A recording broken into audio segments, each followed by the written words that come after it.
All right, you and I are jumping into a wild story about a Magic Academy student with zero mana, currently stuck in an exam where they literally steal point wands from each other to rank up.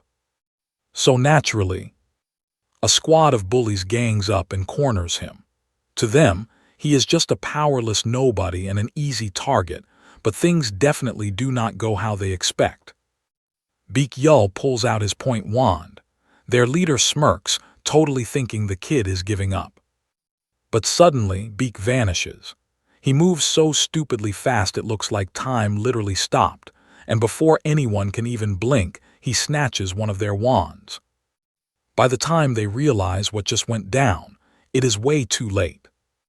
Beak is already behind them. Thanks for the free points, he mocks. They panic and start spamming magic everywhere, but it is totally useless.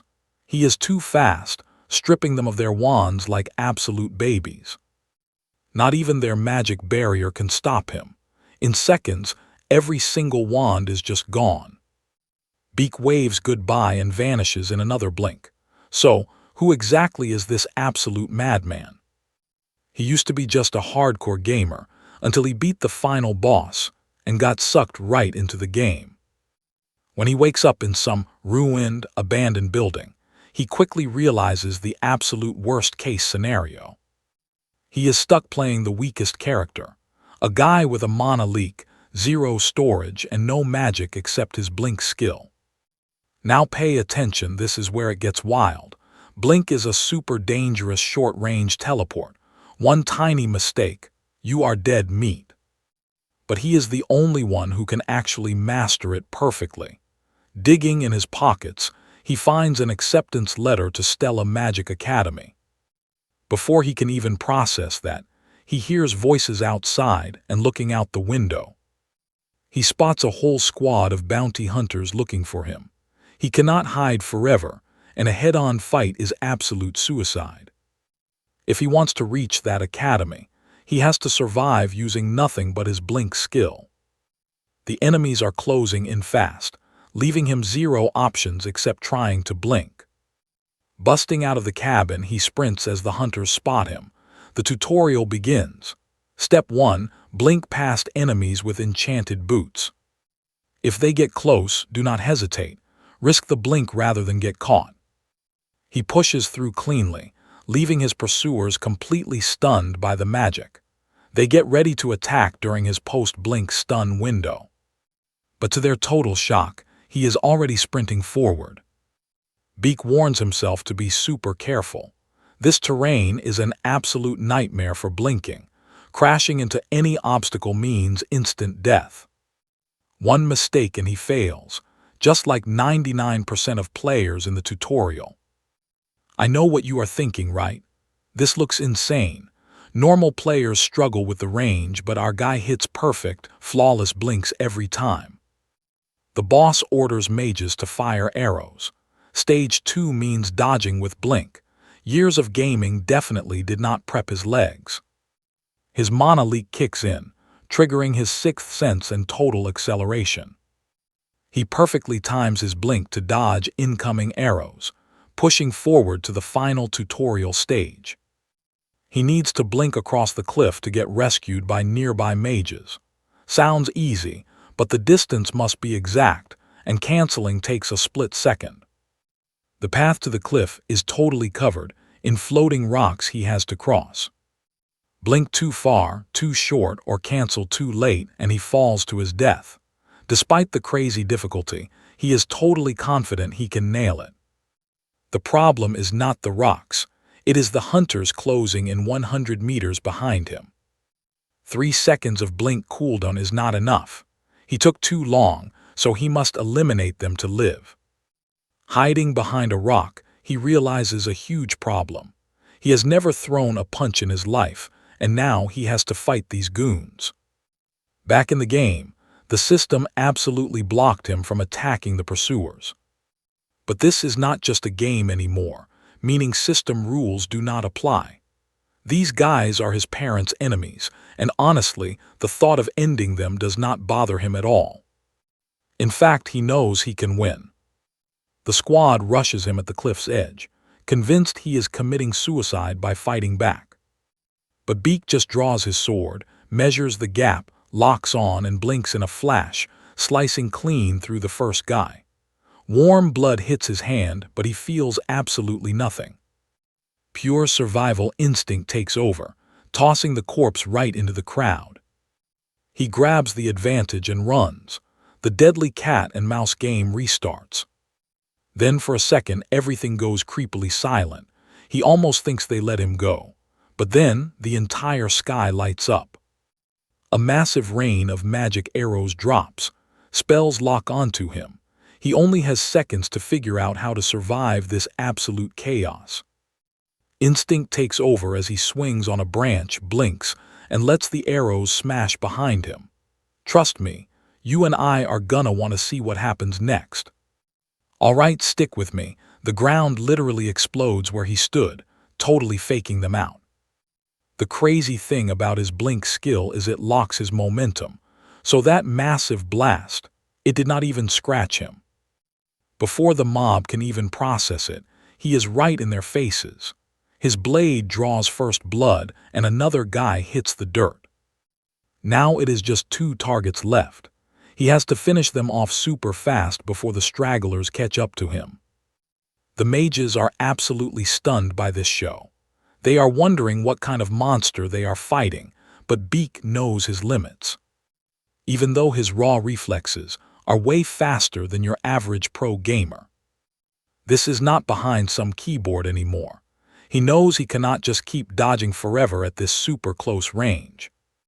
One of the mages gives this smug little smirk, totally convinced he has our hero completely figured out.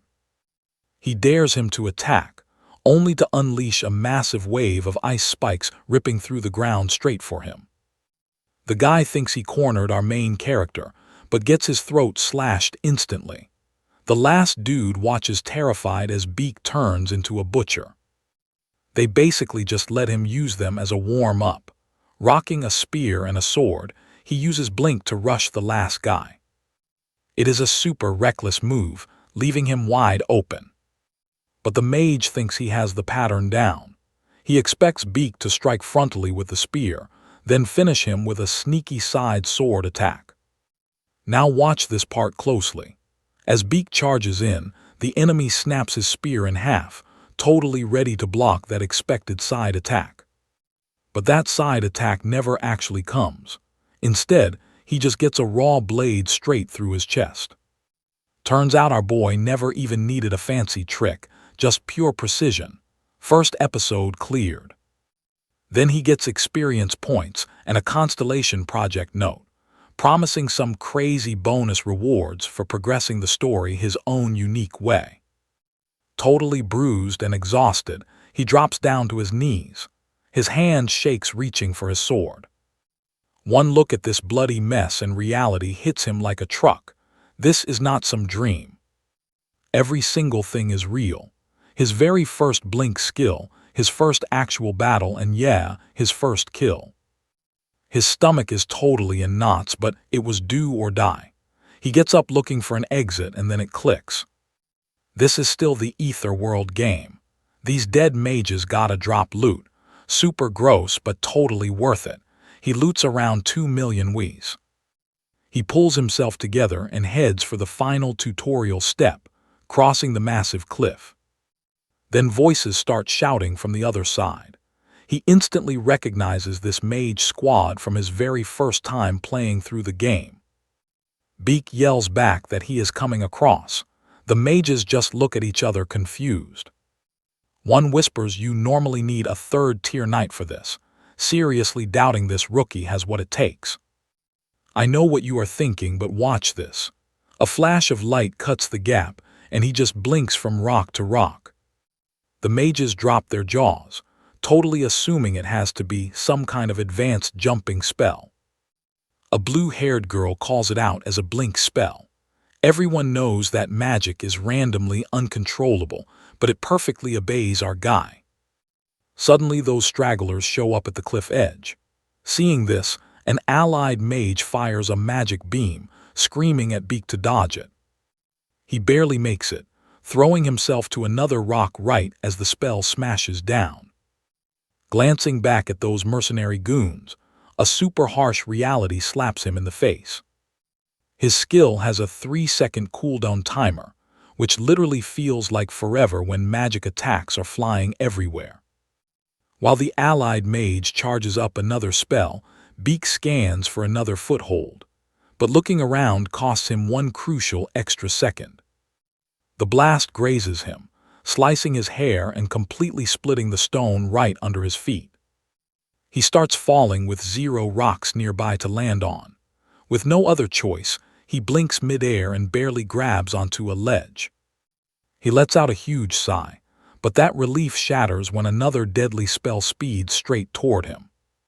He is totally sure it is game over until another magic blast intercepts and erases it midair. Beak just stares in pure disbelief. What saved him was not basic magic, but an ice spear fused with lightning. Absolute perfection, 0 wasted mana, every single inch perfectly calculated.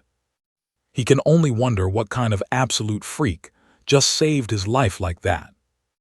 The savior is none other than that same blue-haired girl from a minute ago. Even her own teammates drop their jaws to the floor.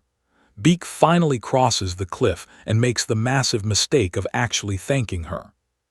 She is cold like her magic, brushing him off without even caring. Our poor guy got saved from certain death just to absolutely die inside seconds later. Still, he cannot help admiring her voice, but she is totally unapproachable. So what do you and I take from this? At least he finally crushed those village looting bandits. Alright, stick with me here. They are just dark cult pawns, but their terror totally ends today. Right across that massive cliff, the mage's territory, a place those freaks absolutely cannot reach. Boom, the system announces episode 2 has started. His brand new mission: get enrolled into Stella Academy. Reincarnation sounds super fun until you actually have to go back to high school. The mages toss him into their carriage, and pure exhaustion knocks him out cold. In his sleep, he flashes back to the exact day he promised his mom he would become a mage. After that, his parents literally saved up for years just to buy him a beat-up magic textbook. Seeing how hard they worked, he swears to study his butt off and make them super proud. But those dreams shatter when he finds out he has mana leak syndrome. He wakes up confused, unsure if that memory belonged to Beak or himself. The first rays of morning sunlight drag our dude right back to reality. Turns out they are already super close to Soisha, Arcanium's famous satellite city, so they pull over for a quick break. He locks eyes with a blue-haired girl, but she completely ignores him like he is invisible. Honestly, it is a good thing this timeline actually looks pretty modern. Blending in is going to be a breeze. Magic exists, sure, but they also have trains, ships, and portals for traveling. That is exactly why they are heading out to catch a giant airship straight to Arcanium. Watch closely, because that magic capital is exactly where the main story finally kicks into gear. Magic towers, awesome night orders, and 5 insane elite academies are all crammed into one single spot. This hub for genius mages is our boy's final stop. Stella Academy literally pulls in nobles and prodigies from everywhere. He still has 0 clue how he got accepted. His skill window shows his 6th sense drains environmental mana. Spotting a threat triggers his cognitive acceleration. Ironically, the curse meant to ruin him keeps him breathing. That mana leak constitution might totally freak out normal mages. But for Beak, it sharpens his senses like crazy, acting as a blindfold-proof radar. The coolest trick is cognitive acceleration, which fires off automatically anytime an attack comes in way too fast for a normal human reaction. This wild skill makes time feel insanely slow, giving him a split-second window to actually counterattack. His 6th sense is a total lifesaver, but it is also a double-edged sword since he cannot keep it active forever. It drains a ton of mental energy, leaving him feeling super weak for a short bit. Checking his stats, he realizes things are not too terrible. His starting sense stats are weirdly high, proving his old progress carried over. In Ether World, skills rank by levels, while raw stats use a star system. 9 stars is the absolute max, but hitting that cap is practically impossible. Even after 10 solid years of grinding, the highest he got was 8 stars in strength and senses. Every stat bump sharpens that sixth sense and boosts his reflexes, so he instantly levels it up to 2 stars. But we both know his real problem, that mana leak. If he does not upgrade that curse into a natural heavenly constitution soon, he is definitely dead meat. Enter Stella Academy. Their epic resources can finally help reinforce and stabilize his broken syndrome. Going back to high school is not his dream, but needing to cure his body leaves him zero other options. The system pings about missed notifications, but since they reach the airship, he decides to check them later, stepping aboard. Some arrogant guys start trashing him for being a commoner, who is ruining the Academy's elite reputation. Beak just sighs and tunes them out. Turns out annoying high school drama exists in every single universe. The bully hates getting ignored and lunges forward screaming, but suddenly, shocked whispers ripple through the entire crowd. Everyone, even the angry bully, completely freezes as they spot the Adele Levite Kingdom's princess, Hong Baeon. Beak spots her instantly. She is the ultimate villain of this world. She is a massive game character, constantly fighting the heroine. Plus, she is totally doomed to a tragic ending. Sometimes she gets brutally murdered, and other times she gets bullied and kicked right out of the academy. In one route, she is humiliated so badly she never shows her face in public ever again. It is like the developer hated her guts, though male players still totally obsessed over her anyway. She is dangerously gorgeous, but her vibe is so icy you feel like breathing too close would get you killed. That is where we leave it. His stomach growls, snacks cost a fortune, but an announcement totally saves him. 10 minutes away from Arcanium, pure relief washes over him. The wait is finally over. Stick with me here because the real story starts now, and he is totally ready. Ironically, all that hype vanishes instantly. Pictures of nasty monsters roaming around Arcanium flash through his head, and honestly, the thought totally eats at him. Surviving here takes way more than just guts. That is when he remembers the unread system alert, a special reward from the crazy Constellato project.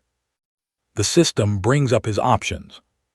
He can either grab a downgraded version of an item or skill he has used before, or just take the raw experience points. His mind goes straight to legendary gear like returning light or fleeting glory. But wait. Higher-ranked items suffer way worse downgrades. He thinks about unlocking the spatial jump skill.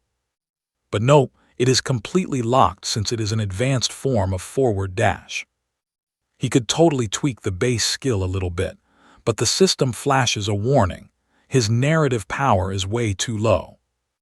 That special juice only recharges when he actually explores the hidden paths of the main story. Ditching the fancy skills, he goes for something super basic, the Warbler glasses. These bad boys record his discoveries. Ether World let players save data, so they made devices for it. His glasses run on mental energy, sealing and archiving everything neatly. Beak checks the folder and finally breathes out. All the super important info is right there. Thanks to these specs, he can recover at least half the crazy grinding he once put into this game. Now watch closely as the girl with blue hair walks by.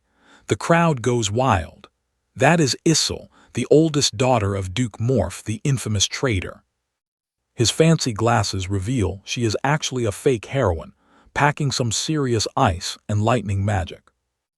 Ether World basically ripped its plot from a novel called Do Not Love the Unlucky Princess. The original story follows Issel.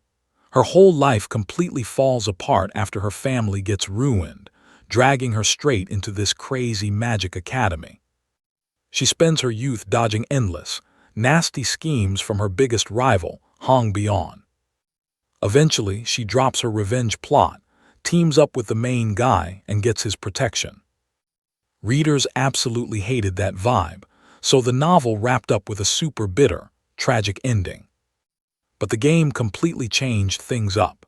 It introduced Flame, a brand new character who steals the spotlight as the real heroine instead of Issel. Flame was literally just a normal modern girl who obsessed over the novel so much, she got Isekai right into Issel's world. So in the game timeline, Flame levels up as the true heroine while Azel gets totally sidelined as an imposter. Tragically, Azel dies in every single route, no matter how hard gamers try to save her. As she walks by, Beak freezes up because she looks oddly familiar. Still, he just shrugs it off and does not overthink it. You and I both know what comes next, Stella Academy. The head instructor gives everyone a hardcore crash course on the real enemy. Freaky demonic mages who embrace the hidden realm. They are plotting to ruin the magical world by ripping open weird portals and ancient dungeons. He ends his speech sounding totally dead serious. It is their duty as mages to fight them. They call 4-star rookies and the freshman rep to the stage to take the oath. Standing out the most is Mayusung, the absolute top-scoring freshman rep. That guy literally radiates pure boss energy. 9 stars in mana, god-tier talent. There is not a single element this supreme genius cannot completely dominate. Beak figures that even if he totally misses the true ending, at least dragging Yusung to the good side might stop the story from crashing into a bad ending. The catch, that completely relies on Flame. If she is from his world, becoming buddies could totally tip the scales in his favor. But it could absolutely backfire if she treats him like a threat. Luckily for our guy, he can totally play it safe right now. He knows the whole plot. Flame landed in her favorite fantasy novel, but she has zero clue he got dropped into the exact same game timeline. Beak is barely even an NPC, while the heroine is basically a goddess purifying demonic mages. Plus she drains nearby energy, which totally messes with our boy. Luckily, he just needs to support them from afar to stay alive. And boom, that wraps the ceremony in episode 2. Beak feels super weird going back to high school after college, but his Stella watch brings comfort.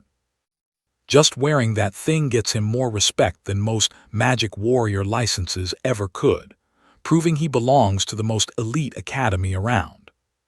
Trust me, you would feel the hype too as he pockets that watch. Professor Lee Han-wall starts rattling off the exam rules, but Beak is completely zoning out. His brain is hyper-focused on the class placement test. Alright guys, stick with me. We are diving straight into the first brutal dose of academic torture these poor students have to face. This evaluation basically ranks everyone from total F tier all the way up to A, with S being the absolute elite top class.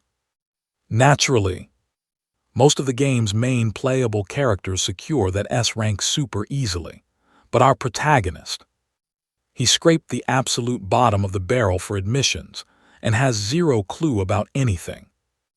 Beak figures, hey, he is already accepted, right? The absolute worst case scenario is joining Class F, even if he turns in a totally blank test. Sung, meanwhile, wrapped up his exam ages ago. Now he is just sitting there looking insanely bored, which is totally his whole vibe. Born into the most overpowered mage family and blessed with stupidly high talent, life is basically set on easy mode for him. That also makes him a massive target for demonic mages, and only the heroine can stop that happening. Staring at his blank paper next to Jo Sung's masterpiece, Beak gets a crazy light bulb moment. Maybe his trusty Warbler glasses can totally bail him out. But the second he whips them out, the proctor snatches them up. That is exactly what happens when you zone out during the important instructions. Now pay attention here, because if they detect magic on these, his first day at the academy is instantly over. And making things 10 times worse, the game system picks right now to notify him about some recoverable parts on those specific glasses. Beak hits full panic mode, literally begging the system to stop trying to help him right now. By some crazy miracle, the professor hands them back after sensing 0 mana from them. He never thought he would be this insanely grateful to the developers for absolutely nerfing his gear. If those glasses were actually at full power, they would leak mana everywhere and he would be busted. The second the proctor turns his back, he slips them right on and hits the absolute jackpot. They light up with all the answers. His confidence explodes. Already fantasizing about Class A, he celebrates his genius like a hero, only to finish 3 questions before the clock runs out. Poor kid, he is never escaping Class F at this absolutely pathetic rate. The examiner suddenly spots that Beak nailed a question nobody was supposed to even solve. He wastes 0 time confiscating the glasses and pages Dr. Grahan for an intense inspection. This guy is a total magic engineering professor. Carefully inspecting the glasses, but finds absolutely 0 magical essence inside them or any of his other items. He finally declares Beak solved it with pure skill and actually gives him mad props. Hanwal drops an apology, leaving Beak feeling a tiny bit guilty for totally cheating today. I know what you're thinking, he got lucky. Functional glasses meant he would be toast. For once, Lux took a personal liking to him. Cut to the next day, Hangwall and Gran are totally hunched over exams inside. Professor Ed from the Elder Council barges in, super hyped about this year's really interesting rookies. First up, Hanbin. He hails straight from Adelibit, literally the most famous fire magic family in the entire realm of flames. Then we have Jeremy from the Skarlovan Empire, crowned heir at 12 just because his magical stats completely humiliated every single one of his older brothers. Hai Wonryung is the third massive standout candidate. Coming straight from the legendary Full Moon Tower, this kid is totally destined to inherit the master's entire legacy and take over. These crazy, overpowered students are exactly why the Academy made this year's placement evaluation come with a brand new, massively harder test pattern. Those first 3 questions were savage, covering insane material that normal textbooks literally did not even mention. The whole point of those nightmare questions was testing adaptability to see if students were smart enough to skip them without wasting time. Plus, they heavily judged exactly how these kids handled wild problems they never even prepared for. Memorizing the textbook like a robot just does not work in this academy anymore. Now you have to think fast and get creative for real-world demands. But seriously, those 3 specific questions were basically designed to be completely impossible to solve. Thousands skipped them entirely, and out of the 100 who dared to try, almost nobody got a single one right. The only students who actually answered all 3 correctly were Mayu Song, that mysterious once-in-a-century prodigy, and Flame, a commoner with insane talent basically matching Jae Song, who was literally recommended for admission by the Academy principal himself. The third unexpected one, Biek Yu Ale, those first 2 geniuses were totally expected to succeed. But Beak somehow cracked the absolute hardest questions while leaving the rest blank, completely breaking the poor professor's brain. Seeing him sweat his score, watch closely.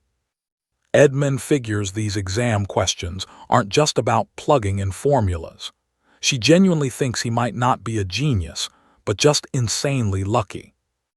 Checking Beak's admission papers, she discovers he only got accepted for one specific reason: his insane ability to control his blink skill. Stick with me here, because we're about to find out if this kid is actually God tier or just incredibly lucky. Fast forward to the next day. Exam results hit the main bulletin board. Massive crowds of students shove their way up, completely stressing over meeting their parents' crazy expectations. Beak's stress hits different, though. He absolutely hates physically checking something he used to verify with just one simple click in the game. The second the other students spot him, whispers instantly start spreading, totally questioning the Academy's low standards for letting Beak in. Completely unbothered, he walks right up to check the F-class roster, but his name isn't there. Beak starts boiling with rage, thinking he actually failed, until he hears the other kids violently trash-talking him and complaining about the final rankings. Just one look at the board leaves him totally stunned. Class S is strictly for the absolute top-tier elite, and somehow his name is sitting right there. Other classes have different subdivisions, but S class is just one solid block holding exactly 41 chosen prodigies. Beak literally drops his jaw staring at his name. He is totally convinced the Academy completely messed up, or fate just decided to send him straight to an extremely early grave. Watch closely, because his background character days are over. Now he's stuck hanging with the exact same people who trigger every single death flag. The least he can do is try laying completely low, while Beak zones out thinking about his childhood. Hong Baeyeon is busy living out her classic villain origin story, getting absolutely chewed out for throwing her placement exam. Her mom, Hong Yel, is elemental class and actually happens to be the Academy's terrifying fire magic professor. Exiled from her kingdom and forced to play the humble teacher role, she completely unloads her bitter anger onto her daughter, basically calling her worse than trash. Her mom makes it crystal clear she better not fail like her sister. Hong Baeyeon just obediently agrees. But honestly, she has zero clue why her mom keeps torturing her when she follows every single lesson down to the exact letter. The scene cuts back to Beak in class, totally bewildered by how he ended up surrounded by absolute weirdos. Making friends isn't even on his radar right now. But judging by all those endless whispers about him, one thing is totally guaranteed. He is a total outcast whether he likes it or not. Classes get shuffled after every exam, with promotions and demotions completely based on grades. Class S follows that same rule, but he's literally never seen anyone drop out.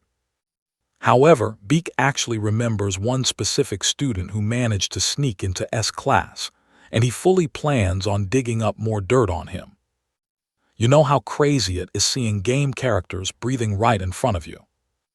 Half of them will become worldwide legends, and some, like Mayu's song, will end up completely backstabbing the entire magic community later down the line. A disaster only Flame can actually stop. The noisy classroom instantly goes dead silent when Professor Lee H-Wall casually strides right in. This guy is totally infamous for hunting down thousands of dark mages, and now he runs Class S. He doesn't waste a single second on words, straight up explaining the Academy's goal is to break them down and rebuild them as combat mages through 3 brutal years of relentless training. Right before the lecture officially kicks off, Hong Baeyeon steps into the room. Beak absolutely cannot believe his eyes. She's the literal last person to mess up punctuality. Intrigued, he scans her with his warbler glasses and gets a nasty shock.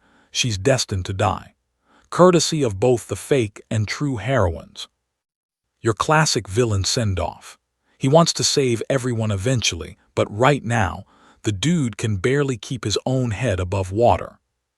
For now, he decides to keep his distance, but that genius strategy lasts exactly 10 seconds before she plops down right next to him.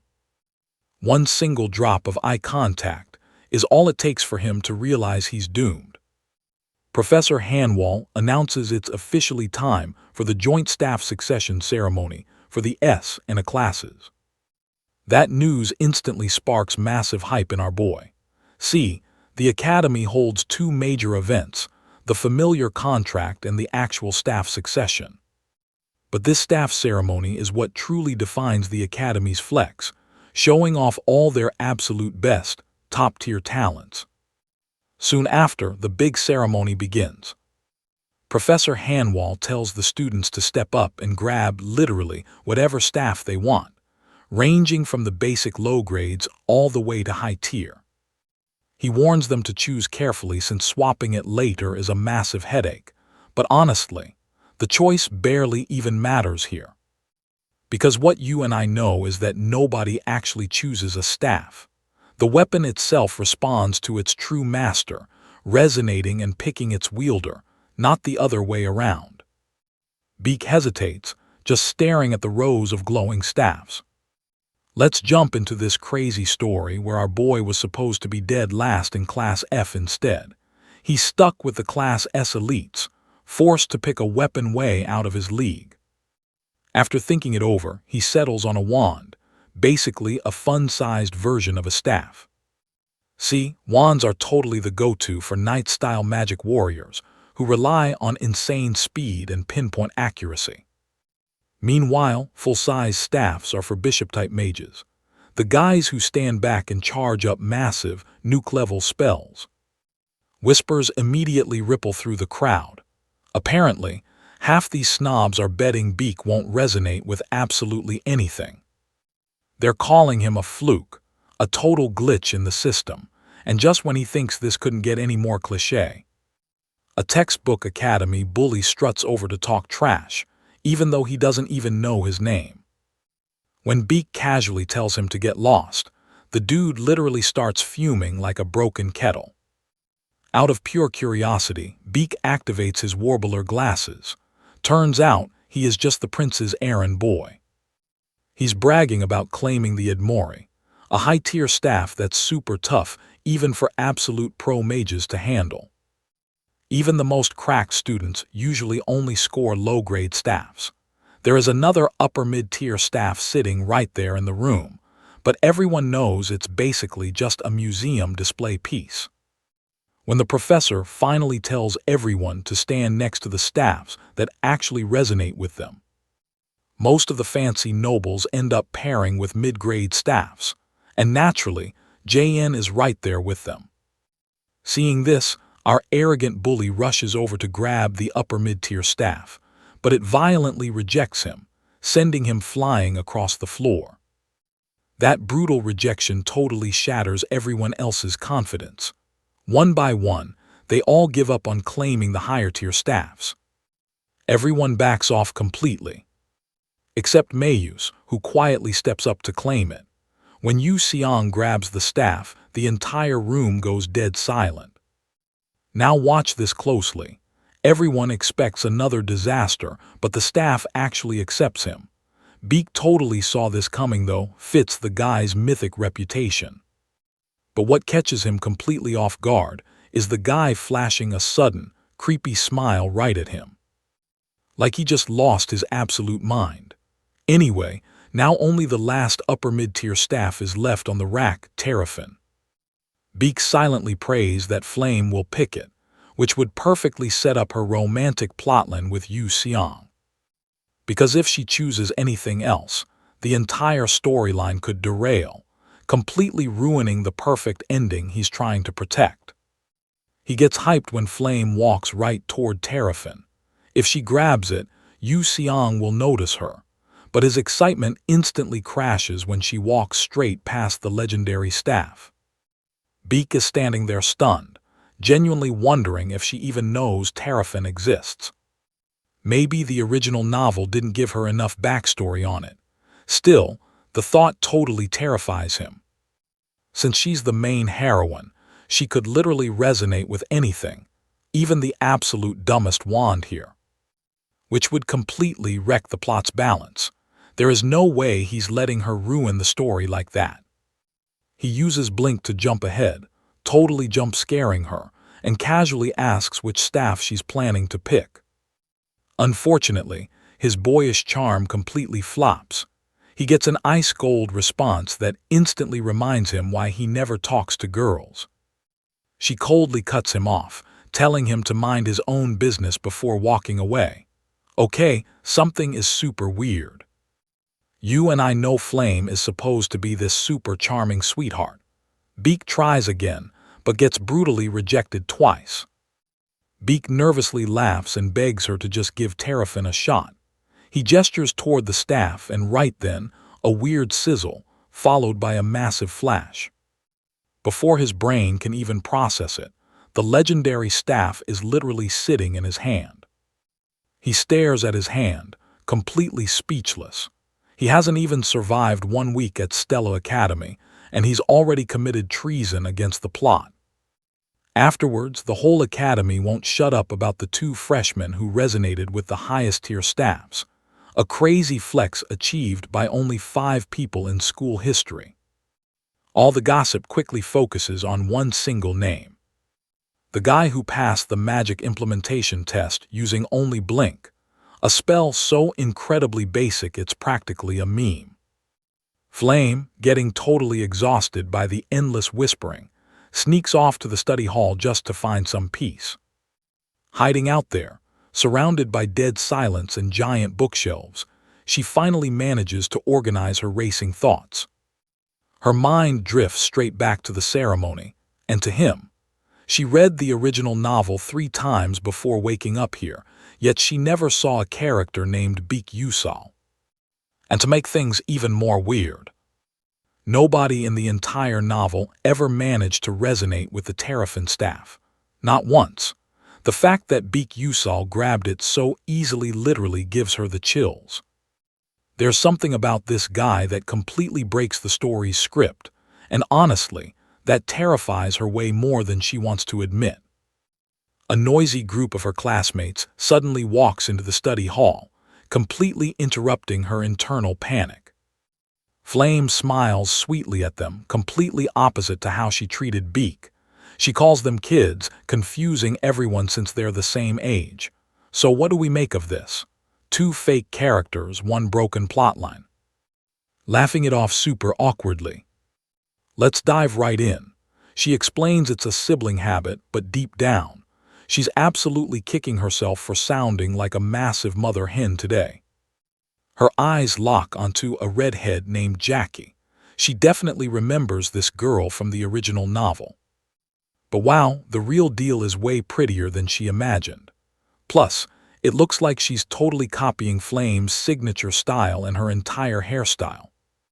After a super quick chat, Flame excuses herself from the group. Honestly, she's completely drained by all these endlessly energetic young girls. Lost in thought, she walks straight into a wall and bumps into Crown Prince Jae-wrong. Seeing her dazed, he stops. They share a polite exchange, totally hyping up each other's hard work and chill vibes. Before heading out, he gives her shoulder a gentle pat. For 1 split second, their eyes lock, the silence between them, absolutely loaded with some heavy, unspoken flirting.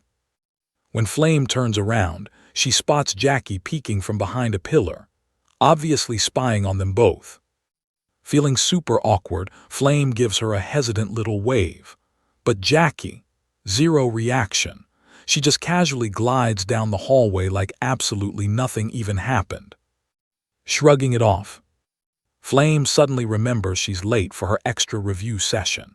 According to the novel, Sil and Hong Bi-jaen should be here. Walking into the room, she feels a huge wave of determination seeing all those familiar faces gathered together. The organizer, Kyle from Class A, is visibly sweating bullets. After all, this review session was only meant for the struggling, low-performing academy students. Now pay attention. These elite Class S prodigies just crashed the party completely uninvited. Shockingly, even Meiyu Seong, the actual male lead, is here, and he looks unusually focused on one specific person. Following his gaze, her eyes land right on Biek. Yuseol, now that she thinks about it, there's been something super off about this guy from the very beginning. He solo solved the 3 demon-type questions on the entrance exam all by himself. Questions no sane student would ever dare touch. Because of that insane stunt, he somehow ended up straight in Class S. Like he knew exactly what he was doing. Meanwhile, Biek is feeling totally awkward sitting this close to the Academy's ultimate golden boy. Jusong casually asks why someone like him is in a remedial class. Honestly, the truth is just painfully simple. Baek desperately needs the help. His grades are absolute trash. Still, he can't figure out why this supposed star student keeps flashing that annoyingly bright smile at him. Like they've been best bros forever. The tension finally breaks when Kyle kicks off the session, focusing entirely on those 3 infamous placement exam questions. He planned to flex on the weak nobles, but definitely didn't expect all these Class S prodigies to show up. Then, Kyle spots Bae in the crowd. He remembers Beak got the lowest score on the test. Eager to assert his dominance, he starts bragging about his solution to the first question. Yang leans in closer, totally curious, and asks if Kyle's method actually seems legit. Naturally, Beak has zero clue. He only passed by cheating with his glasses. Warbler replies he isn't sure, but his voice comes out way louder than he intended, instantly grabbing everyone's attention. The whole room starts debating if Yuang's comment was actually throwing serious shade at Kyle's answer. You saw that coming, right? This gives the organizer the perfect excuse to corner Beak. Without hesitation, he calls on Beak to explain the solution, clearly waiting for him to fail. Beak catches on immediately. It's a total trap. Yuang definitely did this on purpose to test him. With no real way out, he decides to just wing it. The question itself, totally absurd. Something about a magician asking the earth to let its tears flow, resulting in 2 shiny stones. But the logic behind it is ridiculously simple. It's just because tears fall from 2 eyes. Kyle had thrown around a bunch of complex formulas and somehow guessed right by pure luck. But Biek knows that kind of dumb luck won't save you if a similar trick question drops. Instead of playing along with that nonsense, he flips the script. He asks how they'd react to the sea or the wind. Then he drops the real logic. Flame watches, amused, as everyone frantically takes notes. Originally, Issel and Hong Baeyang would be fighting right now. Instead, they're both completely captivated by Bae's explanation. By sunset, our boy is feeling surprisingly chill around Mei Yuang. They say goodbye like old pals, and that's exactly when he realizes he was supposed to keep his distance from this guy. It all started with that Tarafin staff. Even though he can't actually use it, he somehow managed to hook Yuang's attention entirely. That's where we leave it. He still has zero clue how he resonated with that staff. Alright, stick with me here. Our guy is just trying to sneak down the hallway and completely dodge Hong Bong. She immediately brings up that review question, demanding to know why he didn't bother explaining it. The thing was literally a pun, so forcing logic on it was a total waste of time. He totally brushes it off, saying he had nothing to add, but Hong Bien is not done yet. She begs him to show her how to crack those questions, even offering to pay him. The idea of getting paid cash to explain a few goofy placement test riddles sounds absolutely ridiculous to him, but she is dead serious about it. He gently teases her about it, asking if a genius who only missed 3 questions feels weird begging the guy who literally failed everything else except for those 3. She admits it is way more humiliating to get them wrong and still be totally clueless after the test. His brain practically crashes when she mentions only 3 students nailed them, including him. They were literally trap questions meant to be impossible, but he, Flame, and Yuang succeeded. He didn't even realize those questions were meant to be unbeatable. Suddenly, everything just clicks into place. Watch closely now because this is wild. Those trap questions literally threw him into S class. Now Flame's suspicion makes perfect sense.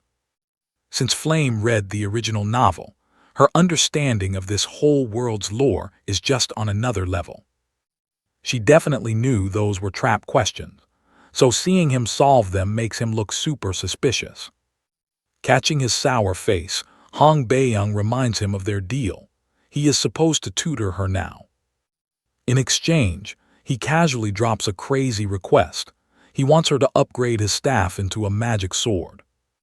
Considering her family's insane royal blacksmith lineage, coming straight out of the Adalavit kingdom, it shouldn't be a huge deal, but the weird request totally throws her. Magic swords are super outdated, mostly used by low-level mercenaries who can't even cast a proper spell. Still, Beak totally hides the little detail that he literally cannot use magic, claiming it is just his personal vibe. She hesitates but finally caves, no other options. After all, our boy knows her biggest flaw: zero creativity, and a super rigid, perfectly academic mindset when it comes to slinging spells. In the game, she wasn't supposed to realize this until year 2, right after getting completely absolutely wrecked by Flame in battle. But Beak wants to help her out, and what better starting point than teaching the almighty perfectionist Hong Bian the gloriously dumb, totally human art of making dad jokes. He kicks off with a tiny tree joke. She looks lost. When he says palm tree, she just death glares him. Before she totally pops off, he clarifies her confusion wasn't from a lack of logic. They needed out-of-the-box creativity, stuff you absolutely cannot just memorize from a textbook. He tells her formulas matter, but real mages notice the tiny details. Even a minor shift in how you see things triggers massive growth. He points out her brain isn't the problem, it is her perspective. She takes everything way too literally, totally chained to the rules, completely missing that creative spark. His words hit way harder than he expected, and she looks dead serious. Beak suddenly panics, wondering if he crossed a line, awkwardly asking if she even gets his point. She nods, and you and I are laughing because he has absolutely zero clue what he just said. He keeps firing off more goofy puns, testing if she is catching the vibe, but no luck. She literally looks ready to boil over like a kettle. He throws a super easy one about a seagull's grades, silently praying to the heavens she gets it, and boom, she actually does. Her eyes completely light up, dropping the right answer, and a gorgeous, genuine smile flashes across her face. It is so unexpected it totally blindsides him. He had never seen her smile like that, not in the game, not even once in real life. After 3 grueling hours, he finally escapes the academy. He still can't believe she bought his absolute nonsense. Total genius mage, but horribly lacking in creative thinking. He feels a little guilty, exploiting that flaw just to get his magic sword. But he convinces himself she needed the lesson. No turning back now.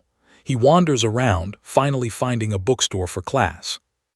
He walks inside and instantly notices how ridiculously run down the whole place looks. Game knowledge kicks in. The owner fakes sleeping while totally spying on customers through half-closed, sneaky eyes. So why are we hitting up this sketchy old spot? Trust me, because Mayella's legendary notebook is stashed right here.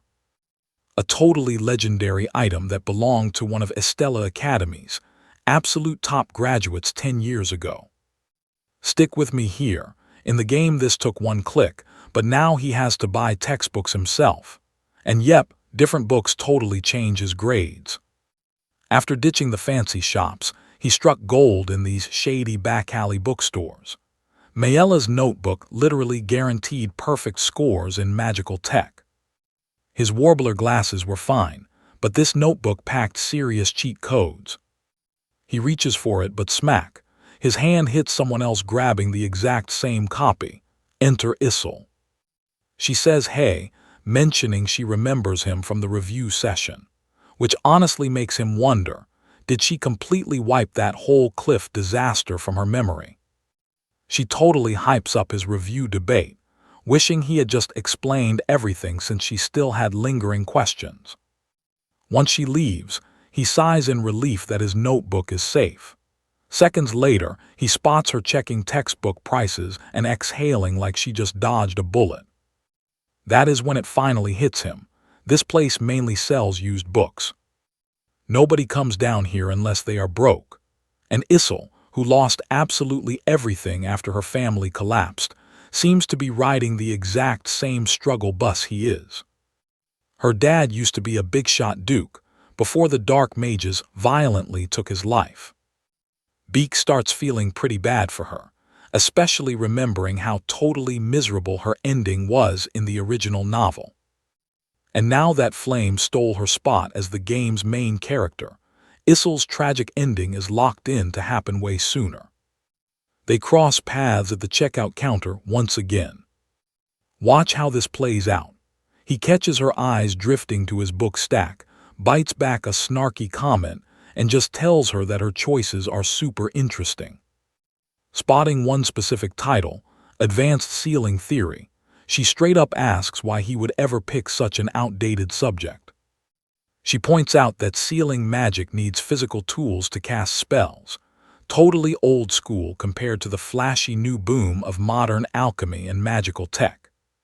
She clearly assumes he is clueless, but Beak knows way more than he is letting on. That is the exact reason he went ahead and picked it. Literally nobody bothers taking this class, making it the ultimate cheat code to easily rack up those top-tier grades. The next day, Issel heads straight to her very first morning lecture, Void Studies. She picked it thinking it would be an easy A, but walking in, total shock. The classroom is absolutely packed from wall to wall. Even the top-tier nerds showed up. Apparently, she was not the only genius who thought this would be a total cakewalk. Out of options, she decides to just pour all her energy into her other classes instead. I know what you are thinking. Walking to the cafeteria, she realizes if every class is this stacked, snagging a scholarship is going to be basically impossible. She checks her balance, 60 food vouchers for the entire semester. The poor girl literally has to survive on plain bread just to save cash. On her way, she casually strolls past a classroom window and spots Beak Juice chilling inside. He is taking Moon God Studies, a total sleeper class with barely any students and mostly slackers. She realizes taking this class means scoring an easy grade with zero effort, freeing up time to crush harder subjects and secure that scholarship. Did he know it was this easy, or is his schedule strategy just God tier? She shakes her head, totally writing it off as a lucky coincidence. Inside, Professor Raiden is rambling on and on about the White Mage, this ancient dude who originally spread magic across the world, handing out nature magic to the elves, material magic to the dwarves, and elemental magic to humans before ascending to the heavens.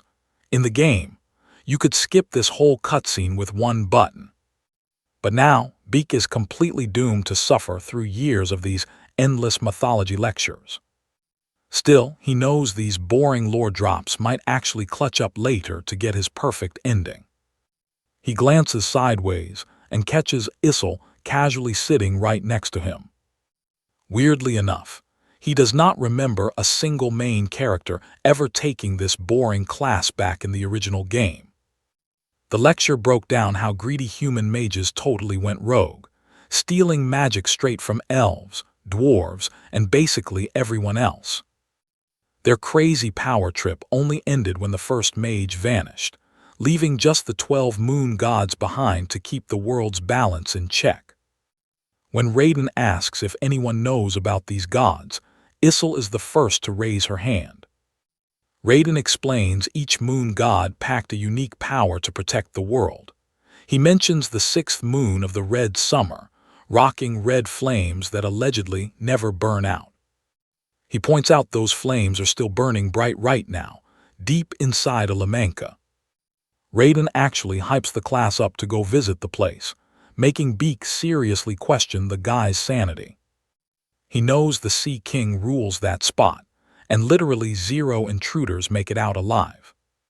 That is where we leave it. The teacher casually drops rumors about the frozen Levian Coast whirlpool, and trust me, it gets wild. Stick with me here. When 12 Guardians team up, something completely wild happens. Nobody knows what. These legendary protectors slept for 1,000 years. Beak remembers finding only 5 of the 12 moon gods, and that took crazy, rare events. Literally, no other player has achieved more. But he cannot shake the feeling that these 12 are the golden ticket to his true endgame. Since nobody has beaten this game in 10 years, the answer has to be buried in some insanely obscure, locked content. So Beak has risked his absolute life grinding to locate 5 gods. He knows he has to go totally all out right here to unlock that true ending. 0 other options. Cut to class. Professor Hong Yilla makes it painfully obvious that hitting your target beats just spamming massive fireballs. A missed spell is totally useless. She flexes with a quick demo, proving all that flashy effort means nothing if you completely miss the mark. One student steps right up to flex her fire skills on a training dummy, but she ends up missing the target by a mile. That student is obviously the famous Hong Baeyeon. You and I know she just wants to impress her strict mom, but predictably, she totally flops. After class ends, Hong Baeyeon sits entirely alone, drowning in pure self-pity over letting her mom down. Arswin, this absolute genius when it comes to fire magic, spots her and walks right over, offering some super sweet words of encouragement. Even though Baeyeon's skills are nowhere near Arswin's god tier level, that tiny sweet gesture totally lifts her spirits.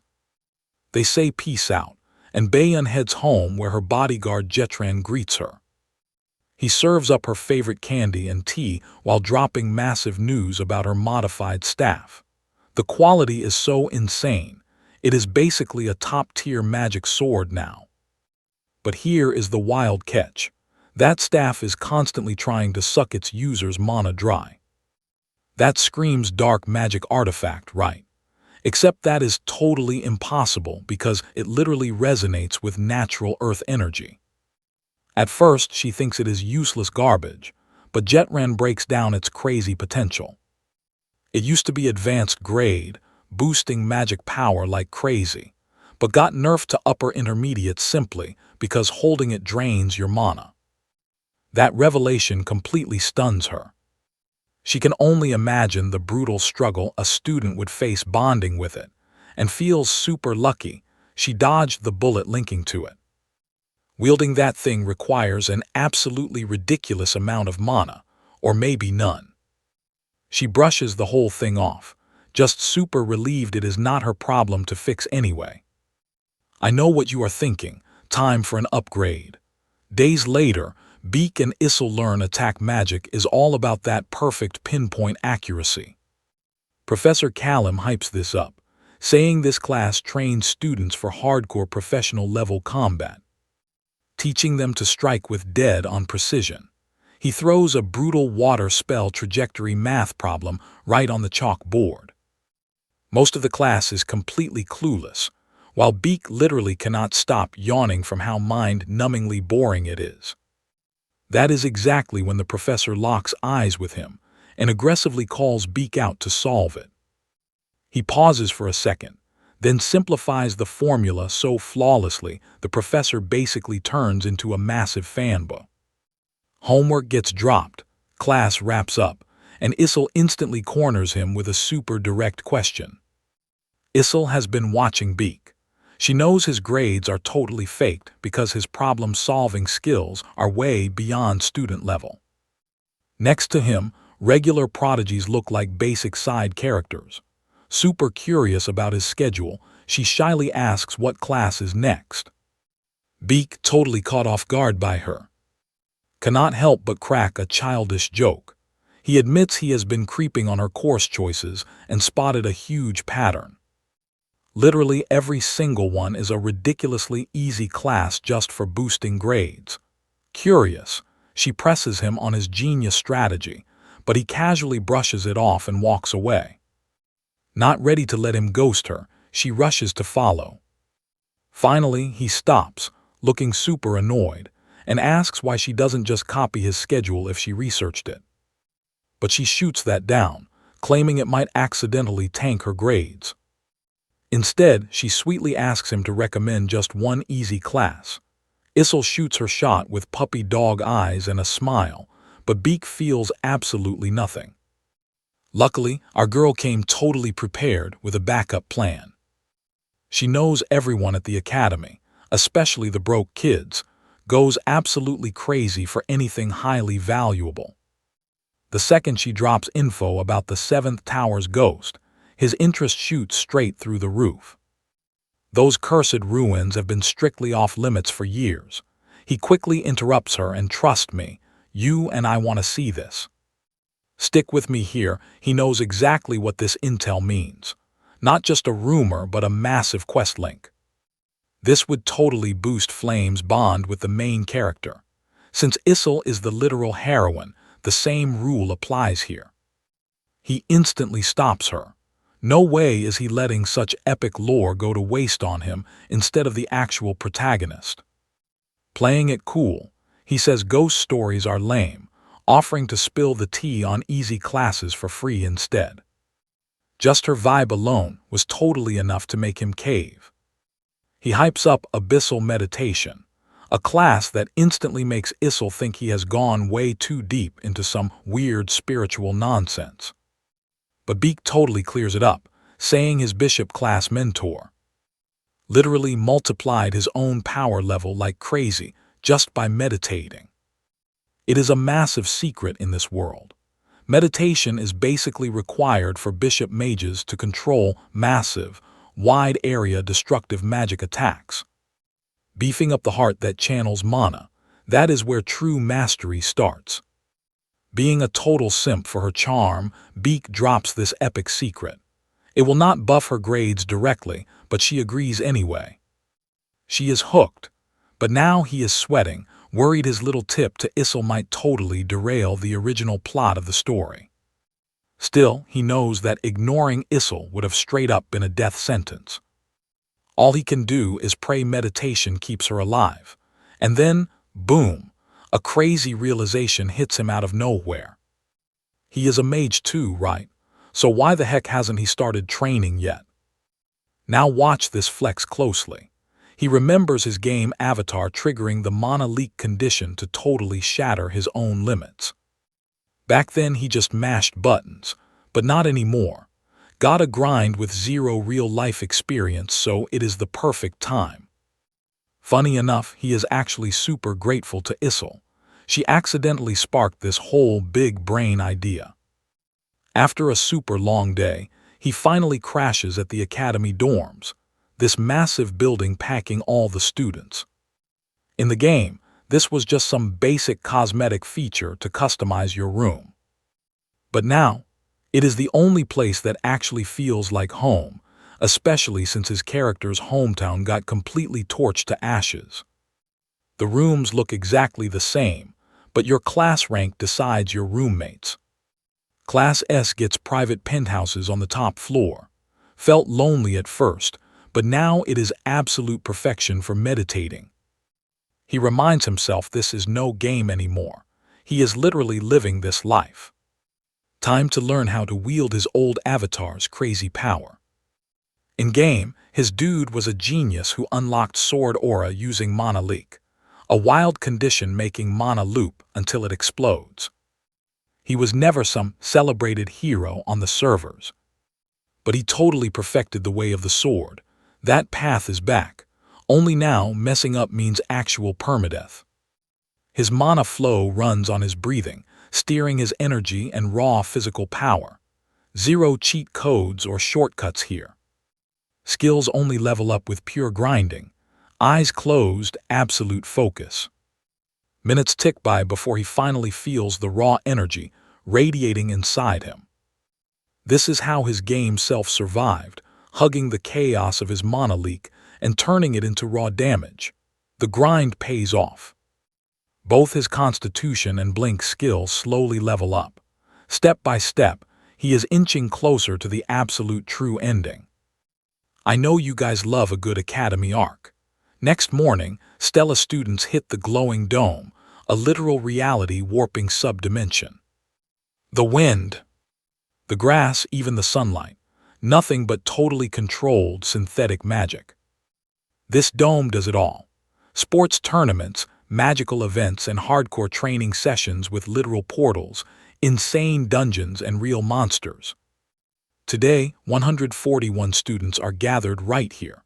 A solid 100 belong to Class A. While the rest rep Class S originally, S-Class capped at exactly 39 students. But now there are 41. Flame knows she was the special elite add-on, but that extra name totally bugs her. That can only mean one thing, right? Beak Yusal was no random glitch. He actually existed in the original lore too. With this drop, she decides to expose his real role, acting super confident. Scanning the massive dome, she spots the Crown Prince Jeremy, looking charming and swarmed by fangirls. In her memory, he is a cruel, toxic male lead who obsesses over Issel and ends up broken. Trust me, we know Flame isn't buying his fake act. Alright, stick with me here because we are diving straight into the drama. Behind that perfect smile hides a sneaky prince she knows she totally cannot trust. They lock eyes, and he just waves at her. She instantly falls for his crazy charm and pretty face. But honestly, when their eyes meet and he hits her with that sweet greeting, she completely gets why everyone is so obsessed with this guy. Now she gets why his crew runs this entire academy. Suddenly, the vibe dies when Professor Hanwall shows up and instantly steals everybody's attention. He announces a quick pop quiz test session, making it crystal clear that things are going his way. Got any complaints? Keep them hidden. He also drops a heavy reminder that teachers can mess with semester grades however they want. Drop below passing, and your days at this school are officially over, kids. Right after that harsh warning, he lays out the training session's crazy rules.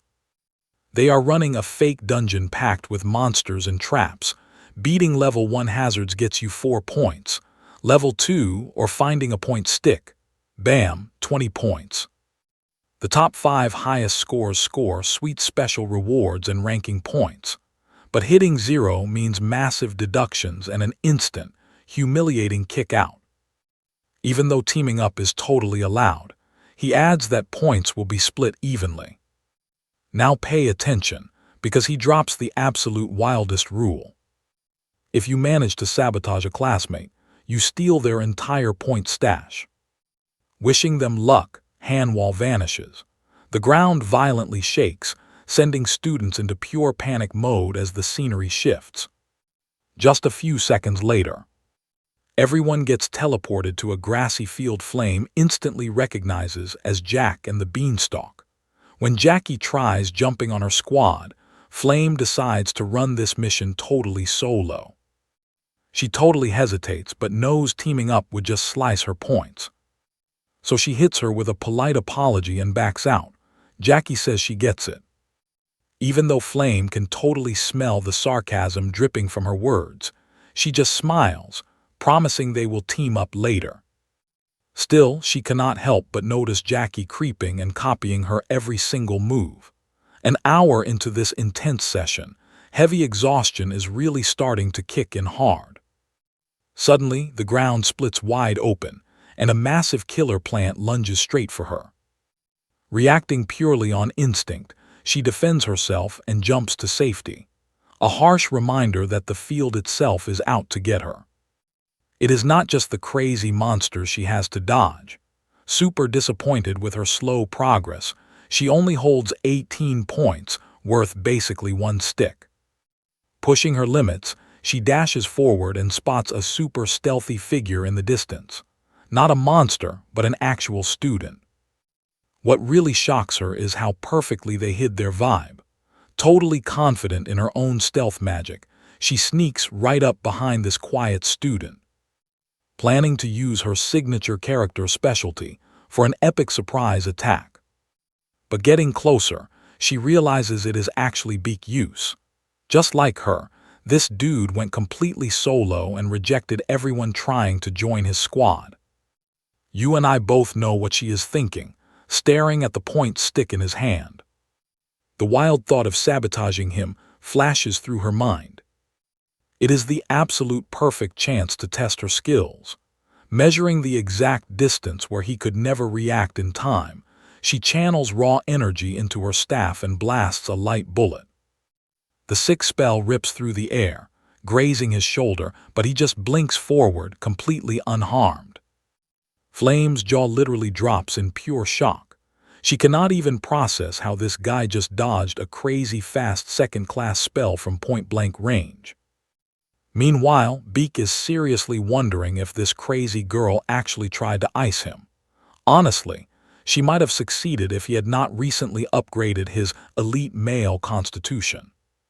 All that insane recent training totally paid off.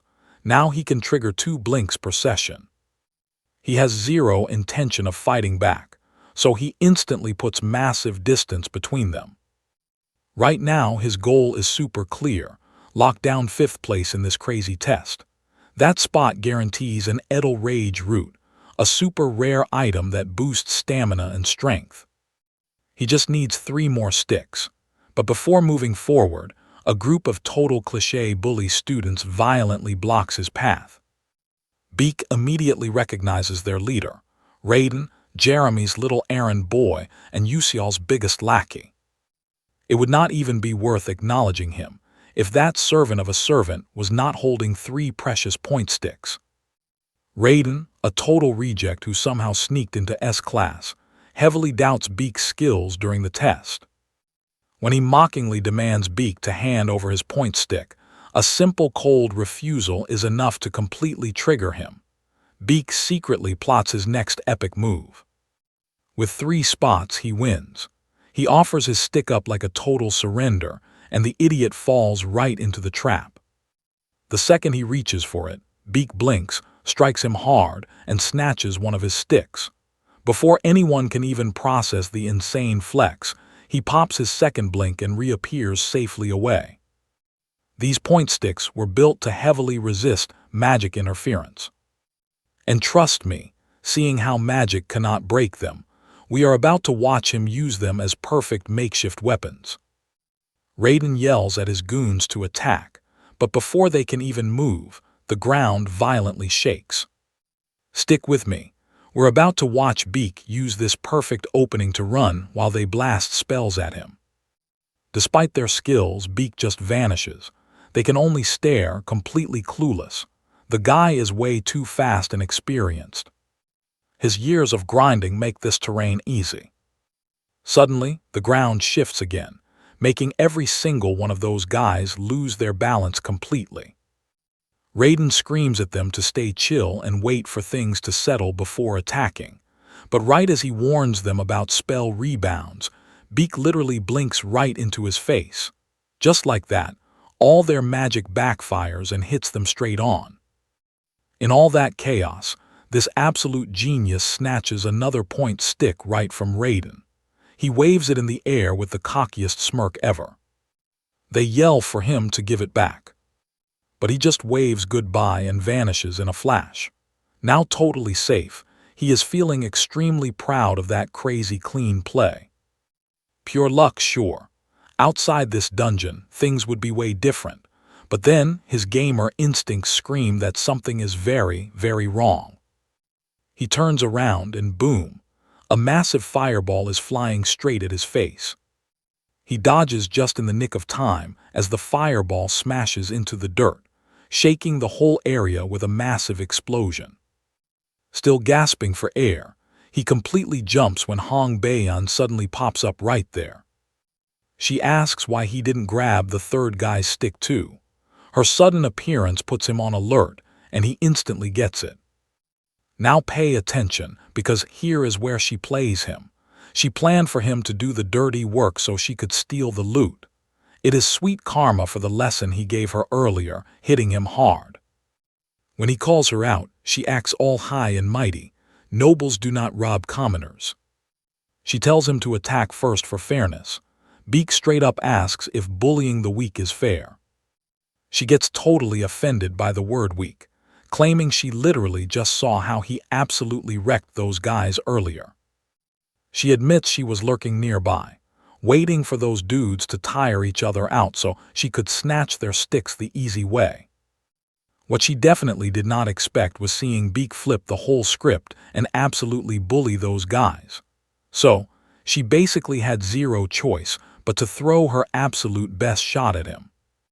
She launched that gigantic fireball that almost turned our boy into actual ashes.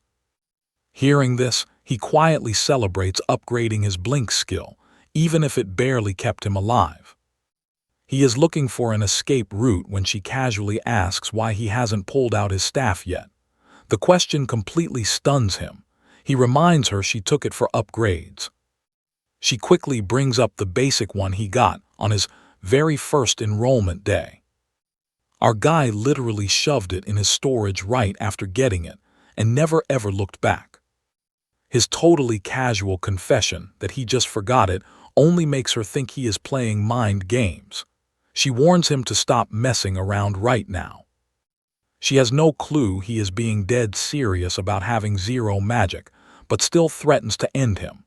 This princess is fully determined to fry him. She unleashes another wave of fire sweeping the field. It is way too wide for any normal person to ever escape.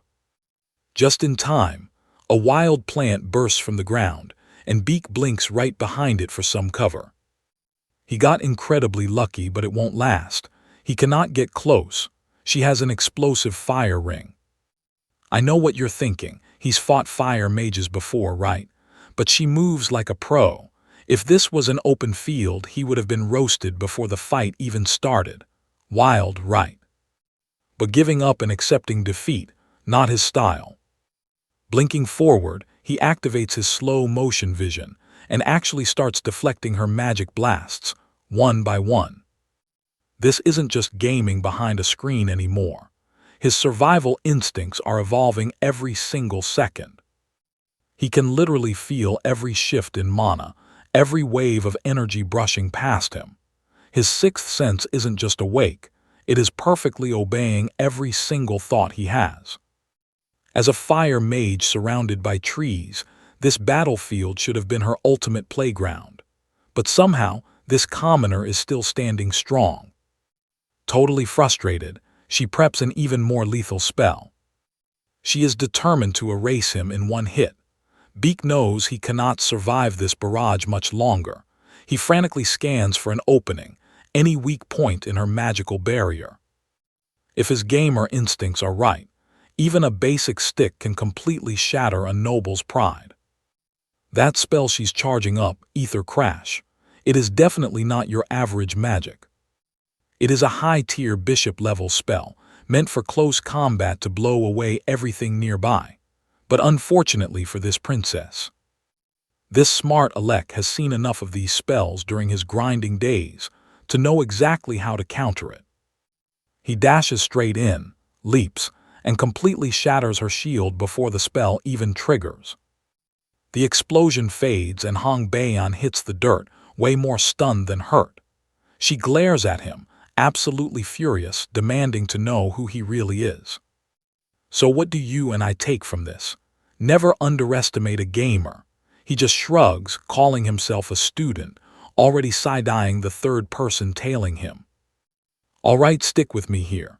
Beak sighs and tells Flame to come out, leaving her totally shocked he spotted her.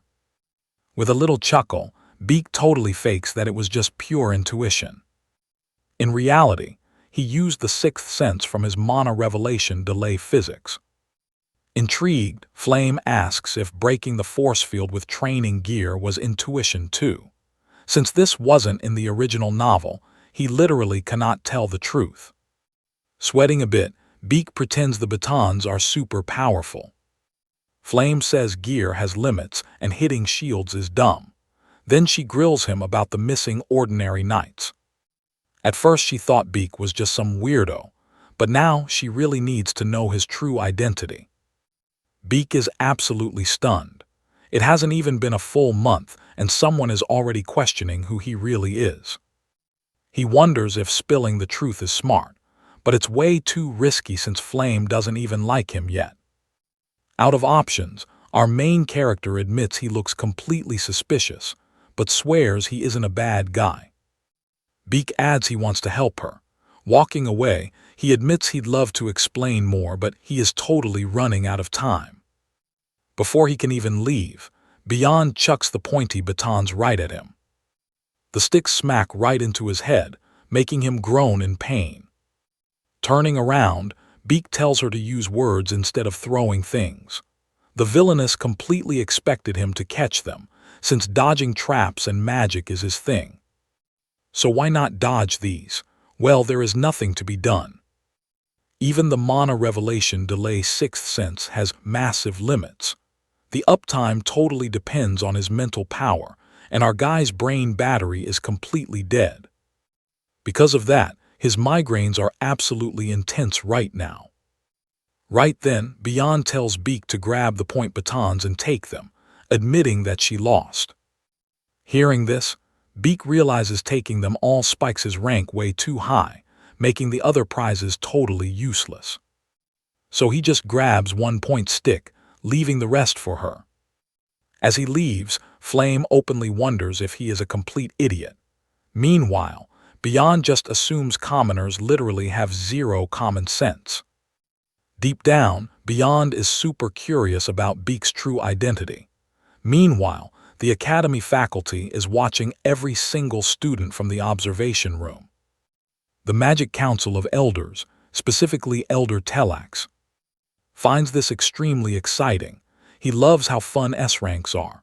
Cherina Aeon, the Blue Tower executive, totally agrees. Lee Hanwell notices huge figures watching the practical exam. They are definitely scouting for top-tier talent. Now watch closely. You sure those teachers are just casually observing this test? Things just took a crazy turn. Hong and Mayung cross paths. Hong strikes first, blasting a huge spell straight from his staff. But Mayung doesn't even flinch. He instantly dodges, launching himself high into the air by activating a third-rank power jump like it is nothing. The whole audience is totally mind-blown seeing this. Normally, a regular mage would need to be 25 to 30 years old just to hit the third rank. Mayung drops heavy magic at 17. The duel heats up. Both guys possess 3 elements. Most mages only get 1 and maybe 2 after crazy training. Hitting 3 or more, that is pure, raw talent. And these 2 absolute beasts have had that legendary talent since birth. You saw that coming, right? Boom! Lee Hanwell's eyes widen as a massive hidden boss spawns right between the rivals. The beast screeches, freezing both guys in pure terror. Then, without warning, it just collapses straight to the ground. Suddenly, everyone spots Azel standing on top of the boss, awkwardly apologizing for interrupting since she didn't realize they were fighting. A hidden boss is an ultra-rare event that only triggers when someone's skills smash past a specific power threshold.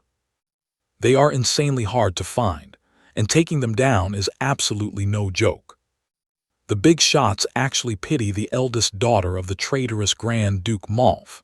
If not for her dad, that crazy talent would bloom even further.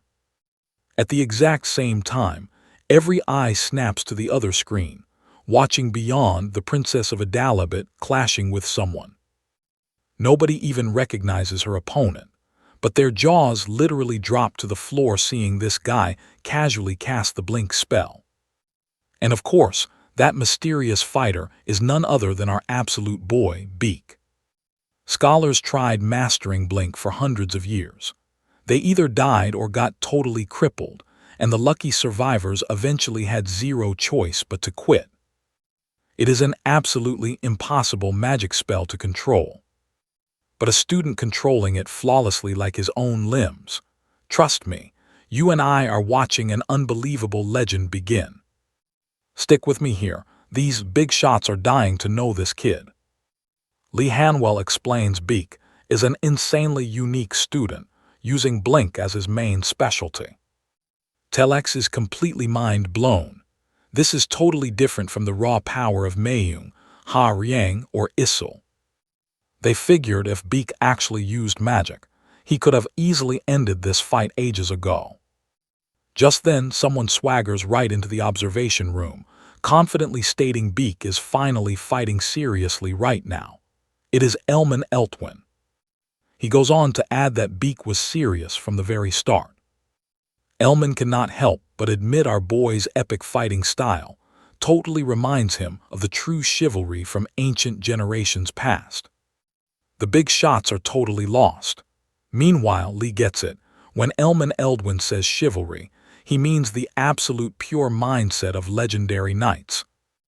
Those wild warriors who still wield swords in a world entirely ruled by magic.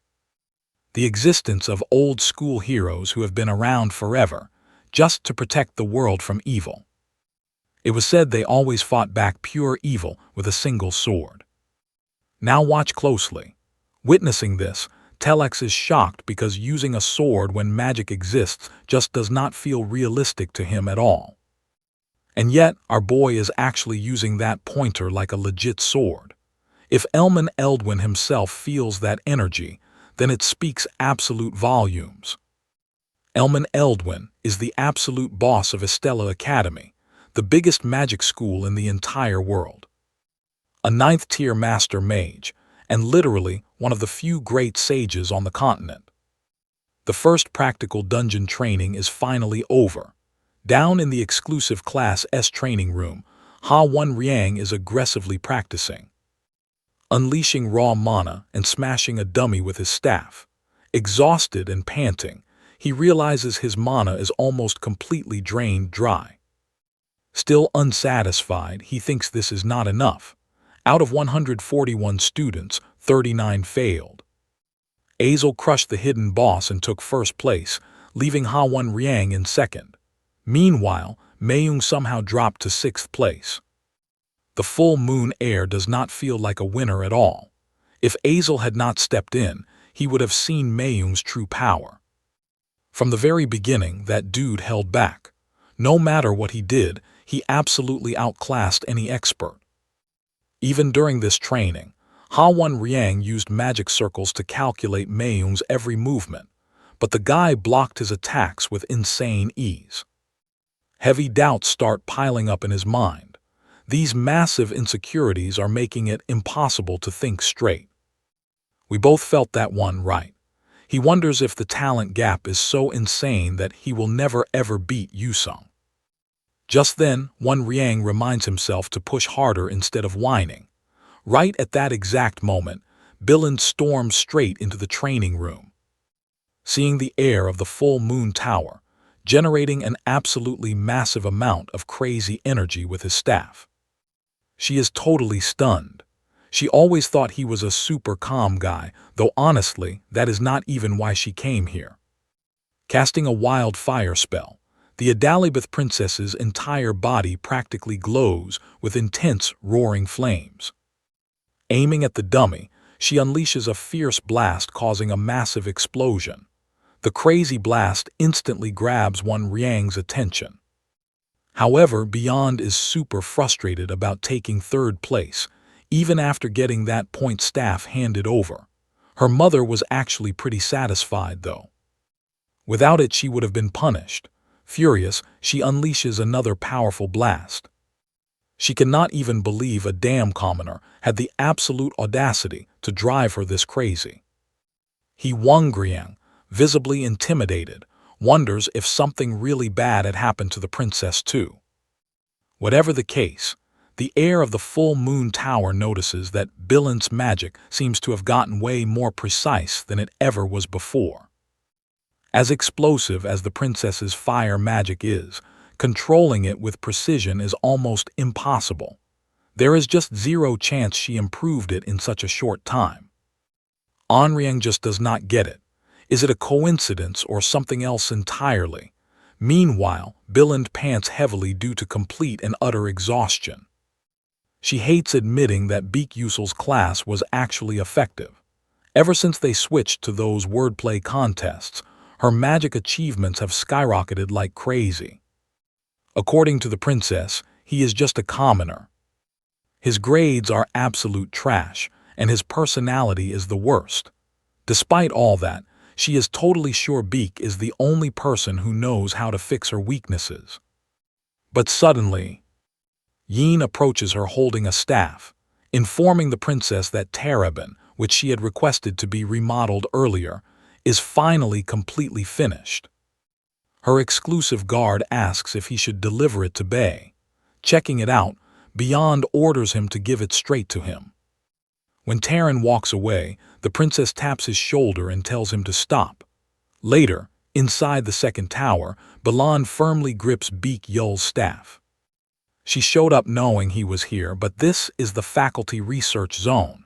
She hesitates, wondering what in the world Beak is doing. Meeting a professor, startled, she turns around embarrassed, and that is where we leave it, trust me on this. Stick with me here.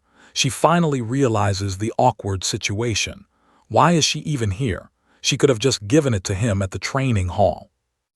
If a royal does this, it looks like she is stalking a commoner. Feeling super awkward, she decides to head back. But right before she can bail, Professor Hammerl stops her. She is thrilled to see the princess. It feels like just yesterday Hammerl was teaching magic back at the castle. Seeing how much Billund has grown fills her with warm nostalgia. Hammerl wonders out loud what brings the royal princess all the way out here. Billund explains she just had some quick business but is leaving. Hearing that, the professor is relieved, admitting that things are a huge mess around here right now. She explains it is super chaotic because magic officials showed up to investigate one specific student, Beak Yusul. Hearing this leaves Billund completely shocked, wildly curious and confused. She demands to know why officials are hunting down a commoner. Hammerl gently reminds her that Beak totally refused to use magic during their fight.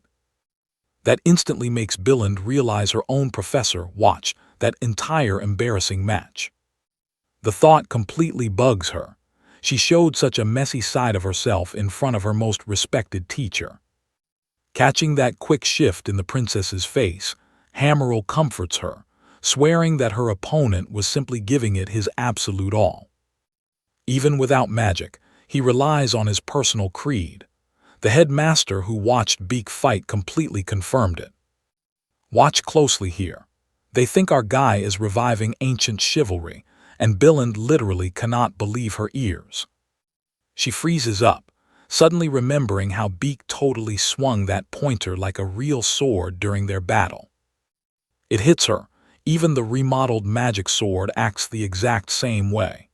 Totally confused, Billund points out that skipping magic at this academy means massive penalties. Hammerl nods along, telling the princess that Beak Yusul straight up chose this brutal path while knowing all the risks.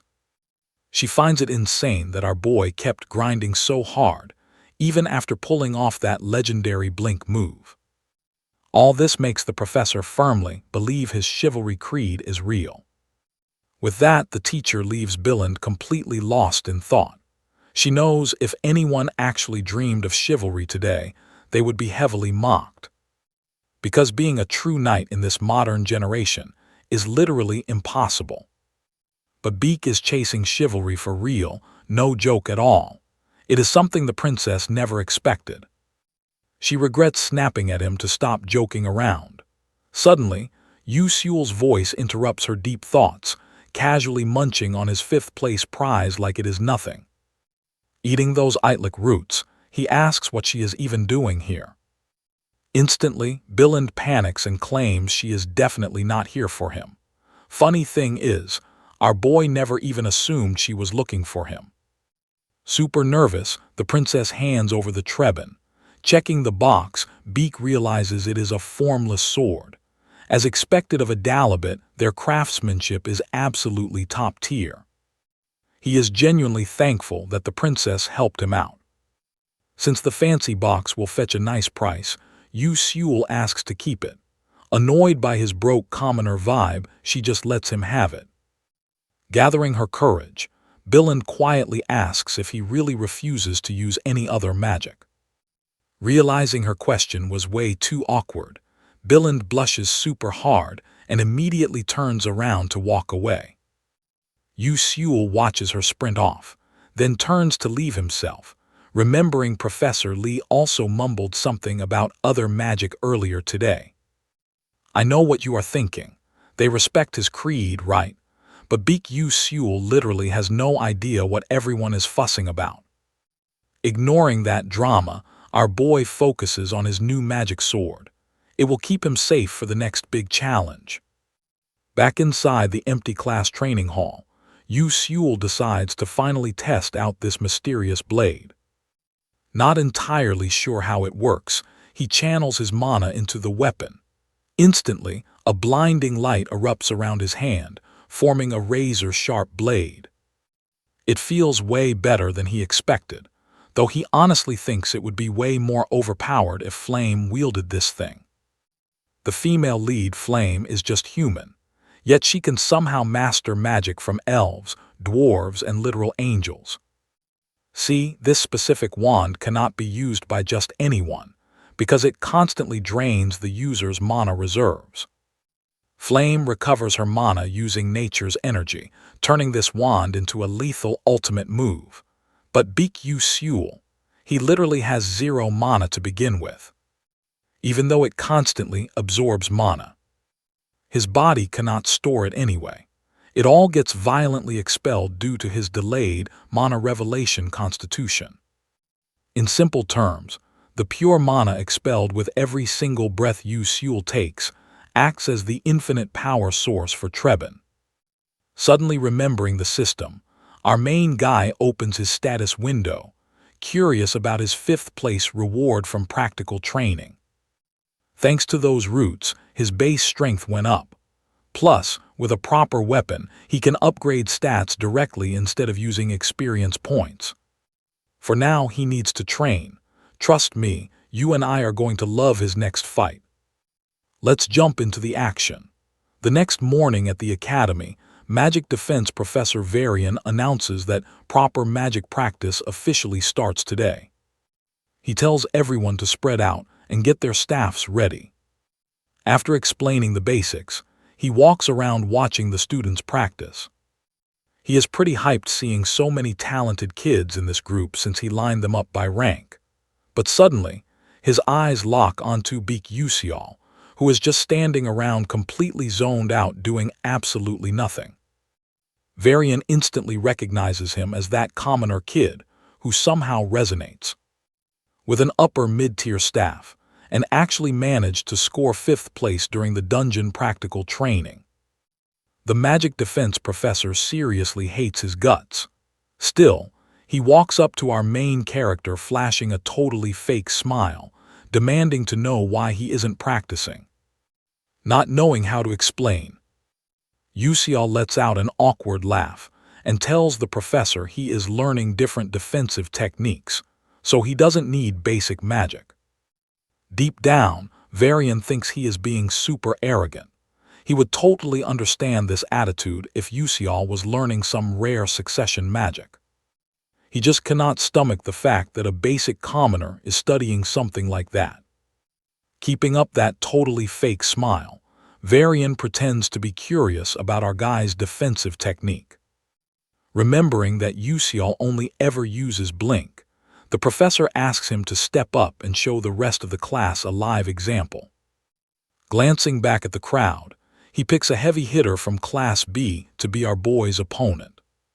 For Varian, having solid connections is super important if he wants to keep his sweet teaching job. Plus, Morso is from the Scalvan Empire, so giving him a good impression is super useful. Also, crushing a Class S student with flashy magic looks amazing for his record. Both guys step up to the platform. Meanwhile, Alsek and Raiden are cheering for Morso, completely hoping he publicly humiliates Yu Seul. Ignoring the haters, Yu Seul knows he is only here because it is a mandatory class, and he literally cannot even use normal magic anyway. Plus, Varian has been a huge headache since their first year. Keeping that in mind, Yusial decides it is time to test the results of his crazy training. The duel will be based on simple attack and defense turns, and no magic outside your turn. And with that, it begins. Now watch closely, guys. Everyone is dead set that Morso will win with his heavy earth magic. As soon as the match starts, Morso drops some wild second-rank magic, forming a massive glowing magic circle right from his staff. All the students completely freak out, considering the unspoken rule is to only use basic first-rank magic during practice. Furious, Morso unleashes his heavy Dorton stone straight at our boy. Totally calm, Yusial grips his sword. It looks like a basic slash at first, but a split second later, Morso's magic completely vanishes, leaving everyone in pure shock. It is completely mind-blowing for the crowd that one basic slash just instantly wiped out Morso's magic. Even Varian realizes that Beak Yusial just pulled off something completely unreal.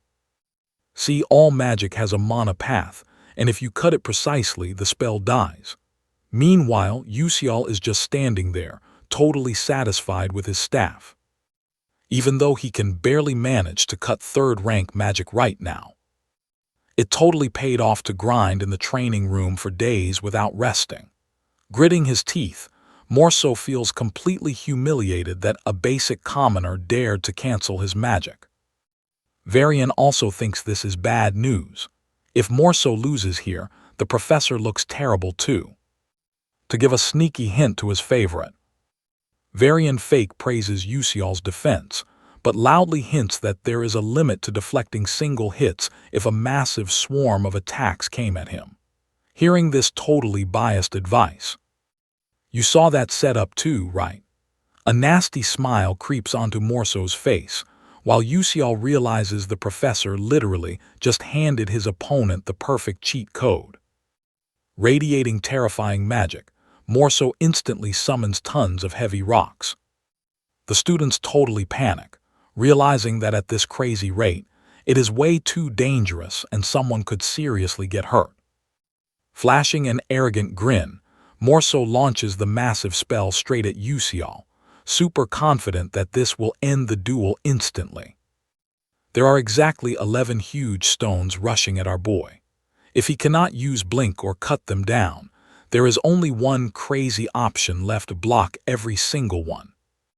As the stones close in, Yusial stands his ground, and with one wildly efficient movement, he blocks them all without breaking a sweat. Watching his super advanced magic get completely shattered, Morso snaps straight from shock into pure, raging anger. He never imagined his absolute strongest spell could be blocked so ridiculously fast. Even Varian is super stressed because if Morso takes an L here, the professor looks like a joke too. Meanwhile, Yusial is actually stunned by his own crazy defense. He tried copying a wild move he saw in another game. This parrying technique is called panning. Trust me, you need to see what happens next. His Terabin staff drains insane mental power to keep its shape, so after using it, stick with me here. His stamina drops super fast, and his defense is way weaker than blocking just one target. Pulling this off in a real street fight, super tough. Lucky for him, this is strictly a school duel. The crowd is absolutely hyped by this technique, totally convinced Morso is doomed at this rate. He is furious. Morso totally snaps and fires up his magic again, even though his turn is officially over. And the professor, dude, is thrilled, secretly hoping Morso keeps swinging. Screaming his lungs out, Morso lunges forward, yelling that he refuses to let this slide. Right then, grinning like a total boss, Jeremy Calvin steps up to Varian, demanding to know why Yusial isn't getting his counterattack turn. Caught completely off guard, the professor just freezes up and starts stammering. Looking around, he realizes he was way too hyper-focused on the fight and totally missed the crowd getting angry. But before Varian can finally switch the turns over, Yusial already dodges the cheap shot, completely flipping the script and pressing his blade right against Morso's throat. The match is totally over. Our boy won. Now watch this part closely. While everyone is completely shook, a seriously dangerous smirk hits Jeremy's face. Later at the royal palace, Morso's agonizing screams echo down the hall. Pathetically sprawled on the floor, he is literally begging for forgiveness after losing to a commoner. Shockingly, the guy actually beating up Morso is none other than Jeremy Calvin. After torturing the guy, Jeremy casually tells Varian to check on Morso, pretending he is worried his good buddy is pretty badly hurt. As Jeremy walks off, Varian thinks he is a total hypocrite. After all, calling Morso a friend means he is definitely not a loyal subject. Inside the Scalvan Empire, where the next ruler is chosen purely by their raw magic skills, Crown Prince Jeremy Scalvan completely secured his royal title by utterly crushing his own siblings when he was just 12 years old. Stripping away that loyal subject title basically means the Dorton family just got completely permanently cancelled from the political world. Deep down, Varian totally knows this insane punishment is not just about Morso failing. Since Yusial caught the crazy Crown Prince's eye, his academy life is gonna be pure chaos. The next day, every single student is gossiping about Yusial actually choosing the night path. Everyone is also super shocked that he somehow totally wrecked Morso from the crazy, influential Scalvan Empire family. In class, Flame is getting super annoyed because everywhere she goes, people are constantly hyping up Yusial. It is not like she wants attention, but she finds it strangely frustrating. Right then, Professor Min Tyron, the alchemy teacher, announces they are brewing the special Tyron fatigue recovery potion that she actually invented. Gripping her flask super tight, Flame is stressing out, knowing one tiny mistake turns this into a massive disaster. She usually dodges alchemy class like the plague, because it is seriously way too hard. Meanwhile, Professor Tyron is totally yelling at some random student for completely botching their careless potion experiment. Hearing that drama, Flame glances over and catches Yusial happily breezing through his experiment. At first, she totally assumed he only took this crazy class just to hit on Azel. I know what you're thinking, but no, he's just a weirdo who actually enjoys this tricky stuff. Ignoring him, Flame locks in on her own brew. Moments later, she actually finishes making her potion. Thanks to Flame being a total nerd, she whipped it up super fast. Meanwhile, she spots Azel busy carefully measuring out all her magical ingredients. To Flame, she looks super skilled. But here is the thing about the original novel. Azel actually stumbles onto Miela's magical engineering notes and randomly creates an insanely high-tier product that perfectly matches Tyron's recovery potion during this very class. So watching Azel casually brewing the standard potion right now is definitely throwing Flame off. On the flip side, the angry professor demands to know why Yusial is dumping completely different random ingredients into his mix. Playing innocent, our boy just claims it feels more effective. But the alchemy professor completely chews him out, yelling that this garbage is nothing like the specific Tyron recovery potion she literally just asked for. Hearing that, Flame's eyes totally bulge out in shock. Beak Yusial accidentally just brewed the exact high-tier quality potion that Azel was supposed to make. This is messing with her head. How on earth did Beak Yusial perfectly craft the exact, overpowered potion Azel was destined to create? Meanwhile, Professor Tyron groans in pure frustration, totally sick of his reckless attitude. She snarkily mutters that this is exactly why commoners can never achieve anything.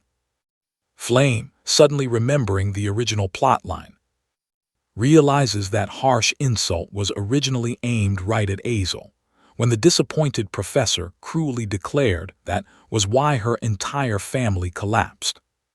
Those vicious words seriously traumatized Azel, haunting the poor girl who lost her family, torturing her until she finally finished brewing that crazy potion. You and I both see what he did here.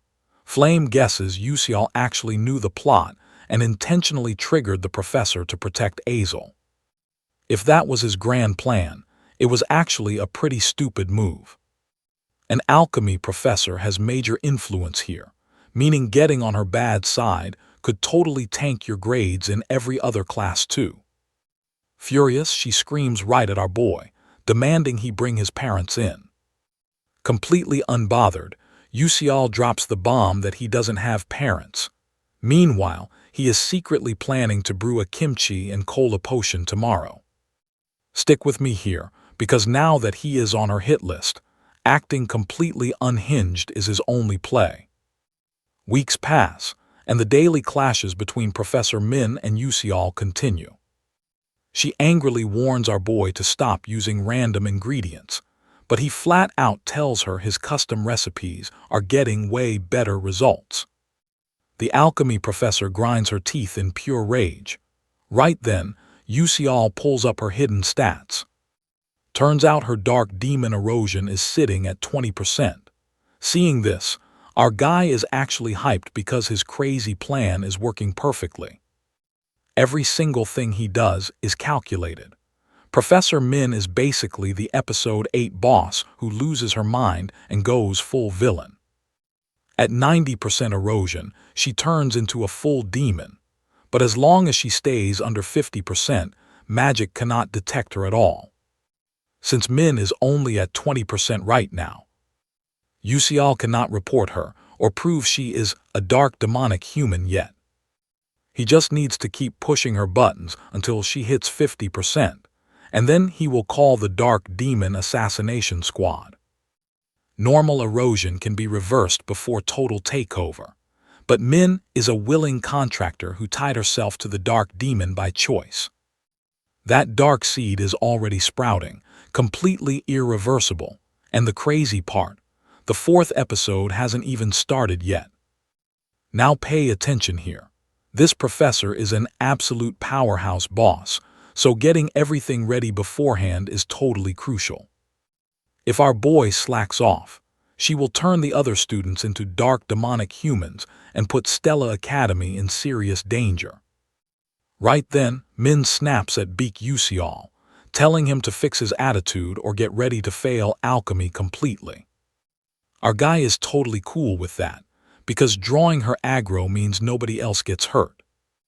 Later on, the alchemy professor splits the class up. Yusial is shocked. He definitely was not expecting a group project today. His team ends up with Azel, Mal, and Kasuhan. Mal knows they are basically doomed, since Min loves failing anyone she holds a grudge against. Still, Azel tells them not to give up, since the practical exam gets graded by at least 3 official alchemists from the Alchemy Castle. This means Professor Min cannot just ruin their final grades all on her own.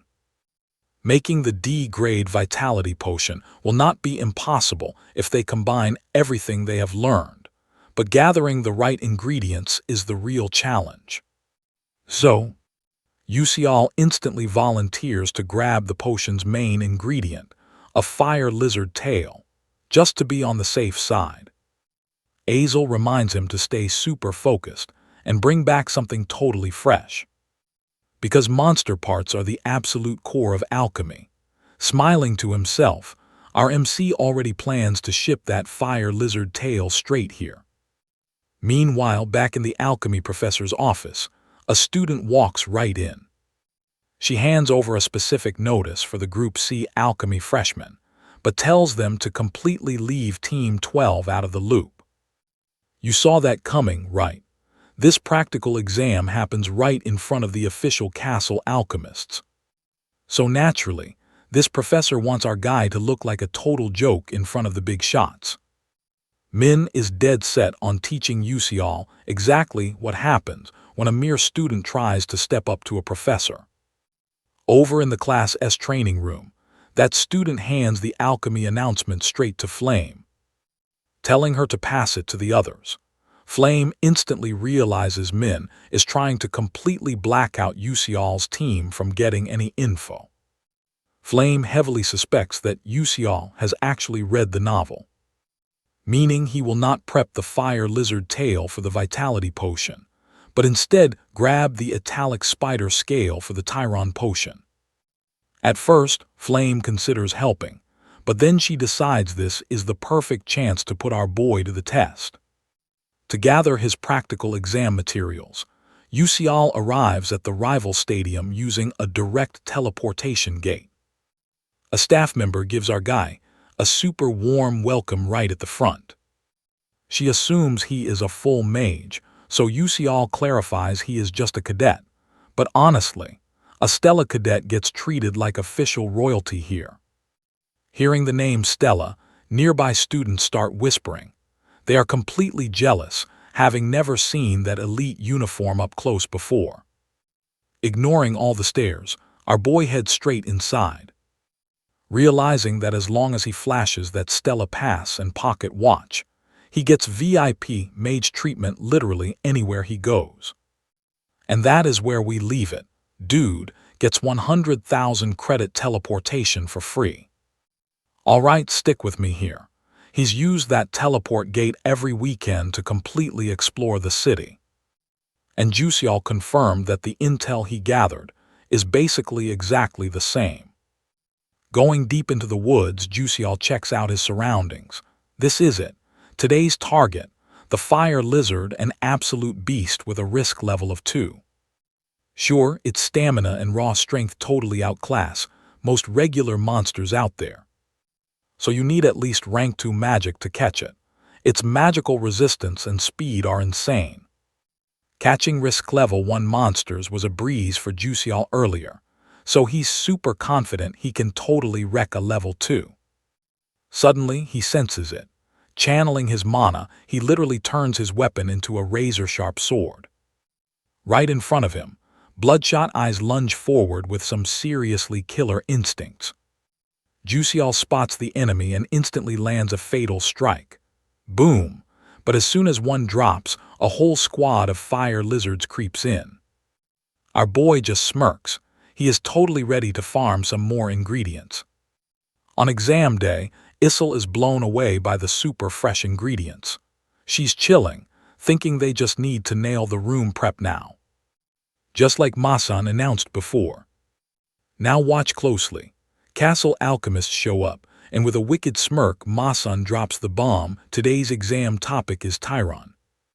Type B, Yusial's squad is stunned. Totally confused, Issel reminds the professor that the test was supposed to be on the vitality potion. But the alchemy professor just casually claims she already sent an announcement about the switch.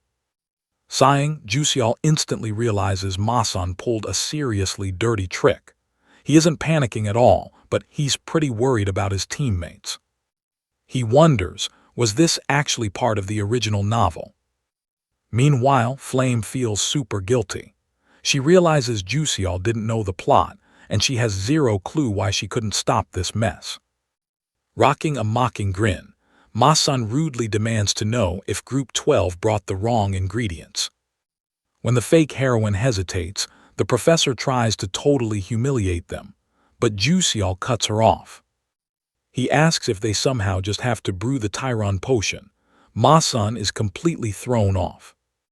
Our main guy oozes confidence, boldly declaring he will absolutely make that exact potion. A potion way better than hers, using totally different ingredients, just like he always does. His swagger absolutely enrages the professor. Still, she keeps that fake smile up. She's powerless with the fancy guests watching. The alchemy professor recalls that the Tyron potion's core ingredient is the Italica spider scale. Those spider scales are packed with insane nutrients, making the Tyron Point potion a high-tier thermal supplement built right on that base. Masan figures our hero is going to brew a thermal supplement using a fire lizard's tail instead. She literally sees this as the ultimate chance to publicly ruin Jusial's alchemy career once and for all. Thrilled, the professor gives a 1-hour time limit. The squad panics, having zero clue how to pull this off. But we know him. Jusial smiles warmly, calming them, explaining they gotta try because trying beats getting disqualified. Hearing this, the whole squad gets hyped, ready to show the professor what they're truly made of. Thinking back, alchemy was literally the one field where Jusial dominated in the game. He carefully logged every single recipe, and obviously, Tyron Point Type B was on that list. He wasn't planning on making this, aiming for Masan's future recipe instead, but right now, he's got no other choice. Our boy drops some knowledge, telling the group that Italica spider scales are nutrient-heavy since they're crucial for reproduction. The fire lizard's tail has a super similar organ, a special blood vessel. He heard the Alaker tribe in the southern desert actually used these exact vessels to boost their leader's health. They live super long, so this perfectly swaps the Italica scales.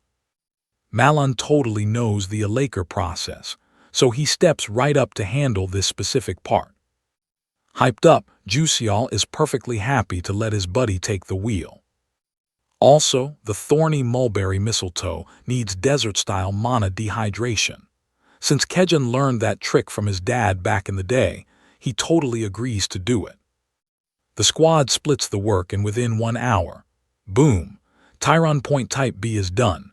The alchemists are absolutely shook seeing these kids actually pull it off. Masan is completely in denial right now. Since she spent literally years researching to invent anything, there's no way a bunch of kids finished it this easily. Curious, the alchemist tests it out. It's incomplete with extra ingredients, but trust me, you and I aren't done yet. Alright, let's jump right in. This potion totally wrecks Masan's version. The alchemists are super impressed, but Masan, her face is twisting up with pure, salty frustration. She snatches the bottle right out of the alchemist's hands to see for herself. Checking it out, the alchemy teacher realizes her own technique. Using monster nutrients to replace human life force is totally being used here. Without a doubt, this is a flawless Tyron Point potion. This feels completely unreal to her. But hey, Masan is the greater here. She actually plans to fail them for missing ingredients. Before the teacher can even speak, the main alchemist loudly declares that even an A+ wouldn't be a high enough grade for Team 12. Backed into a corner, Masan bitterly announces that Team 12 passed the exam. At this point, Masan is furious, fully plotting to crush our boy later. Plus, her dark demon erosion progress just spiked up big time. A little while later, the students are training hard in the practice hall. The flame completely goes out. Right at that moment, she spots Arsa Huang, the genius fire mage, literally crying her eyes out because the princess already mastered techniques she spent years practicing. Arsa Huang is terrified that Beyond might soon break free from her control too. Hearing this, Flame freezes up, knowing Beyond's control is only supposed to develop in their second year. How in the world is this happening right now? Now pay attention, this is where it gets wild. Flame suspects Beak Ucial is behind all this, since that alchemy exam felt super sketchy too. Considering the Type B Tyron Point potion was a recipe the future Azel was supposed to discover, which Masan would later steal and finish. It makes absolutely no sense. How could Beak Ucial know a recipe that never even popped up in the original novel? She figures he probably had no clue the incident would happen. Suddenly, everything just clicks right in her head. She concludes that Ucial definitely knows about the future, but doesn't actually know the original novel's plot at all.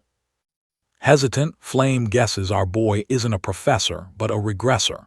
It makes total sense he's from the future. He knows big future events, but misses the tiny, specific incidents that happen to Azel. In the original story, Mayu Song once actually scored the crazy chance to time travel. Being the absolute only one with time powers here, the 11th moon of the Silver Era. Lost in thought, Haiwan Rong interrupts her, totally worried about why Flame is spacing out. Curious, Flame asks Wonong what he thinks about Beak. He knows him pretty well, but still finds our guy to be a little weird. Seeing her looking so stressed, Wonong asks if Yusial is causing her some kind of trouble. Flame doesn't lie, admitting it's true, since Yusial seems to know the original novel just like she does. You and I both knew she wouldn't just complain. Flame decides to confront Beak Yusial and share her thoughts directly. Hearing that, Haiwan Rong is totally stunned. Flame walks away, leaving him standing there all alone, looking shocked, super sad, and full of questions. The next day, Yusial sits alone, completely lost in his own thoughts. Right now, Masan's dark demon erosion progress is sitting at 37%, meaning the big incident hits in exactly 3 months. The crazy alchemy teacher's dark demon erosion will randomly target one lucky student.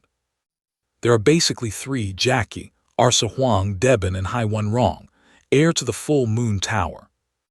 If he gets involved, things get way worse, since that dark demon erosion usually forces a bad ending.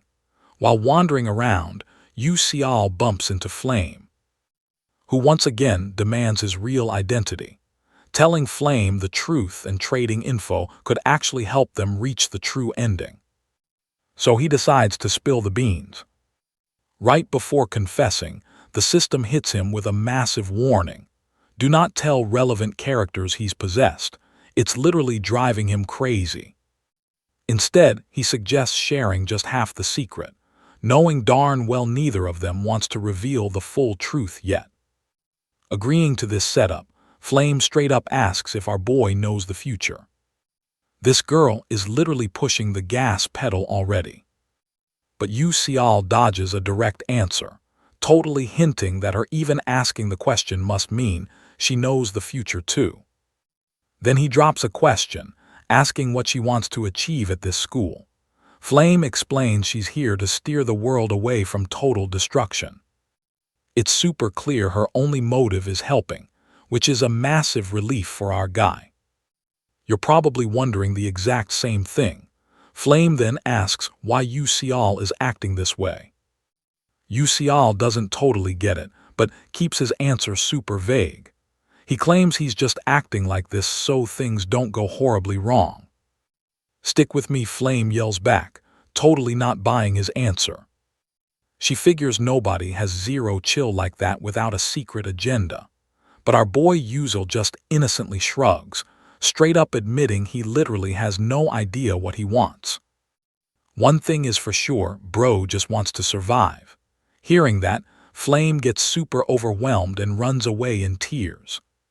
Suddenly, Haiwan Rong rolls up on our boy looking mad aggressive. He demands to know why Flame just bolted out crying. He straight up threatens Yuzel, saying do not even try lying right now. Sweating because this dude is the ultimate rival of the strongest guy alive, our MC suddenly remembers the full moon tower air is totally crushing on Flame, so keeping it super upbeat. Yuzel clears the air, swearing that absolutely nothing sketchy happened, and it is definitely not what Haiwan Rong is imagining right now. Hearing him out, One Wrong actually apologizes for flexing his crazy jealousy and walks away. Yuzel is completely shook seeing the usually ice-cold air of the full moon tower acting so messy and unhinged. Honestly, the whole vibe just feels extremely off and weird. Later that night, Azel is spacing out hard. Flashbacks hit her earlier. She asked Yuzel if he just freestyled that crazy mixing method straight off the top of his head. Without missing a single beat, Yuzel admits he totally cooked up the first part instantly.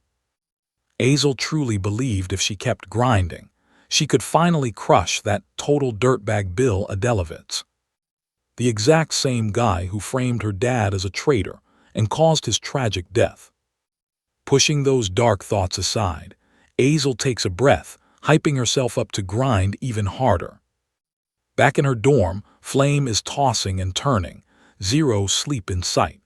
She specifically picked a 4-person room because she loved having that loud, chaotic energy around. If she knew she'd stress this much, she'd have picked a solo room. Watch closely here, you and I both know what this means. Flame is positive Yuzel has zero ulterior motives, which basically proves he actually time-traveled. In the original novel's endgame, the 11th moon of the Silver Era tells Mayusung he can totally rewind time, but there is a massive catch. He will lose almost all his memories. Right after completing his main mission, his whole existence gets totally wiped. Nobody will ever remember he saved the world, not even the people he loved. After dropping that bomb, the 11th moon asks Mayusung if he still really wants to turn back the clock and walk that brutal path again. Mayusung figured if that was his destiny, he would do it, but crazy enough, Azel stopped him.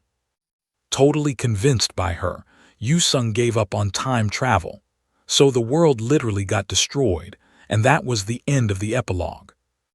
But if this world is a remixed version of the novel, and Yuzel was the one who used the 11th moon's power to hit the rewind button, then everything changes right here.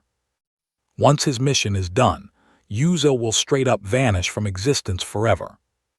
But here is the heartbreaking part. The guy who should have lost his memories and cared only about the mission, literally just said he only wants to survive. Connecting all these dots is making Flame feel completely miserable. Out of nowhere, Jackie barges into Flame's room, telling her that one wrong came looking for her and is chilling down on the first floor right now. Having zero interest, Flame just tells her to bounce because she is sleeping. Down on the first floor, Jackie walks straight up to One Wrong. One Wrong has zero clue who she is, so she explains she is Flame's friend, and that Flame was super exhausted. So she crashed hard. Hearing this, the full moon tower heir immediately assumes Flame is depressed because she confessed her feelings to Yuzel and got totally rejected by him. As One Wrong walks away, Jackie just stands there in dead silence. We both feel that sting, right? She really likes him, but he literally forgets she exists. Always the same story. Flame is always the main character, and that fact is finally making Jackie snap. The very next day, over at the first main tower, Academy Vice Principal Stella Academy is super salty because Mazin got totally embarrassed by some student, especially when everyone had massively high expectations for her. Besides all that drama, Academy demands a quick update on that random sequence convergence technique research. She has been cooking up with the sketchy doctors from the Moon Shadow Order. Flashing a confident smile, Mazin promises that she is definitely not going to let them down. Once she steps out, the vice principal scoffs, totally mocking her for being a naive fool absolutely blinded by her own quest for glory. It's totally ridiculous that a magic warrior, who is literally supposed to hunt dark demonic humans, is secretly doing research for one. She is practically counting the seconds until the alchemical magic engineering is finally complete. A little while later, Mazin's busy assistant, Altalicia, is struggling with massive stacks of files. Yuzel jumps in to help her out, but instantly spots something super weird on the whiteboard. The assistant mentions it is the formula the alchemy professor is researching with those doctors. And trust me, you'll want to remember this name, the random sequence convergence technique. Hearing that, Yuzel absolutely freezes in pure shock. Stick with me here, because he knows the crazy random sequence convergence technique in alchemical magic. During Main's Dark Corruption episode, the dark demonic humans actually teamed up with Ma to finish this technique. The massive skill gap causes some insane damage, but the moment Atlalicia finally drops in, everything flips. Yuzel suddenly gets a crazy idea. What if Atlalisha actually solves this insanely hard technique before the dark humans do? Being totally sneaky, Yuzel asks the assistant if Professor Ma is seriously annoying her right now. Atlalisha is super confused by that question, but Yuz insists there is a deeply satisfying way to get payback. Altalisha panics instantly. She is literally just an assistant. If she tries getting revenge and gets fired, she will end up living on the streets. Yuzel tells her to just become a way better alchemist than Masson. That way, absolutely nobody can ever look down on her. Those words totally spark her motivation to level up. The assistant is exhausted, and honestly, doing Main's dirty work in a dusty warehouse is not the vibe anymore. Altalisha actually dreams of becoming a master alchemist to craft wild inventions, and she definitely has the god-tier talent to make it happen. Because one day, she is absolutely destined to become the greatest genius alchemist of her entire generation. She will invent endless epic items using her massive brain and innovative skills. Of course, Altalisha is totally bummed out by harsh reality right now, but Jose L. is determined to fast-track her epic dream. Right after Stella wrapped up the first round of exams, our boy made sure to visit Altalisha regularly. Right now, the assistant's wild inventions are piling up smoothly, but her formulated solutions are still coming up short. That is exactly why Joel needs to guide Altalisha to the perfect answer before Masson finds it. Still, super tough. While taking a walk, our main guy bumps into Flame, who warns him to stay frosty. On the flip side, Ju Seol brings up Jackie, making Flame think he might actually have a crush on her.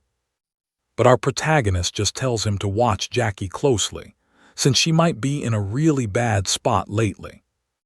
Bike UOL is totally convinced that if Jackie gets corrupted by a dark demon, she will become incredibly unstable and dangerous.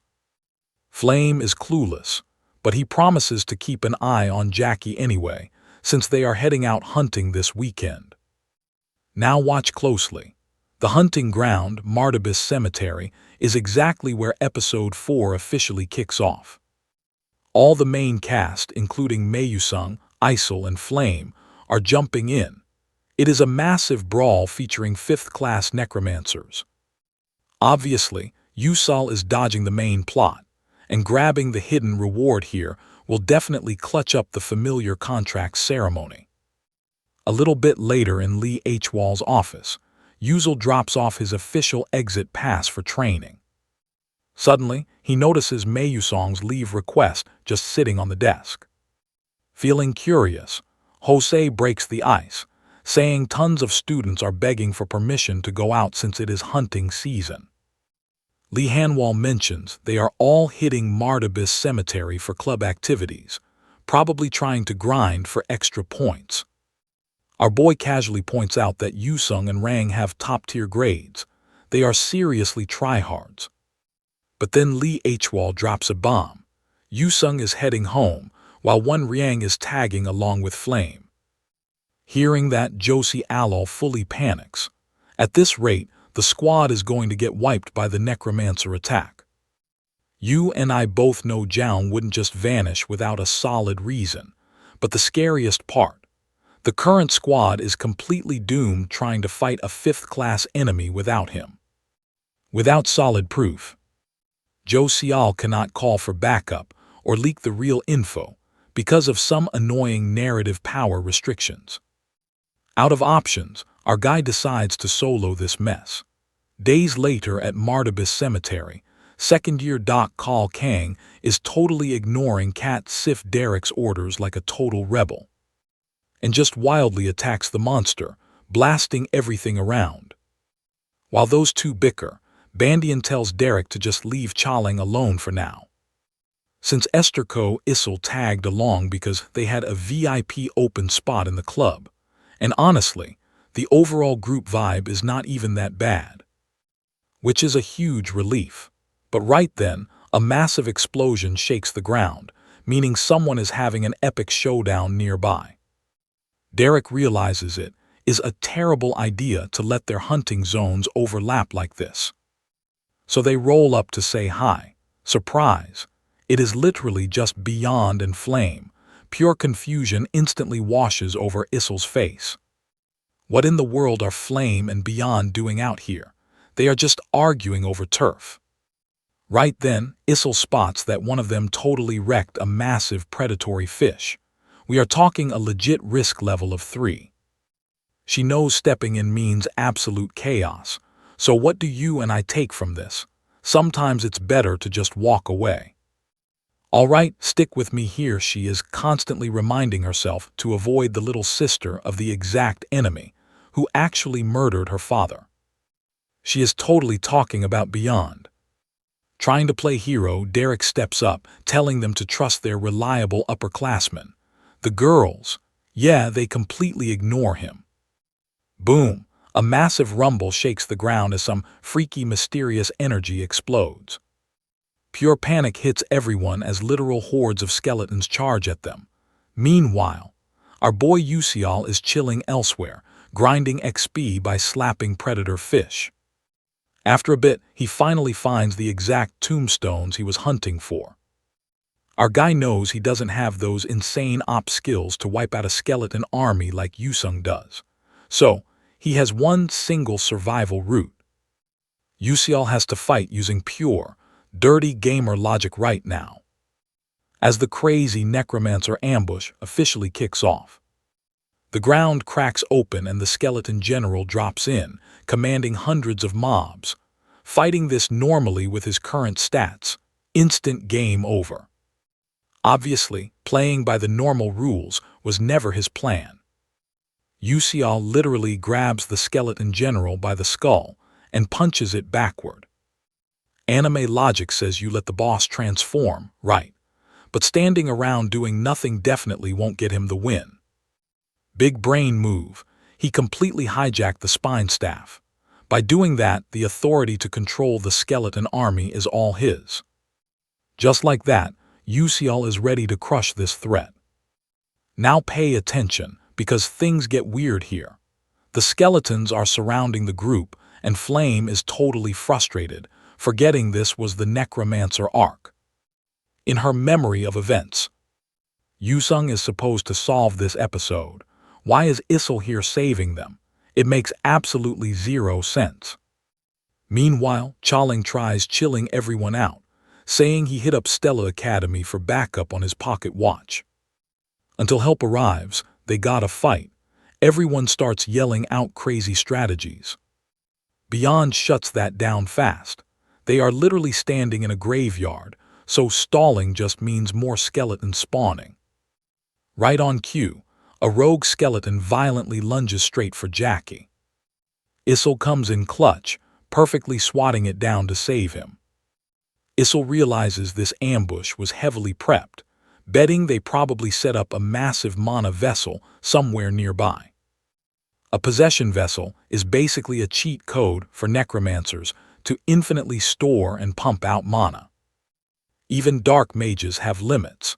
Summoning them normally would drain their tanks after dropping just a dozen low-tier mobs. Watching the sheer number of enemies multiplying, Chaling figures this trap was set way in advance. The villain totally wants them to die and become skeleton mages. Derek, trying to flex his leader status, gears up to just nuke the whole area with a massive magic spell. But before he casts it, a bony hand grabs his leg. His eyes go wide in absolute terror. Chaling dashes in with a clean hit, saving him. But things instantly get worse. Derek is stuck mid-cast. Without warning, his heavy spell starts backfiring. You and I both know an overloaded spell is bad news. If that terrifying energy blows, they are all dead. Pure panic takes over everyone. Suddenly, a blinding explosion completely wrecks the cemetery. The whole squad is wiped out on the ground, taking heavy damage. Flame is completely exhausted, running on 0 mana and pushed past her absolute limits. The situation is totally busted, and there are way too many mobs left. A skeleton snaps its jaw and charges her. Flame freezes in fear, totally thinking this is where she dies. But miraculously, the horde just stops moving. In the distance, Yusial finally pulls up to save the day. Flame is completely stunned, trying to process this flex. Then she spots the boss' skull mounted on his staff. That boss is insane compared to normal mobs, and elite guards should have been protecting it. Yet, he completely soloed it. Flame can hardly believe she actually survived this mess. After catching their breath, everyone thanks him. Isel, though, is super curious about how he actually snagged the general's head so fast. Yusial totally dodges the question. I mean, he is not gonna admit he literally spawn-camped the boss to get it. Anyway, Yusial starts cooking up a new strategy. So what do you and I think his plan is? Chaling asks what's next, since the necromancer is about to control the mobs manually. Stick with me here. Jaisal explains he saw the necromancer taking over near their base camp. Breaking through this siege, absolutely impossible, so there is only one other way to reach the boss. At school, they learn necromancers pack the most overpowered magic, but their actual physical bodies are basically made of glass. True, there's gotta be tons of guards near them.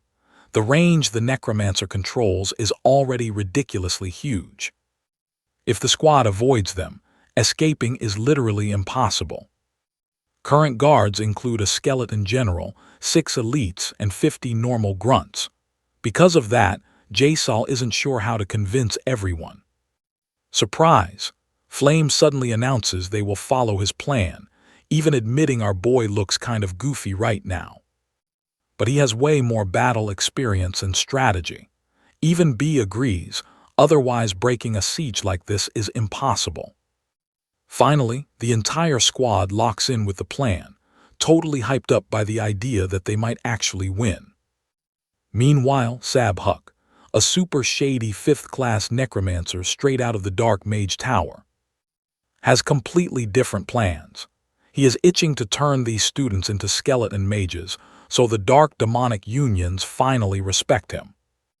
It has been 7 long years since this guy started hoarding mana inside his weird little vessel. With at least 700 sleeping skeletons here, he thinks he is totally untouchable. Suddenly, Sabhuk's confident face totally drops and his senses get completely blocked. He starts wondering if his general got captured. Then, crack! A massive force violently slams the shield behind him. Now pay close attention here. The necromancer goes into full panic mode, completely clueless how a crack appeared in his 4th-class magic barrier. Instantly, an absolutely massive explosion just completely shatters his shield. Sabhuk sees the Stella students walking right up to him. He didn't want to use this backup method, but facing them is too dangerous. So, completely freaked out, the necromancer bites his own finger until it bleeds, desperately summoning his elite soldiers. The ground violently rips open, and those elite skeletons pop out just to save their master. Still, Sabhuk violently coughs up blood, taking heavy internal damage from oversummoning. But whatever, he feels safe with his little minions guarding him. Too bad his plans turn to absolute garbage when our main character suddenly drops right behind him. Feeling a sudden presence, the necromancer whips around. Absolutely terrified, he asks, "Who the heck is Jaisal?" See, Sabhuk was secretly watching the Stella students through his skeletons. That is exactly why seeing our boy shocked him so much. His jaw literally hits the floor seeing his skeleton general's head casually chilling right on Jaisal's staff. Jaisal just drops the skull, letting it hit the dirt. Then he absolutely curb stomps it into dust with one heavy strike. With the skeleton general completely destroyed, the necromancer's internal injuries just get worse. You and I both know he messed up. He realizes he totally underestimated Stella, while Jaisal sweats his own broken plan. Normally, Doc Chulang and Bandian should have handled the generals and rushed over to help him. But with extra elite soldiers crashing the party, they are stuck. Jae-sol wonders if he seriously has to fight solo, being the weakest guy here. Suddenly, his attention snaps right back to Sab-Huk, who is just continuously coughing up blood, making our boy realize that his opponent is basically running on fumes right now. It was super obvious that summoning those elites totally wrecked his physical body. A super cocky smirk flashes across our boy's face, since he genuinely believes he can win this fight completely solo.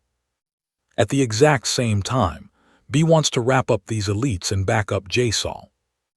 Out of nowhere, Jackie sprints over to tell B that Jae-sol is fighting the necromancer one-on-one. Hearing this, the princess completely freaks out. Because she knows Jae-sol is only a first-class mage, there is absolutely no way he can beat a fifth-class necromancer on his own. A crazy powerful energy radiates everywhere around him, meaning this insane fight is definitely kicking into high gear. She hopes nothing bad happens. Honestly, she will kill our boy herself if he dies here. Back to the main event, Sab-Huk throws up a bone shield for protection. Using the shield as cover, he tries to attack our boy. But Jae-sol has his blink skill, effortlessly dodging every single hit like it is absolutely nothing. Right then, Jae-sol whips out his special cola potions, which are perfect for melting bones, and violently splashes them all over his enemy. Seeing his bones literally melting away, Sab-Huk completely loses his mind. The necromancer fires off super sharp bone fragments right at our boy. Despite that, Jae-sol just blinks directly behind his enemy, raising his staff for the final knockout blow. Jae-sol is totally ready to attack. Before he can do anything, Sab-Huk spins around with a wicked smile. In a split second, a razor-sharp bone splinter completely impales Jae-sol's leg, making him groan in pure agony. Our boy collapses to the dirt while the necromancer laughs. "Trust me, you will want to see how we survive this." Let's dive right in. Ucial knows one solid hit will knock this guy out completely. But the pain makes focusing impossible. Then, boom, a crazy idea pops into his head. Sab-Huk charges forward, weapon raised high for the killing blow. Thinking fast, Ucial drags himself away at lightning speed without making a single sound. The necromancer tells him to give up, totally convinced our boy is dead meat anyway. Groaning, Ucial pushes himself just a bit further. He smiles, basically claiming his victory. Ucial is 13 meters from the necromancer.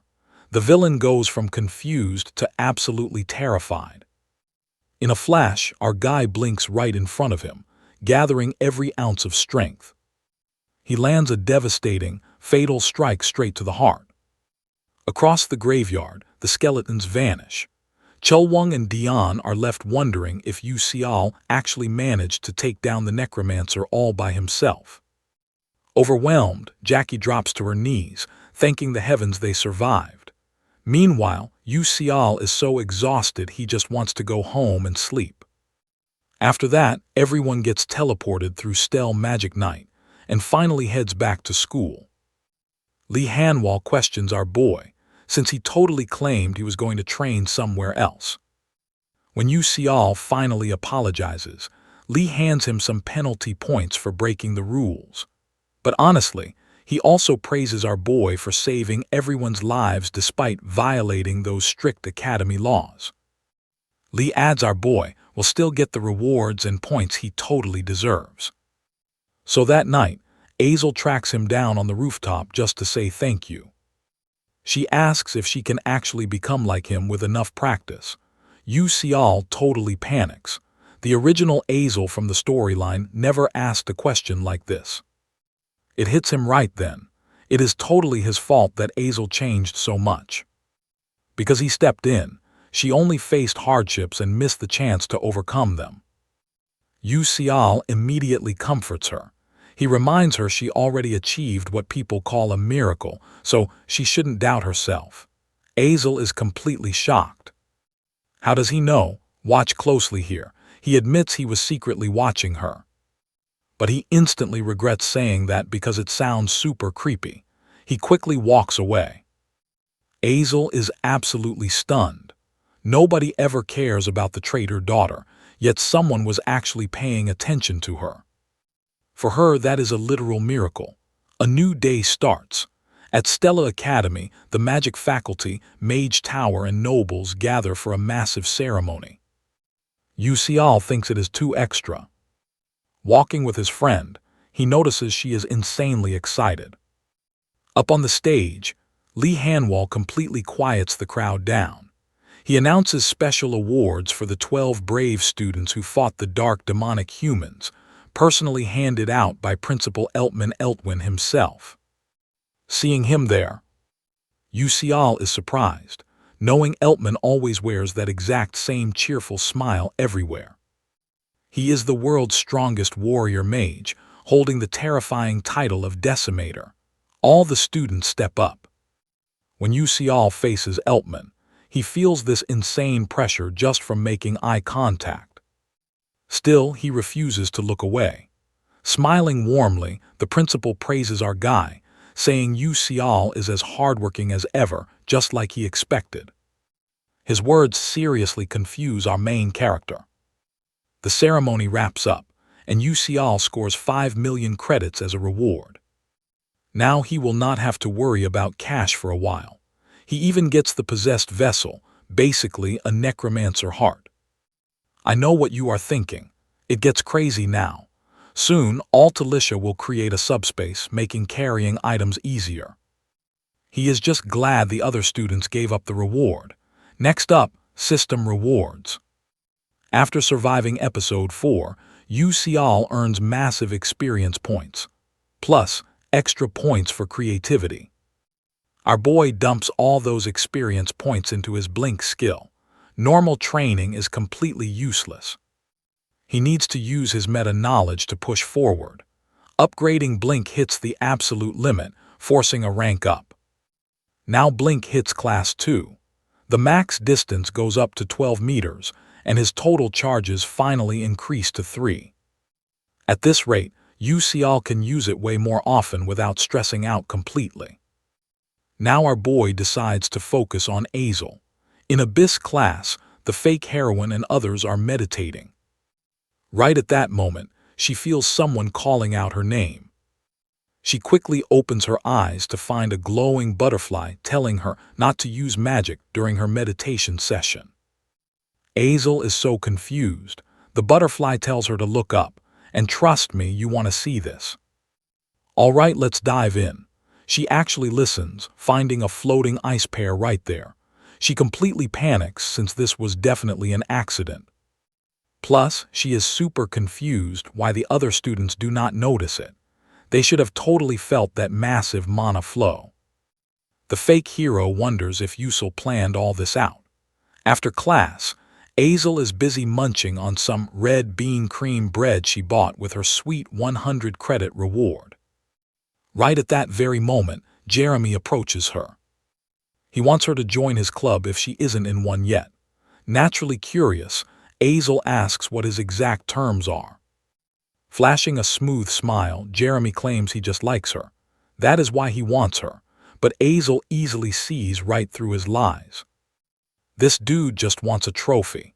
When Jeremy realizes she is not buying it, he leans in closer, promising to give her absolutely anything. Azel knows Jeremy's toxic game better than anyone. The Scalvan Empire and Adelevit Kingdom hate each other. So with Crown Prince Jeremy's power backing her, her miserable life would instantly come to an end. She knows if she accepts his offer, the daily humiliation stops. She could actually find real happiness in something as simple as eating sweet bread. The fake hero knows it is a trap. Still, she almost wants to say yes. Jeremy just waits for her answer, smirking like crazy. Now watch this. Before anything happens, Flame slaps Azel hard.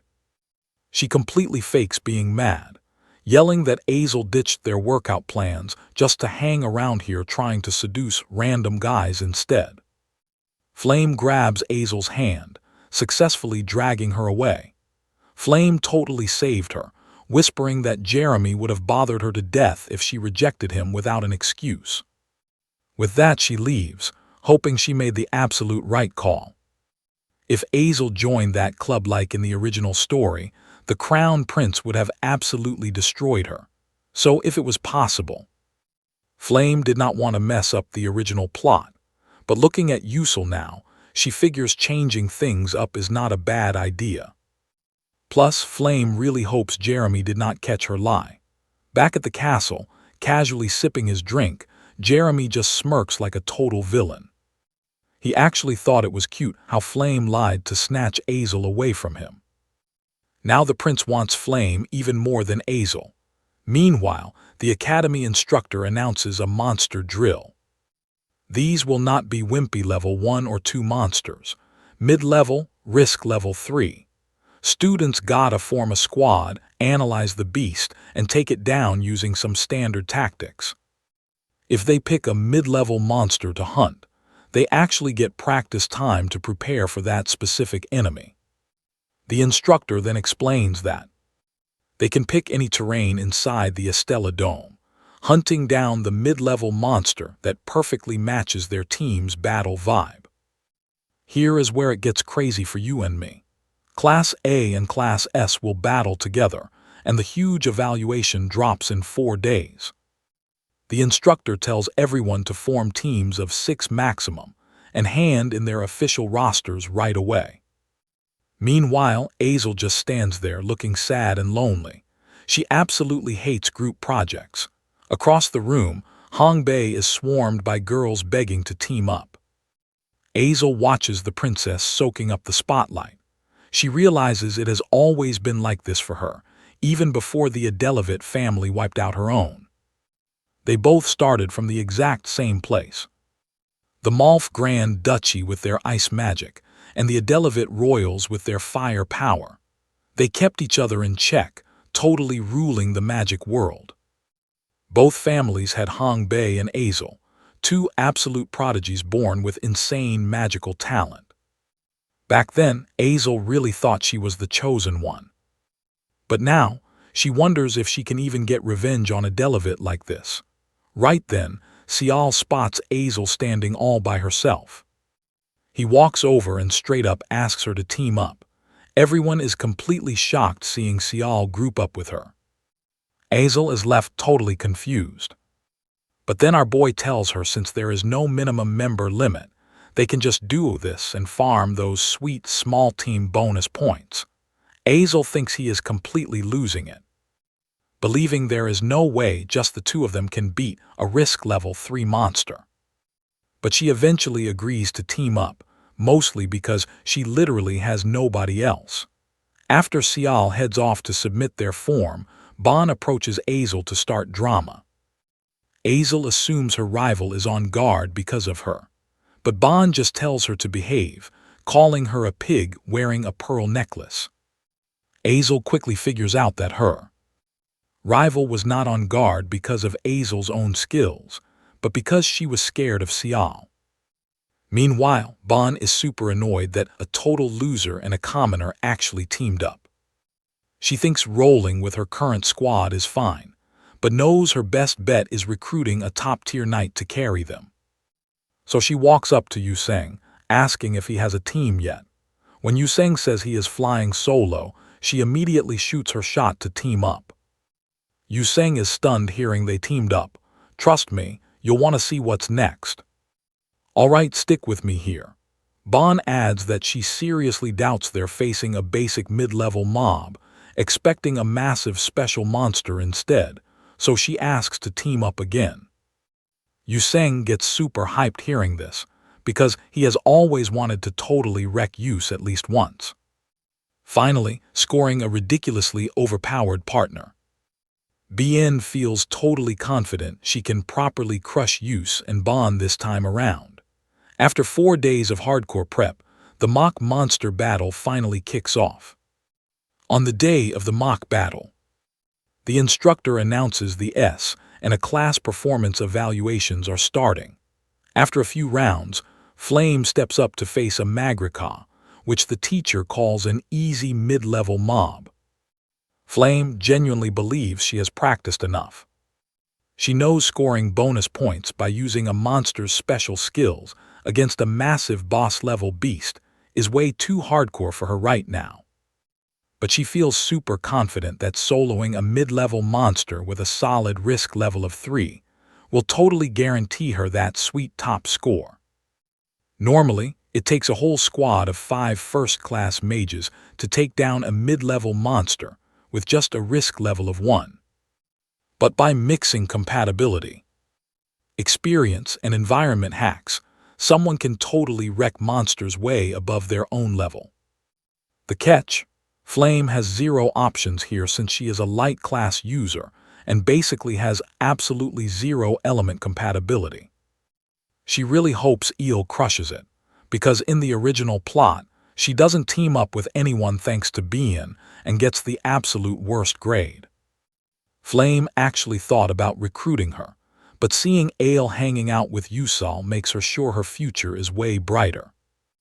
After Group 16 wraps up their crazy fight, the teacher calls Group 17. Flame struts toward the stage, suddenly trips over her own shoelaces and almost eats dirt. Our main guy quickly grabs her, saving her from wiping out. He tells her to tie her shoes, and Flame instantly gets a flashback to when Jackie used to always tie them for her. She dodges a bullet by fixing her shoes, but going on stage, you and I both know everyone's totally shocked she's fighting solo. The whole crowd is shook seeing Flame square up against a giant boar alone. She has no special element, so countering with opposite attributes is totally out of the question. The match starts, and that massive beast charges straight at her. Literally everyone is wondering how she'll survive this solo. But boom! Flame drops her floral whispers in the wind skill, and suddenly massive tree vines whip out, tying the giant boar down tight. Next up, she activates her matter modification. While her staff charges up, the beast breaks out and rushes her. Right as the giant boar gets dangerously close, Flame aims her staff like a boss. A blinding light beam blasts out, blowing a hole right through the beast.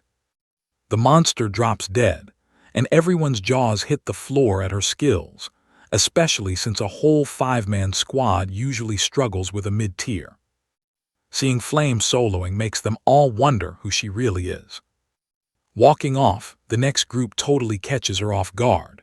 The crowd hypes up the princess, but Flame wonders why Ban teamed up with Yuseng instead of his own crew.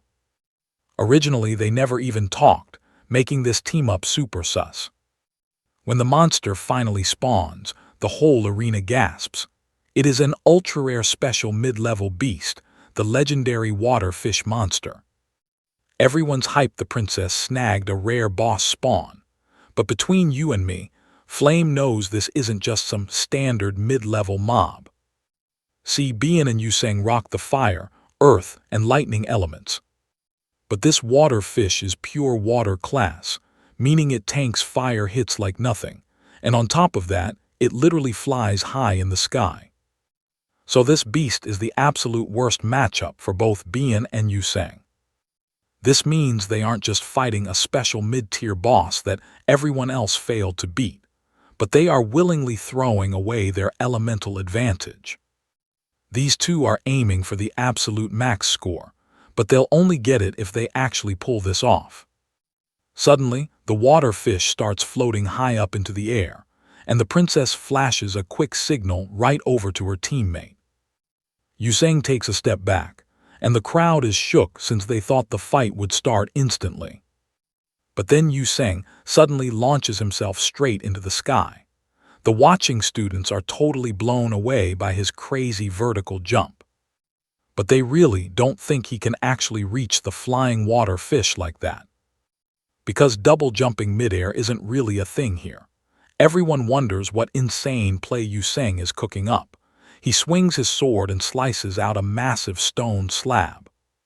His teammate then blasts him with a fire attack for a crazy speed boost, and he vaults right over the beast, leaving the whole arena speechless. While floating right above his target, Yuseng winds up his giant fist and absolutely decks the monster. The water fish crashes hard into the dirt below.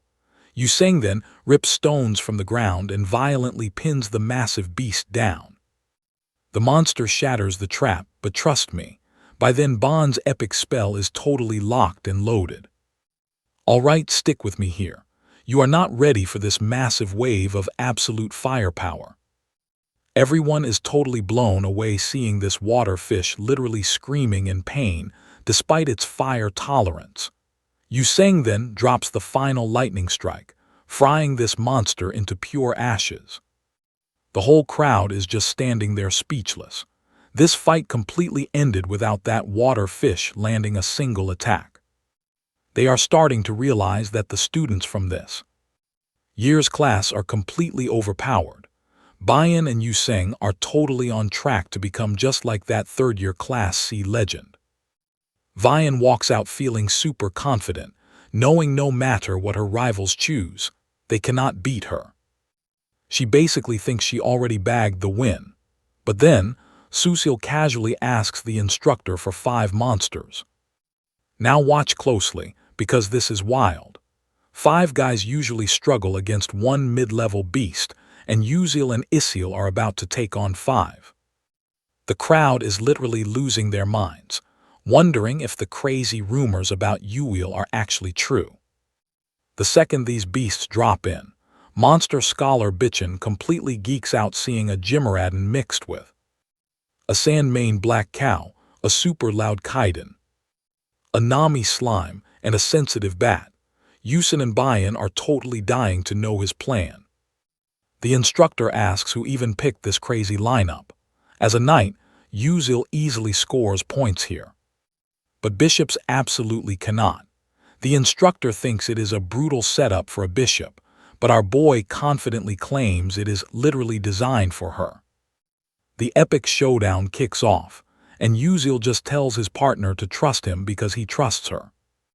And while she has zero clue what his big brain plan is, she flashes back to their monster hunting prep.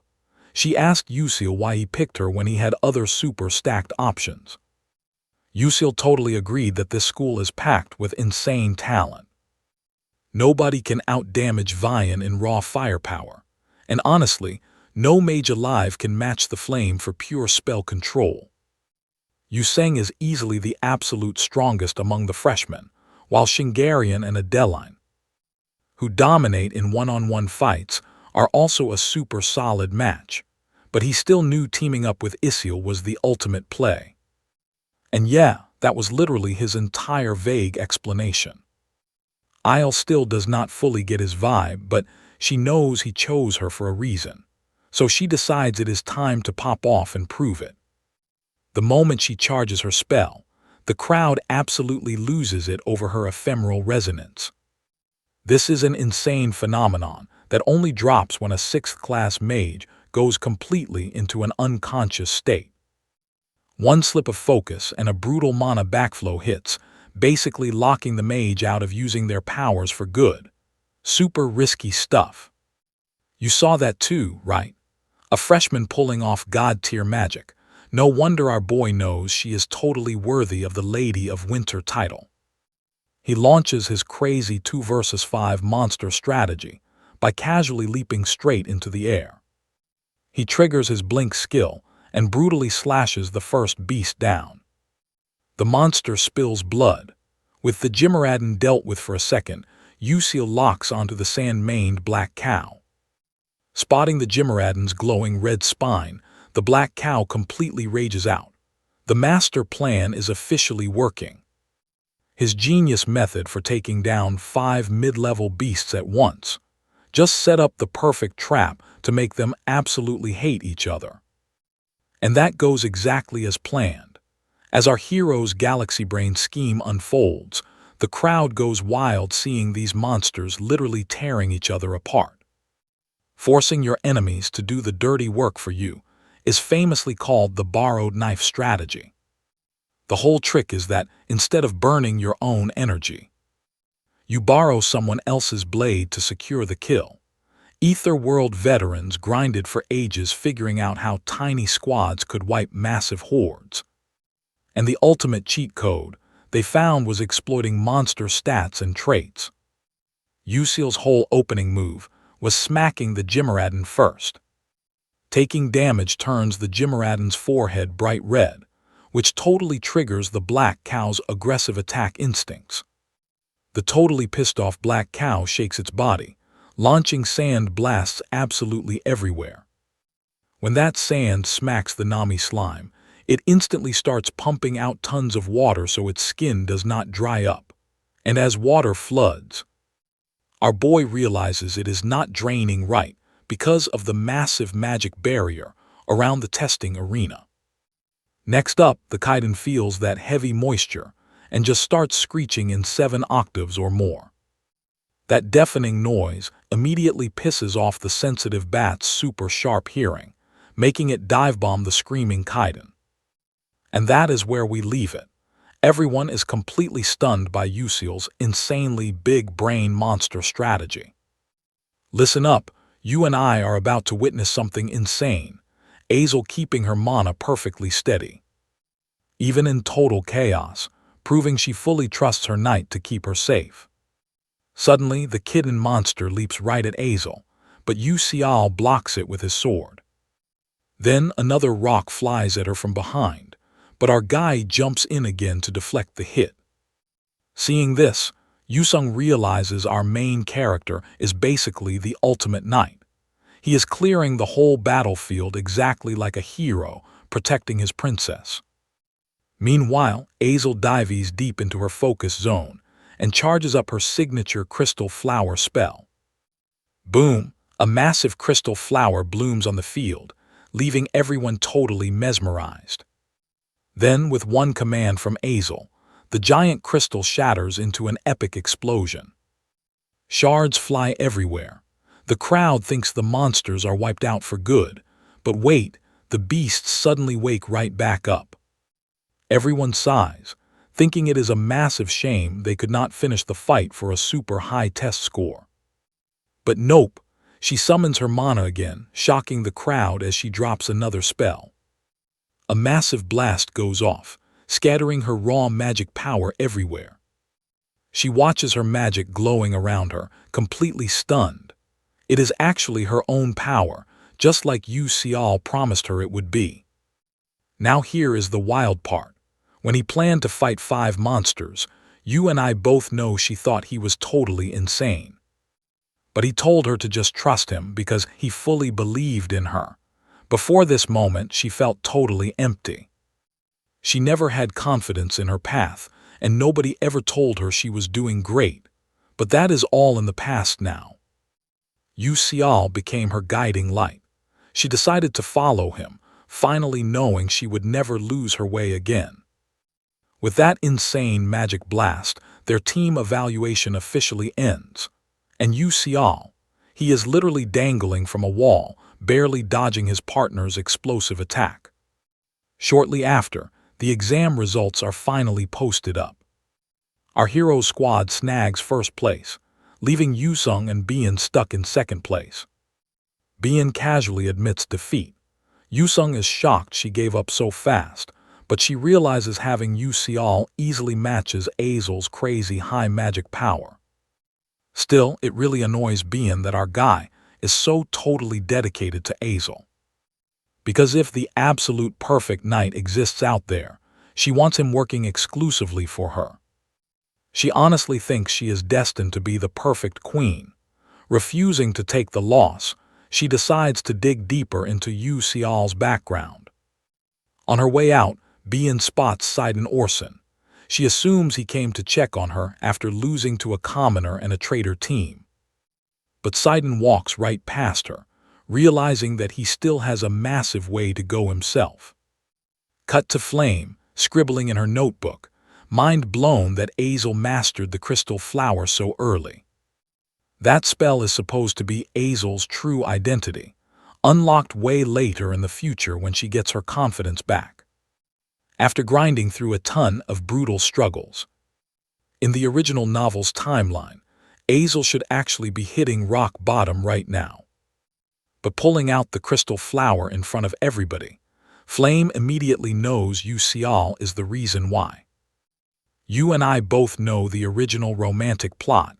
Yu-sung and Azel fall in love, then the world ends. But Flame suspects a hidden backstory exists. An unnamed background character, Baek Yu-seol, secretly loved Azel right as the world collapsed. Maybe he chose to regress in time instead of Yu-sung, rewinding the clock to save her life, even knowing she would completely forget he ever existed.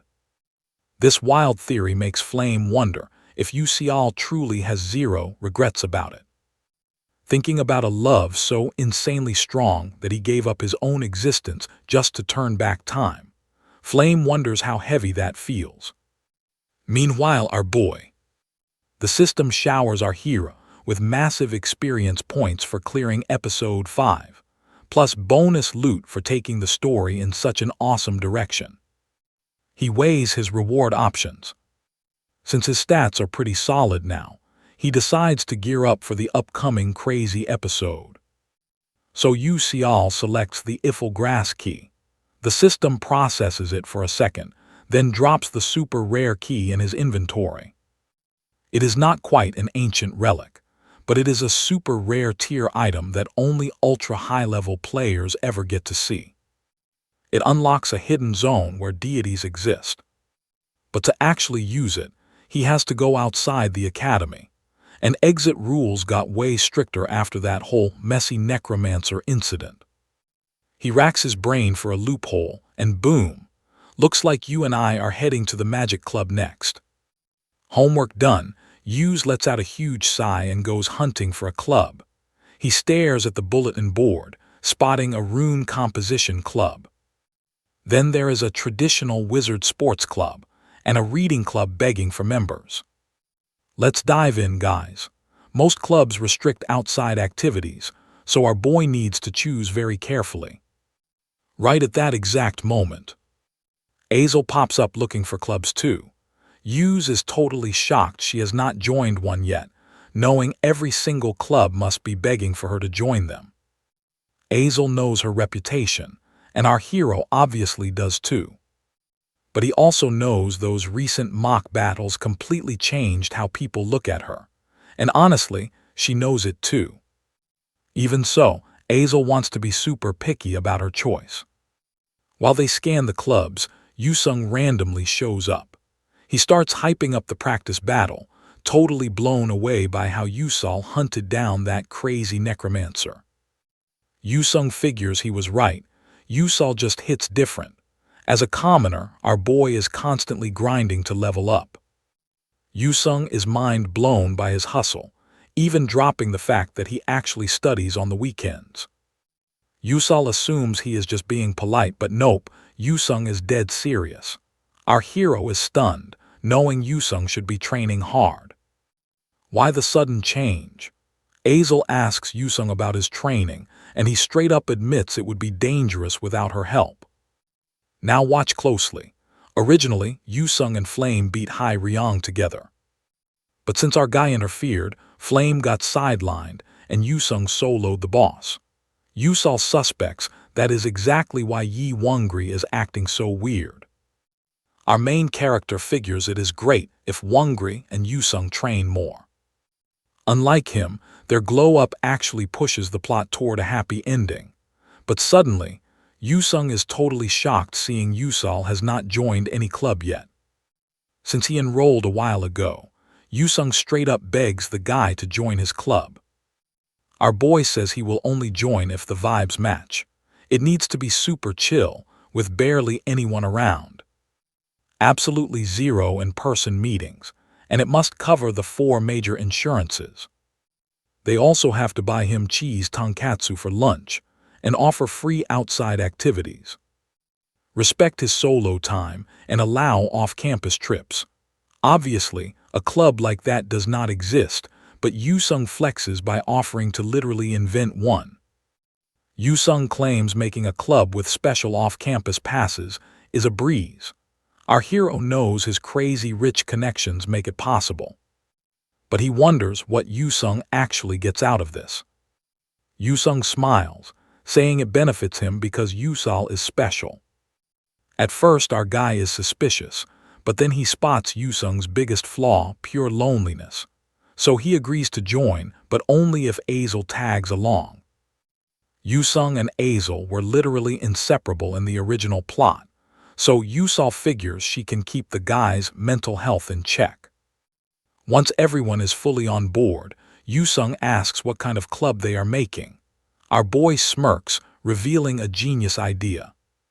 The trio quickly fills out a club creation form. They literally name it the Delicious Restaurant Club, with Yusal as the boss. Yusung and Azel as members, aiming to explore tasty restaurants. Azel doubts this wild plan.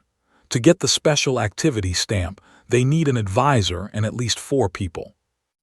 Yusung tells them to chill. He will handle the members and the stamp, but bagging a teacher advisor is gonna be tough. You might be wondering exactly why. Since he can easily score off-campus passes, Yusung bluntly replies that all the advising teachers are absolute trash. Not just anyone can hand out that special activity stamp. The person stamping it has to be one of the 4 people our hero absolutely despises. Cut to Yusung, marching straight into the vice principal's office to casually greet his grandpa. While Yusung straight up plays with his spinny chair. The old man fakes a playful smile. Deep down, he wonders why he is even there. Yusung slides the form over, demanding a stamp for his new club. The vice principal tries to double-check the conditions, but Yusung just snatches the paper back and tells him to stamp it right now. So savage. The old guy hesitates, but he knows he cannot say no to Yusung. The kid is the heir after all. He agrees to stamp the form, and then casually mentions something to Yusung. After a quick chat, Yusung assures him he is fully aware and walks out of the office. So what do you and I take from this? The grandpa absolutely hates his arrogant guts. He is plotting to chop Yusung's head off someday. Meanwhile in class, students are finally breathing again after the lecture ends. This professor constantly roasts anyone presenting, especially if they are just commoners. All right, stick with me here.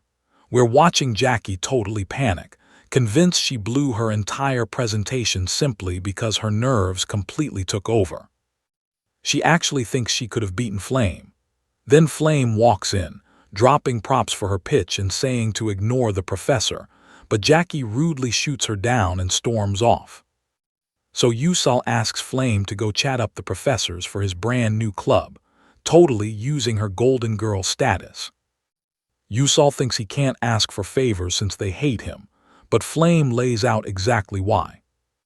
She points out that he talks back, literally sleeps through classes, and honestly, it's an absolute miracle the dude hasn't gotten a serious warning yet. But then she randomly reminds our guy that he's actually super close with the assistant professor, Altalicia. Our main character steps out, totally shook that assistant professors can actually step up as official club advisors. Since he was so insanely focused on the game lore, he had zero clue. Suddenly, catching him totally off guard, a professor walks right out of Altalicia's lab. Stepping into the lab, he spots Altalicia just standing there, visibly upset with all her research totally trashed across the floor. He asks what went down, spotting her thesis tossed into the dirt. Altalicia hesitates a bit, then admits she handed it to the professor because he straight up wants to use her work for an upcoming research conference. She somehow thinks she should be grateful he's showing her thesis to top-tier alchemists, but Yusal totally shuts that down, saying it was stolen and asking if they'll even give her credit. The assistant professor tries to play it cool, claiming it's fine and basically just a solid learning experience. Our hero quickly realizes this is definitely not the right time to ask her to be his club advisor. Looking at the whiteboard, it hits him. Professor Main is totally going to crack that formula really soon. Pay attention closely, because letting Altalicia finish it herself is no longer an option. He has to step in. So, Yusal casually asks the assistant professor about that crazy random sequence convergence technique they were literally just working on the other day. Altalicia says she kept pushing at it because his ideas were super intriguing, but she keeps hitting a brick wall. This is a massive problem nobody has solved in 300 years, and Altalicia knows she can crack it if she fixes just one tiny thing. So our main dude just casually offers to solve it for her. The assistant professor is totally blown away that he's stepping up, but our hero claims he only solved it by pure luck and barely even understands the math. He starts writing on the board while Altalicia watches closely, telling her that the result is going to be wildly different for her. The assistant intensely studies the formula. He's totally amazed by her extreme focus, realizing Altalicia is a literal genius who could change human history. His job done, our hero leaves her office, placing all his bets on her insane talent and simply waits. Thanks to Altalicia, Yusal finally locked in his delicious restaurant club, bagging that sweet exit pass with his shiny new club leader perks. The sketchy process definitely raised some red flags, but he's just super relieved to finally score that exit pass. Feeling chilled out, our hero travels onward until he hits the third world tree, the tree orchard. H lands. As Yusal pushes forward, he's absolutely stunned by the gorgeous scenery. It makes the original game graphics look like total garbage in comparison. The local elves welcome him with prayers. Back in the day, Eltman Eltwin saved the second world tree from burning to ashes. That's why these elves totally recognize his Stella Academy uniform. Our guy respectfully returns their greetings using their own tradition. He quickly realizes these elves are just as insanely gorgeous as the game. However, there's one specific elf who is just stunningly beautiful. I know exactly what you're thinking. Elf King Flower Sioran is gorgeous, stealing gamer guys' hearts and racking up insane amounts of epic fan art everywhere. But check this out. Elves are genderless until they find real love, literally changing their gender to match their true soulmate. Flower Sioran was born female, but since they hadn't found their one true love yet, they stayed completely genderless. Later on, they fall super hard for Flame and actually choose to become a guy. There was zero storyline where Flower Sioran stayed female, leaving tons of guys in absolute screaming despair. After traveling for a little while, Yusal completely uncovers the hidden dungeon, the Deity Garden. Definal remembers totally picking the Eiffel Garden key to gear up for the next chapter, feeling super relieved he gets to actually use it way earlier than he originally planned. Our hero slides the key in, immediately triggering a warning. Once this entrance pops open, anybody else holding a key will know exactly what happened. He'd definitely seen this exact pop-up back in the game, but it never triggered any special player events. So our guy highly doubts anything crazy is going down right now, and just cracks the door open. Meanwhile, way over in the Elven Kingdom, where the celestial spirit tree was born, Flower Sioran wakes up and slowly walks over to the window. Staring at those peaceful flying birds, they just want freedom. That's where we leave it. Trust me, you'll want to see what happens next. Stick with me. She suddenly senses this crazy energy, wondering if someone actually crashed the secret garden where Iphanel is sleeping. She totally wonders who sneaked in and decides to check. But then, Flower Sioran freezes at the door. She's waited literally years. Moving now is super risky. If that nasty curse triggers, it's straight up madness for everyone around. She plays it safe, deciding to wait for the World Tree's birthday to check. Meanwhile, on the flip side, Jal is sneezing his lungs out with pollen everywhere.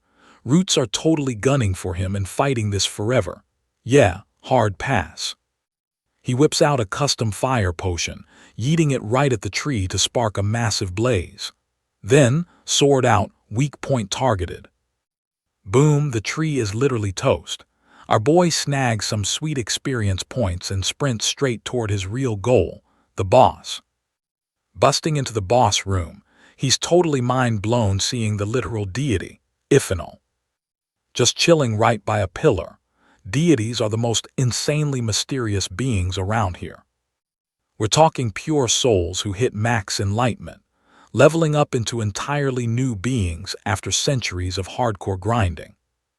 Even in Letter's universe, they are absolutely super rare, but the one sitting right in front of Josal, totally incomplete. Her heart got snatched before she fully ascended, leaving her permanently frozen like this, as our dude takes a step forward. An absolutely massive mana pressure slams him into the dirt. He instantly realizes that, even dead, a literal god is still a god. Refusing to quit, Yus pushes through the pain, stomping straight toward the fallen deity. Hitting the pillar, the system drops some serious experience points. But wait, you and I need to pause here. Our guy literally just plops down to catch his breath. Turns out, this spot is a totally natural gem left by a deity. Back in his old world, mages would absolutely lose their freaking minds trying to find a juicy mana ley line. Working out right here gives you a crazy 100 times multiplier. Plus, soaking up that raw deity energy straight into his muscles. His connection to nature is gonna skyrocket. In his past life, Jose went through pure agony just to find a half-decent gem. Before flexing, our guy snatches up a super creepy branch packed with pure resentment. It's a nasty artifact. Just one tap slaps the enemy with a totally toxic resentment status effect. On the second hit, all that pent-up anger literally explodes for massive damage. That insane grudge damage literally stacks every single day for up to 3 whole months. If the target is risk level 6 or higher, popping just one use of it completely slashes the overall damage right in half. With this bad boy, Yossi Alal is ready to dunk on the episode 8 boss, main Tyron. Training montage starts now. A few weeks later, he checks his stats and is totally shocked to see them at 2.5 stars. He needs to grind way harder since the main characters rock 4 stars. In this crazy world, Yusal doesn't even have a cool swordmaster. So he's out here spamming basic stabs and slashes to perfectly hit those juicy enemy weak spots. He's seriously gotta grind till his hands literally bleed. But mid-swing, he feels super weird and starts coughing uncontrollably. Suddenly, boom. The system totally pings him with an update. He just scored a super rare mana breathing technique, unlocking the deity's breath. Everything goes blurry and completely distorted, and then out of nowhere, somebody starts yelling at him to answer them for totally ignoring them. Our boy is completely clueless about where the noise is coming from. The voice gets super shocked that he can actually hear them. Sial realizes it's Ifanal. Can you and I believe this? He is absolutely shook that a literal corpse is talking. Ifanal claps back saying she isn't dead. He is totally scratching his head like how. She totally calls him out, saying she's been yapping this whole time, but he was just acting completely deaf to it. Sial is totally confused about why he can hear her, and Ifanal says it's because they are equals now. Our hero remembers the system ping and instantly checks his stats. He's blown away seeing his stats instantly spike up to 4 stars, even if it's just temporary. But wait, the skill's cost literally chews up his essence. Using it means Josial will straight up lose his human body. Usually mana protects the essence, but with his delayed revelation, if Josial loses his physical body, it's game over. He's kinda bummed unlocking a skill that basically deletes his lifespan, but stays hyped because it's a total lifesaver for boss fights. Ifanal is completely losing her mind. He is only the second human ever to breathe the deity breath. His actual presence is super faint, just exactly like the very first guy. With basically zero mana, he feels practically invisible. So who's the other guy? Trust me, you and I absolutely need to see what happens next. Let us jump right in. Fainal explains this swordsman literally slashed through magic and actual gods. Joe Sial is completely shocked. The game never mentioned any crazy swordsman like this. Someone who can body a deity. Absolute insane power level. He begs to meet this absolute legend, but the deity drops a bombshell. The 12 disciples of the first mage are all totally dead. Our boy realizes that means this mythical fighter died ages ago, but Fainal quickly steps up to the plate. She offers to train Joe Sial herself. Why? Because she memorized every single breathing technique and killer move. But the deity has one major catch. She cannot move or talk to anyone, basically being super dead right now. So she asks him to fetch her heart and save her. Our guy expected this quest but straight up says no. Snatching another deity's heart with his current stats. Impossible. Fainal calms him down, saying it does not need to be a god-level heart. A pure core from a divine beast will do the trick perfectly. Joe Sial sweats losing his power, but Fainal totally locks in the deal to avoid staying trapped. Joe Sial agrees. Grabbing a divine beast heart is actually totally doable. He starts hardcore training for his upcoming family contract ceremony. By then, he will bump into tons of divine beasts, way easier than trying to rip the heart right out of a literal god. She tells him to check behind the pillar for a gift. Boom! He finds Fainal's flower necklace, hard proof that they are officially besties now. He never heard of this drop in the original game. He actually considers tossing it into a campfire if he gets too cold. Now pay attention. Our boy realizes it is a literal deity mark. This thing is gonna be stupidly useful. Meanwhile, Altalicia finishes writing on the blackboard and stares at it in pure awe. She actually cracked the impossible formula. She scribbles it down, hyped to kick off a new era, knowing Joe Sial will be super pumped too. Conference day arrives. Joe Sial and Altalicia roll up to the massive event venue. This thing moves every year. Today it is at the Dwarven Kingdom's top alchemy school, the Golden Light Crane Academy. Place is absolutely huge.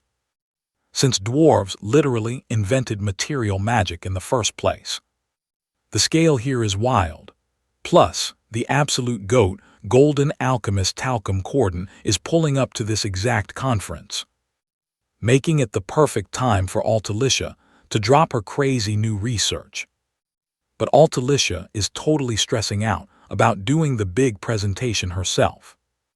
Mostly because her shady professor spent her entire life trying to solve this exact thing. Our boy hypes her up. She did not steal anything from Mai. She is just straight up way more talented than that old hag. They head inside, and Joe Sial ducks through the back door. The fancy red carpet is way too flashy for his vibe. The host welcomes the massive crowd and kicks off the 87th Golden Section Conference with a bang. First up, the new potion reveals. He calls Professor Mai from Stella Academy to the big stage.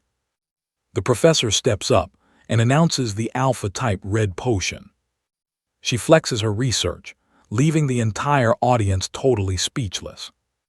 The crowd goes wild for the upgraded potion, but Joe Sial gets furious seeing Mai shamelessly steal Altalicia's hard work like that. You and I know he will ruin her completely. But the real main event is just starting.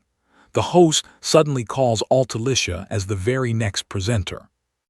Altalicia steps up, boldly announcing her topic, a full theoretical breakdown of the random sequence convergence technique. Suddenly, everyone freezes. The crowd freaks out, asking if she even knows where she is.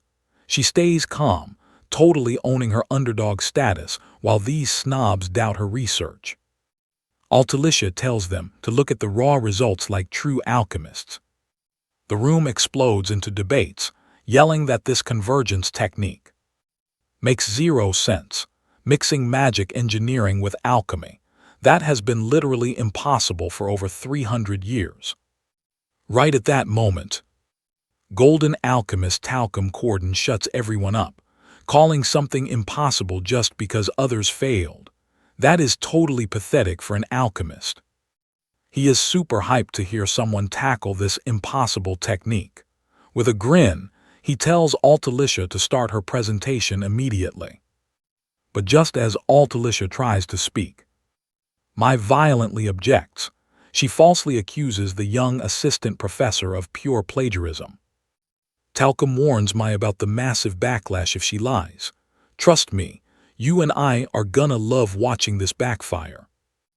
Alright guys, stick with me here. She announces the 5 ultimate random sequence convergence riddles. Merging alchemy and magical engineering. Yeah, you have to solve all 5 of these crazy puzzles. But in the nerd world, only 2 have ever been cracked, and even those are half-baked. Professor Masson claims she solved 4, and Altalicia is stuck working as her stressed-out alchemy teaching assistant. Masson feels super confident about stealing this thesis. She bets Altalicia could not possibly figure out the first 4 riddles anyway. Deep down, Masson totally knows that Altalicia is an absolute genius.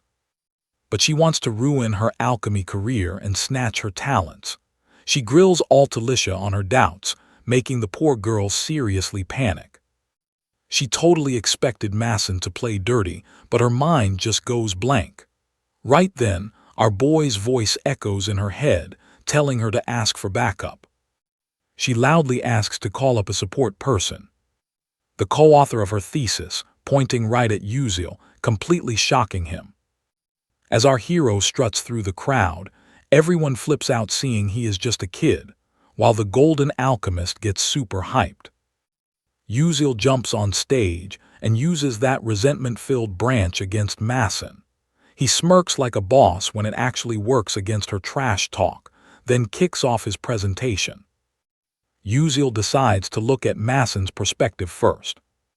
He claims seeing is better than hearing it 100 times, proposing Masson and Altalicia solve the random sequence convergence technique side by side.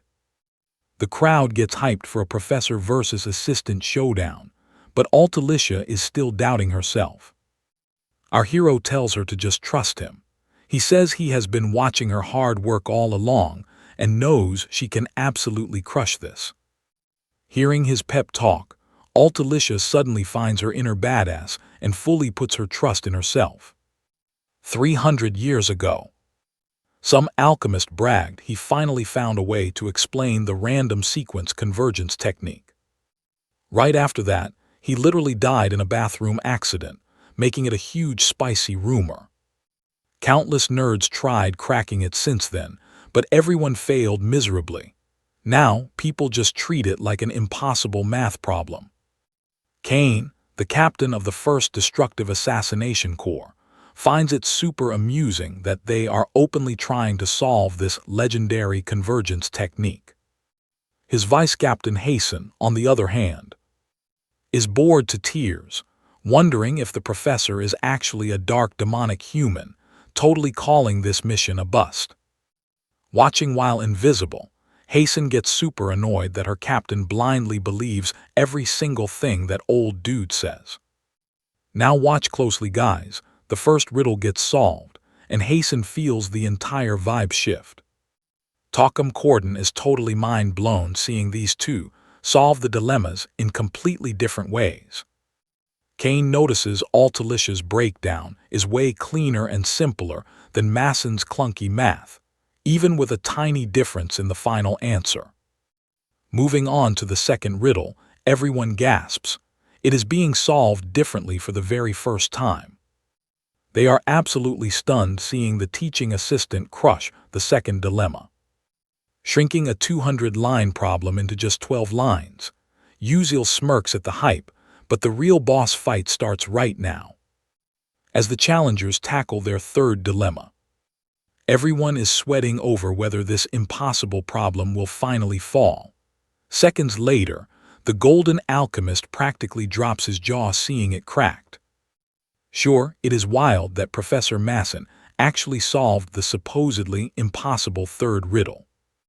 But I know what you are thinking. Altalicia's method is way crazier, leaving the entire crowd totally speechless. Before this, older alchemists treated all 5 riddles as separate questions, but our girl played it smart. She realized they were all connected and solved them together. The crazy difference between her and Masson, while both kept grinding through the math. Masson completely choked at the end. She forgot the final steps and totally ran out of whiteboard. The professor screams for a fresh board, but plot twist, Altalicia drops the mic and announces she is already done.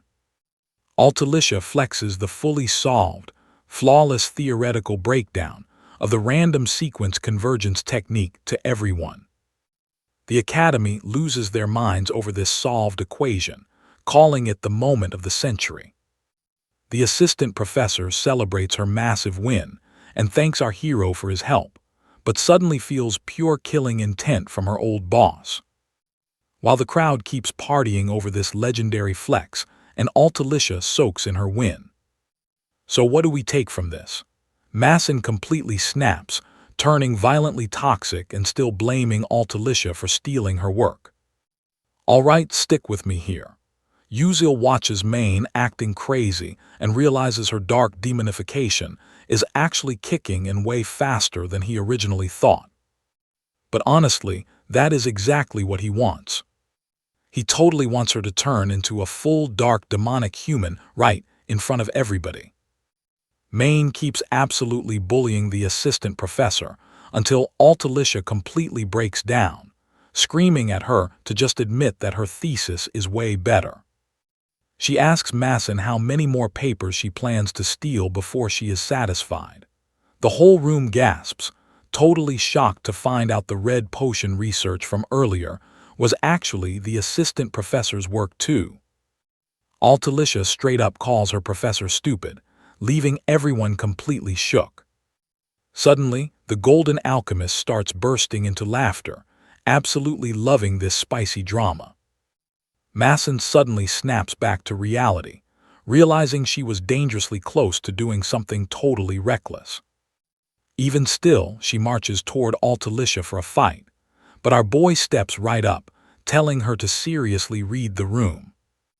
Masson pauses for a quick second, looks at all the seated alchemists staring back, and still wildly blames Altalicia for supposedly stealing her own thesis. Talcum Corden orders his guards to toss her out. 2 huge guys drag Masson away while she kicks, screams, and fakes her pure innocence. Our hero offers a hand to help his friend up, giving Altalicia massive props for bravely defending her hard work. Meanwhile, the hidden assassins sneak away, super disappointed that their big hunt turned up totally empty. Now watch closely. Kane figures he would have definitely gotten a signal if Maine was actually a dark demonic human after getting that emotional. But the crazy sensor that reacts to dark demonic erosion literally picked up 0 signals.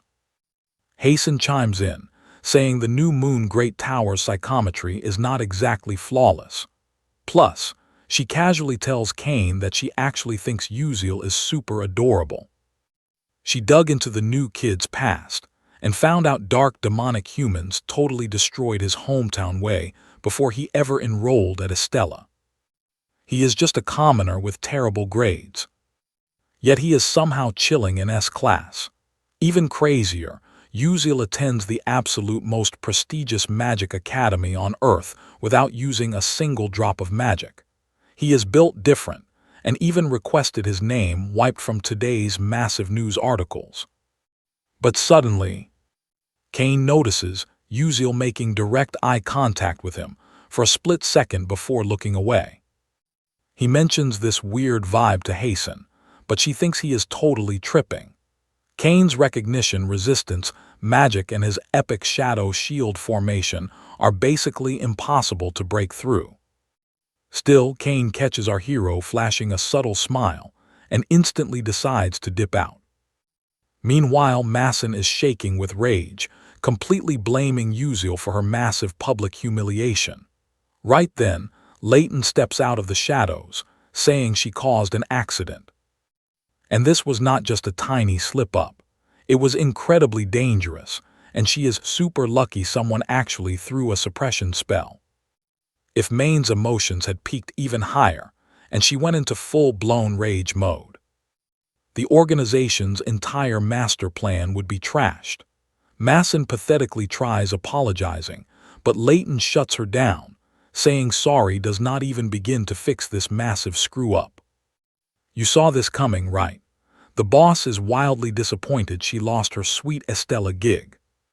Masson tries fighting back, bragging that she has major connections on the plagiarism discussion board to completely cover up this insane mess.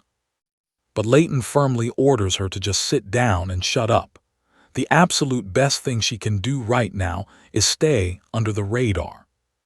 He commands her to keep her mouth totally zipped until new orders arrive, then vanishes, leaving Masson all alone, absolutely thirsty for sweet revenge against Uziel. Meanwhile, our guy is actually bummed out. He figured if Main hit dark demonization during the lecture, he could totally prevent the legendary 8th episode calamity. But now it looks like it is strictly locked in until the exact timeline where she was originally supposed to go absolutely berserk in the story. So Uziel just kicks back and relaxes, accepting there is zero reason to rush things. The lecture wrapped up super smoothly, and he officially unlocked the crazy resentment-filled Route 2. However, what is really bugging our main character is that he is 100% certain he spotted Kane chilling at the lecture. The absolute biggest black magic squad, the New Moon Great Tower, are legendary masters at hunting down dark demonic humans and rogue mages.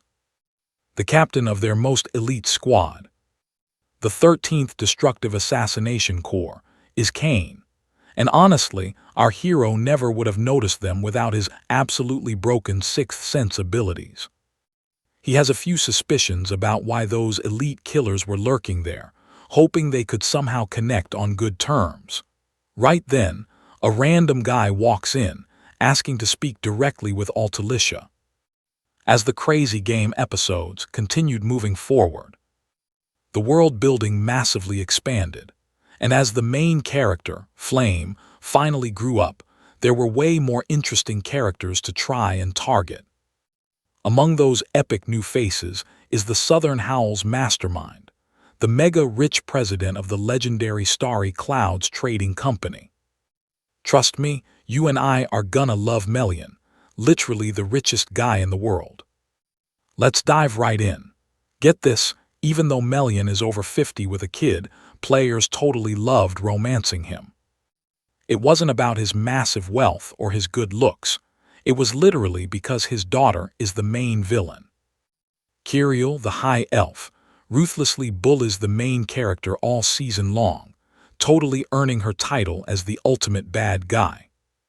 So furious gamers wanted to ruin Jiriel's life in the most hilarious way possible.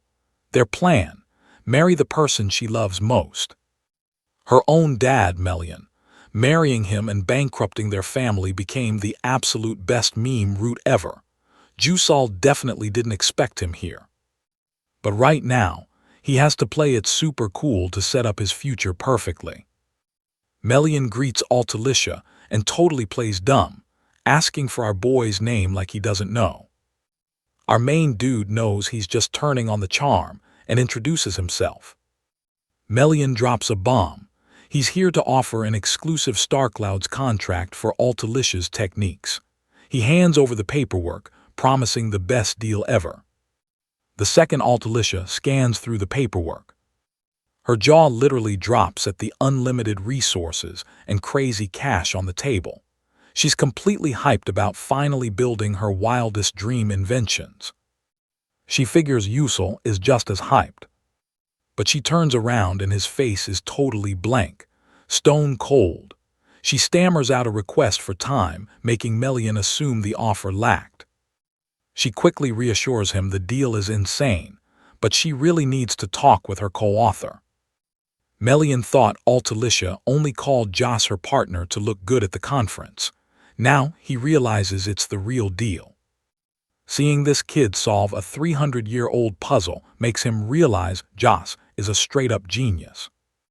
Melian slides the contract over to him. Now pay attention to this part. Melian thinks he's just some clueless kid who will instantly say yes to a massive pile of shiny gold. But shocker, our boy shoots the whole deal down instantly. Melian demands to know why, offering to tweak literally anything he doesn't like. Obviously, locking down a monopoly deal with the biggest guild on Earth sounds like a massive win. And while Melian is a top-tier businessman, the dude hates losing anything he claims as his own. If they give him exclusive rights, the items will get stripped down and mass-produced just for profit, totally killing the quality. Plus, tons of mages wouldn't even get access to it. And since all the focus would be on money, dark demons would easily catch up. Tons of players actually picked that greedy route, got filthy rich, and then got wrecked by the bad ending. So Yusal looks Melian in the eye and says the terms are fine. He just refuses to go exclusive. He points out that mashing up magic tech with alchemy is going to completely change the game for everyday life everywhere, and totally revolutionize how every mage gets their battle gear. He wants this insane tech in every single mage's hands. I know what you're thinking. Noble, right? Melian respects it but reminds him that big dreams cost serious cash. But our guy just finished chatting up half the room. Melian suddenly realizes Joel plans to milk tons of different investors at the same time. So the old man starts stripping away his original crazy perks. But our MC actually wants those sweet perks, so he hits him with the ultimate luxury goods counteroffer. Even though Yos plans to flood the basic market for the masses as much as possible, he offers Starcloud's exclusive rights to the insanely difficult top-tier luxury versions of the items. That's a massive power play. Melian hesitates, worrying if high-end stuff will even sell since he's allergic to losing money. But our boy smoothly tells him there's no rush today. In 6 months, he'll host a massive showcase. If Melian likes the drip, they can lock in that exclusive deal right then and there. Melian is completely blown away by how ice-cold and calculated this Academy kid is playing it. He hands over his VIP contact slip with a smirk and heads out the door. The second that guy finally leaves, our hero takes a massive breath, basically sweating bullets. He was internally screaming the whole time. Altalicia flat out refuses to believe he was nervous. She bursts out laughing, calling him an absolute legend. With the crazy business done, Jusal decides to treat his club members to some epic food. So the conference wraps up with a huge win, and classes at Stella Academy finally go back to normal. But get this, the sub rolls in and claims Masson is just feeling sick today, taking over his class. Trust me guys, the Academy is totally covering up the fact that Min is straight up missing. Alright, stick with me here. Usually Maine totally wrecks the school in episode 18 after awakening. But because of this whole mess, Yu-sung has zero clue how things will change. He's sweating bullets wondering if it'll happen earlier, hoping it triggers at a level they can actually handle. Meanwhile, Altalicia skipped class today too. Our boy figures she's probably just chilling at the Alchemy Castle, getting teased and loving every second of it. While walking right past some classmates, our guy overhears them losing their minds over Altalicia solving the impossible technique, super curious about her secret co-author. They joke that the co-author hid their name, because it sounds totally lame. Yusial just sneaks right past them in silence, keeping his co-author status completely under wraps. He basically just gave Altalicia a hint, using the cheat code knowledge from the Bulbul glasses, so he honestly thinks she deserves all the hype anyway. Right then, Yusial spots Yusung standing way off in the distance. He overhears people hyping up Yusung's crazy good looks while totally disrespecting Azel standing right next to him. He walks right over to say what's up, deciding to physically show them the restaurant instead of just pointing, while our hero grabs a seat at the joint with his club buddies. He catches Azel just blankly staring at the pizza. Then it hits him. Her character bio said she literally downs the pickle juice first before eating. Yusial hands her a little cup and tells her to drink up. Azel stares at it quietly, trying to figure out how it works. Our guy realizes this is definitely her first time at a pizza spot. She suddenly grabs the glass and just chugs the whole thing. Yusung grabs a bite next, and both of them are absolutely mind-blown by the flavor. Then Yusial slides Azel a slice, but seeing her pull out a literal knife, he steps in to show her how it's done. He straight up eats the pizza with his bare hands. Azel thinks it's super reckless, but Yusung finds the whole vibe absolutely hilarious. They both take a bite, and Azel starts happily rambling about how the ingredients are literally dancing in her mouth. She dumbs it down to basically say she loves the pizza, and the club squad decides they need to become regulars here. Meanwhile, Flame's friend runs up hyping how Altalicia cracked the random sequence convergence technique, but Flame already knows full well that Yusial pulled the strings. She honestly wonders how he cracked that formula, since regressing back in time means he should have totally forgot most future knowledge, except for the massive timeline incidents and main plot events. Flame starts questioning if Yusial kept his past memories, or if he's just crazy smart. Right then, some random classmate begs to group up with her for the Persona Portal practice. Flame shuts him down cold, telling him to go bug somebody else instead. Flame just stares at the bulletin board about the Persona Portal training, suddenly realizing this insane event is literally about to kick off. Now pay close attention here. These Persona portals are alternate dimensions spawned entirely from dark demonic human energy. If you don't speedrun a raid on these portals fast, the whole area becomes a dead zone where literally nothing can stay alive. It's not like your standard dungeon, where you just beat up the boss or smash the core to win. Persona portals only close after you fully analyze and wreck their specific patterns and mechanisms. From concentration analysis and spatial distortion rates, all the way down to topology and soul isolation techniques. You've got thousands of wild patterns to watch out for. It takes insane memory skills on top of top-tier combat ability. Magic warriors were literally created to lock down these portals, making this class insanely critical. According to the novel, I know what you're thinking. This reality-bending portal is too much, and Flame agrees she can't let Yusial carry forever. She decides to block it herself this time, preventing worse damage.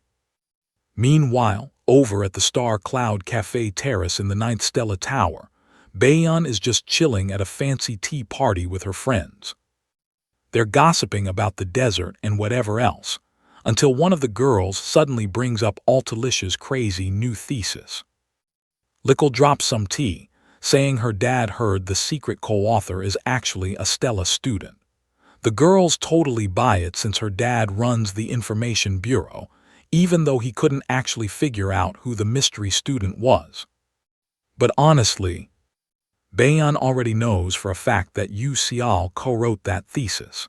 She's just super confused about why he hid himself to give Altalicia all the glory. She just stands up and totally bails on the tea party, leaving all her friends sitting there wondering what her deal is.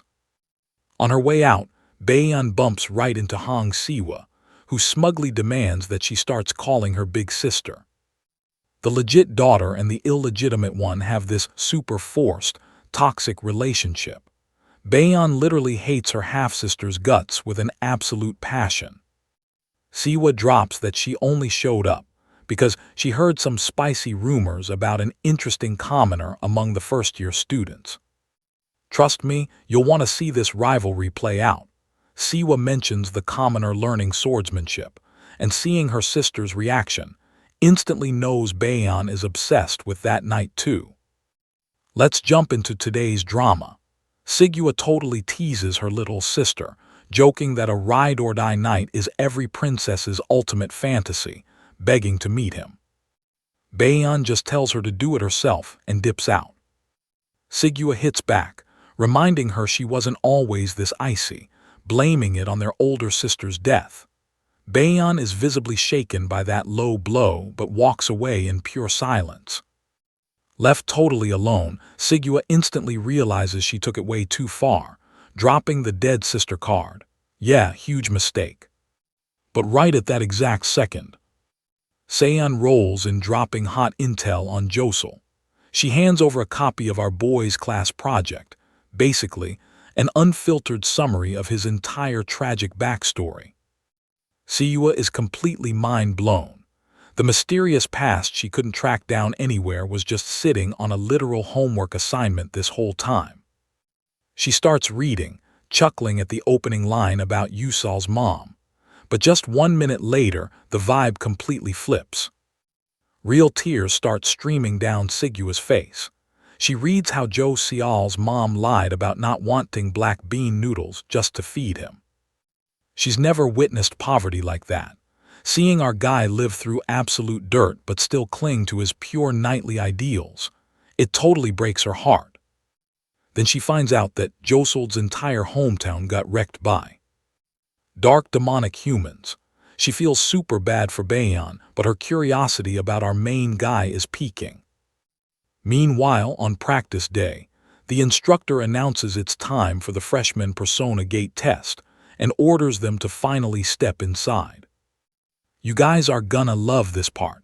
Everyone's sweating because the gate looks straight out of a textbook, while our hero just chills, ready to roll. Coming hot off the whole academic conference arc, Hughes triggered the portal scan feature using his Sorcel Glasses reward. Plus, since he's been grinding non-stop at the Eiffel Garden, his stats are totally beefed up. Honestly, that should be more than enough for him. The instructor calls the C7 portal squad to step up, and our boy sizes up the teammates rolling into the dungeon with him. This gate practice runs in squads of 4 to 18 people. The real trick here is straight-up teamwork if they want to clear it. Most Stella freshmen are floating right around average Class 2 level, so surviving a Risk 3 Persona Gate in their first real fight, yeah, definitely not gonna be easy. The C7 Garden portal, where everything goes down, holds 16 people. Jo Seol is kinda bummed Musung and Juarian aren't around, but hey, with Flame, Baeon and Ilippo, he thinks they've got enough firepower to win, so our guy figures he won't even need to sweat the final boss fight. Because honestly, he's only here to snatch that hidden loot, the enchanted tree petals. Stepping through the gate, they're instantly welcomed to Alarin's fancy ball. A maid greets them, saying she's about to hook them up with dresses and shoes. Ban is totally caught off guard, wondering if Persona Gates even do ballrooms. Shaking it off, she scans the portal and pulls up the guide message real quick. When B checks out the message, she's shocked they're flexing such a wild, complex formula just for freshman practice. The maid rushes them because dinner is starting and B is like, wait, you and I know standard NPCs don't act this real. What is actually going on here? B definitely heard that characters spawned in wizard-made portals straight up, can't think for themselves. A super crazy theory hits her, but she brushes it off fast, figuring there's zero chance a real gate spawned inside Stella.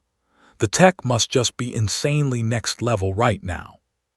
She tells the maid to bring the outfit, but deep down, Baeon has this bad feeling this test won't end quickly.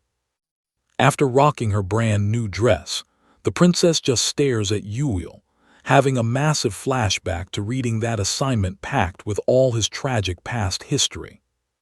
She's looking at him in a totally new light now, wondering if reading the guy's personal file changed her whole perspective. She's honestly amazed. He conquered his trauma to walk the path of a true Stella knight. Catching her staring, Yusil just smirks and asks if she's never seen a commoner before. Billund gets super flustered. Right then, a woman crashes the room, announcing they absolutely must attend the Duchess of Oljaren's ball. She points down 4 creepy hallways leading to the basement. Apparently, it's packed with deadly mazes and traps, and the second they get lost down there, the mansion's knights will instantly hunt them. So they literally just have to trust their gut instinct to survive. The woman is stunned seeing Yusil flex pure confidence, claiming they've got this. They look at each other, totally spooked by how real she sounds. Trust me, you gotta see what happens next. Stick with me here, because Flame stops them from behind, saying this practice feels incredibly sketchy. It's way too hard to read, and honestly, the NPCs are acting way too human. She can't analyze the portal at all. It makes literally 0 sense for a freshman exam to have this insane difficulty level. The other dude completely agrees. He barely managed to read the magic, and those NPCs were definitely sounding a little too lifelike. Seeing them hesitate, Flame pushes harder to convince them. But Jackie completely shuts her down. She asks if Flame seriously thinks this is real, convinced the professors planned this whole setup. After all, in a real battle, you can't always perfectly read a personal gate anyway. She is totally betting the teachers intentionally set up this impossible, mind-bending scenario. I mean, Stella is the absolute top academy for training magic warriors and knights. Plus, Jackie figures they'd definitely notice if a legit danger portal spawned inside the campus. But following the original game, Flame actually knows this gate is real. They just won't believe her, so she was hoping they'd at least sense the bad vibes. Flame goes quiet, totally stuck. Watching this mess unfold, Yuil realizes the plot is heading straight for Jackie's dark corruption route. The original game didn't even have a character named Jackie. So Flame is probably losing her mind, but are trying to stop Jackie. That's just one of the crazy branching paths from the original playthrough. Watch closely, because one of these 3 students is definitely falling victim to dark corruption. Our main guy absolutely did not want anyone getting corrupted. But now he's wondering if dodging fate is even possible. Helping Flame won't change the outcome anyway, so his best move right now is just kicking back and watching. Jackie completely refuses to listen to anything else. She is hard-locked on the idea that the professors planned this, and everyone just needs to stay chill and act fast. Done standing around, she totally charges right through the door, and the rest just follow her lead. Our boy watches them march into chaos, but hey, they made it this far. No choice but to push forward. Walking toward the gate, he notices the other students tagging along behind him. But honestly, it's totally pointless in here. Yuil steps through the doorway and immediately hears someone whining about how creepy the hallway is.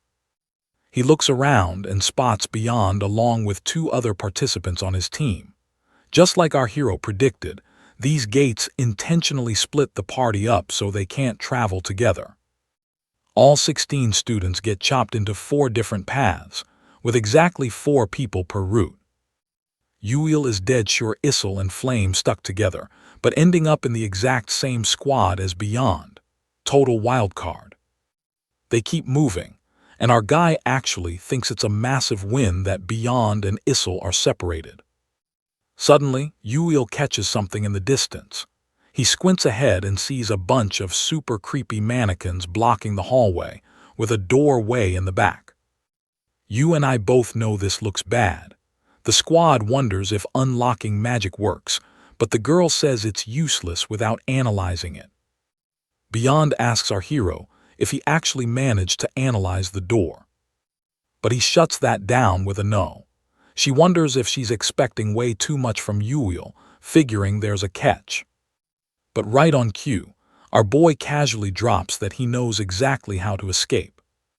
He points straight at those creepy mannequins, mentioning they are all frozen in different poses, but clearly dancing the exact same routine. Yuil knows the princess definitely recognizes the moves, and Beyond immediately calls it out as the requiem of the late Serena. Serena literally danced this routine right before dying, completely unable to handle her own dark tragedy. Our guy hopes the princess remembers the steps, because the statues show the exact sequence, and the missing move is their ticket out. Everyone hits that missing dance move, and boom, the door flies open just like Yuil planned. They cross to the other side and immediately wonder if these new mannequins are also clues. The girls try analyzing them this time, but they completely strike out. They can't find a single hint on these dummies. So our hero just stares at the floor, totally realizing the mannequins are fake outs and the real puzzle is actually the carpet. He's betting the answer is the dance pattern on the rug, since the figures are hitting specific poses, and that's the whole trick right there. The girls instantly recognize the tango of the calm Serena, start hitting the moves, and a second later, the door pops wide open. As everyone rushes toward the exit, Beyond realizes that Yuil is just built completely different now. She knew it from the second he taught her to flip her mindset, but she never expected the gap between them to be this insane. Trust me, you're gonna love this. He's easily unlocking doors nobody else can even read, just watching these insane strategy skills. Alright, stick with me here. Bien is seriously wondering if this is truly a first-year student's level.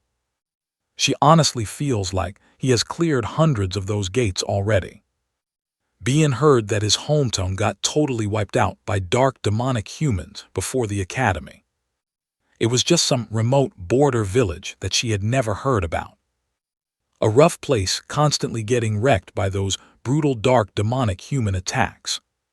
So despite him lacking basic textbook knowledge, Bien finally gets why he is an absolute beast in combat.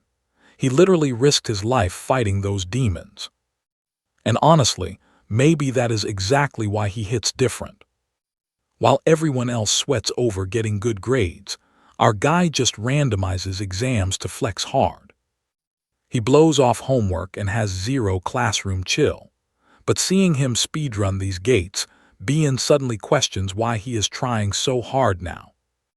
Our main character catches her spacing out, and then Bien straight up asks if this Persona gate is actually real. Our protagonist is completely speechless for a hot second. He realizes Bien leveled up her perception, because originally she would have totally ruined things for Isel out of pure ignorance. He smirks, realizing this means Bien is dodging her villain arc, and flat out confirms that the Persona gate is 100% real.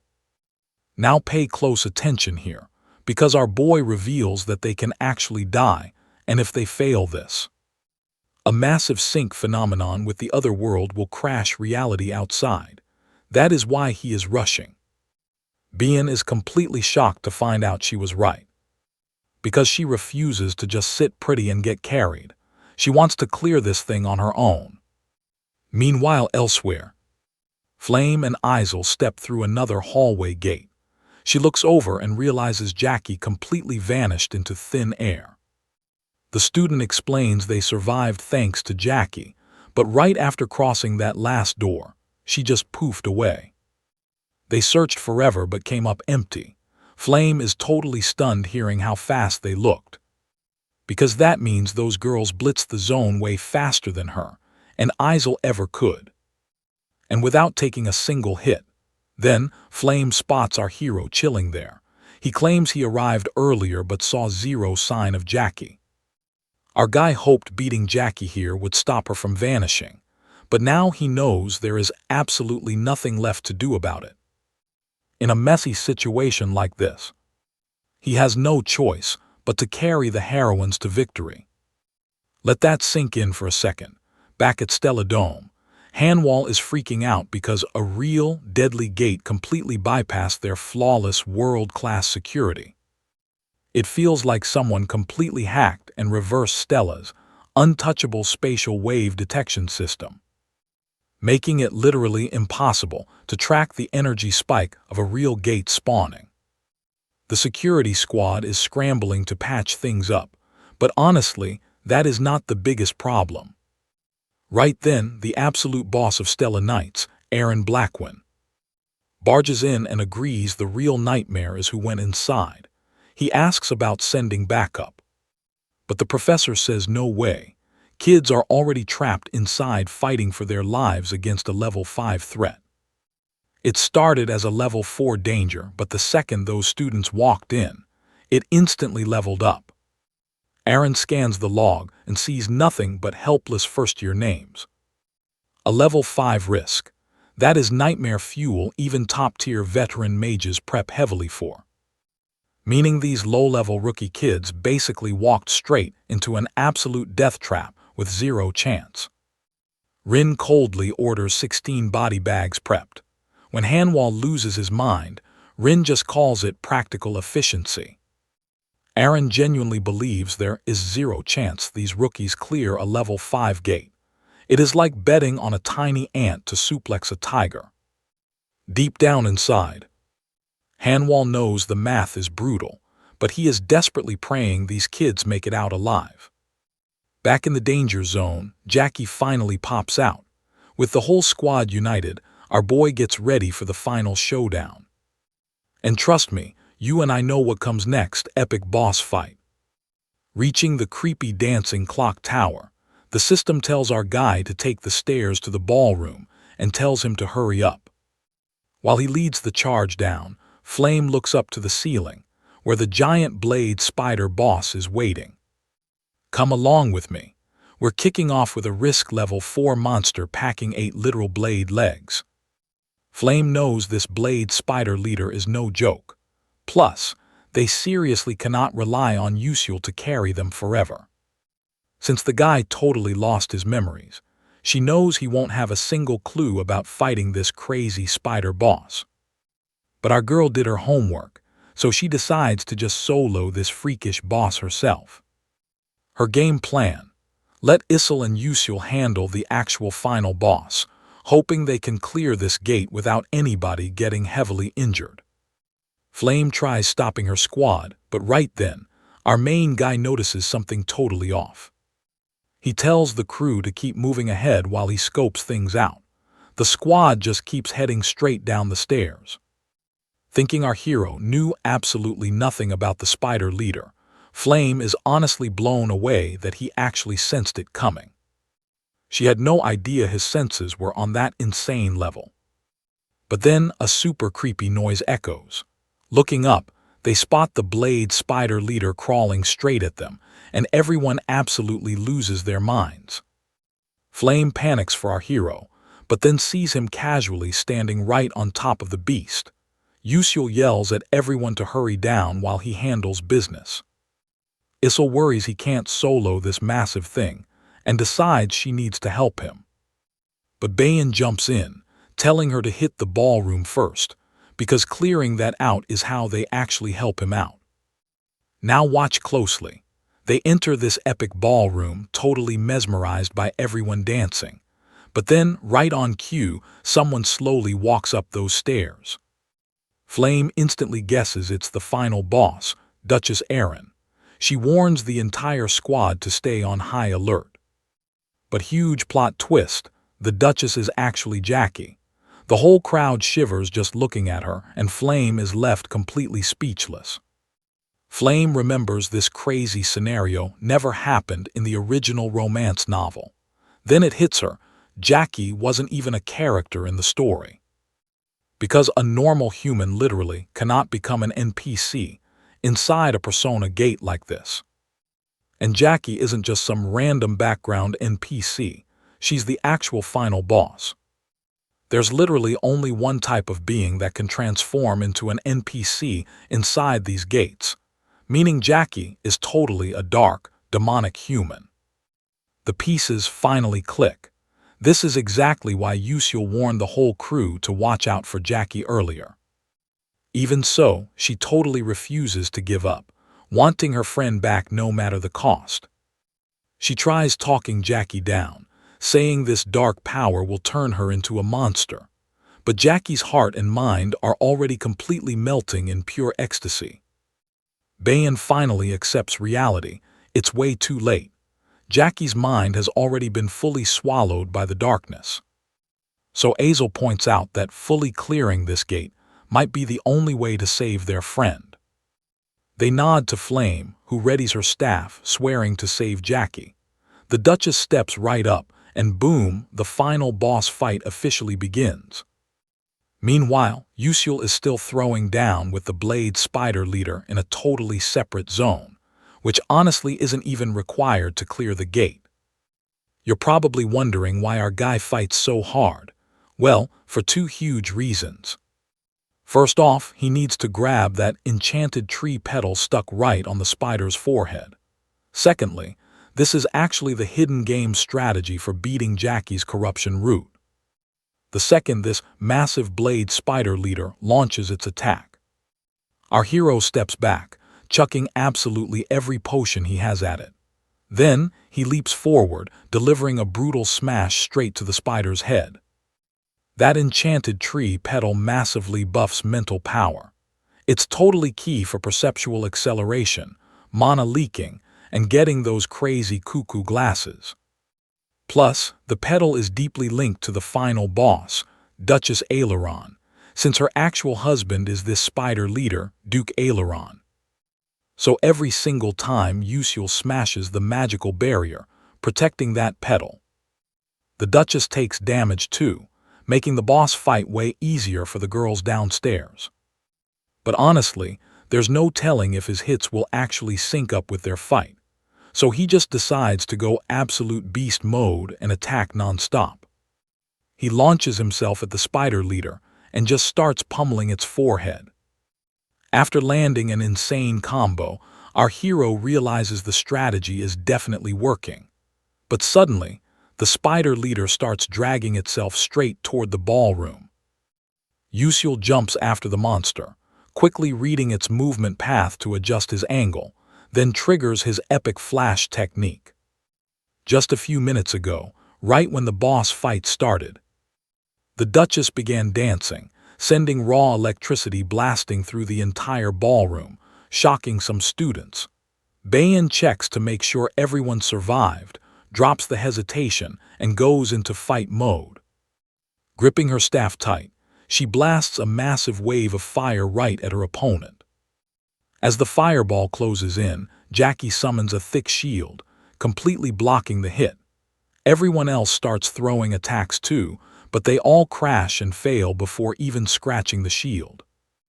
Jackie goes right back on the offensive, but suddenly, Flame spots a tiny detail. You and I just witnessed a genius move. Flame dances, confusing everyone, and lands a hit Jackie can't defend, totally proving her crazy theory. Stick with me here, because Flame realizes this is exactly like the novels.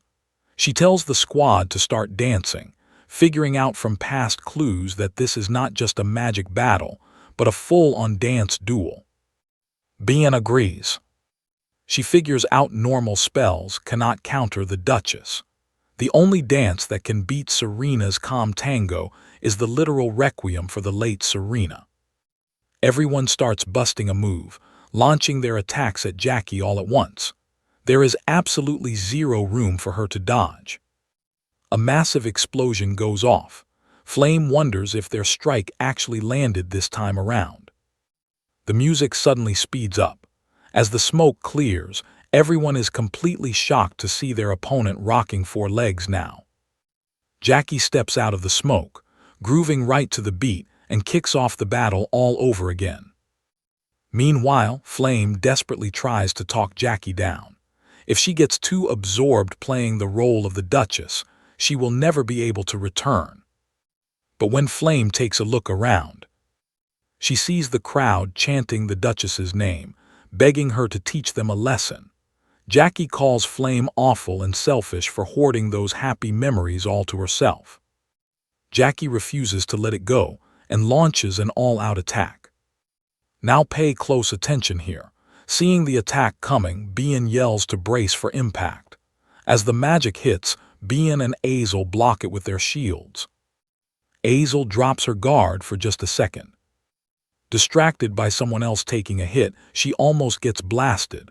But Bien steps in, dropping a massive firewall to save her. Bien tells her teammate to stay focused and leave the defense against the fire magic to her.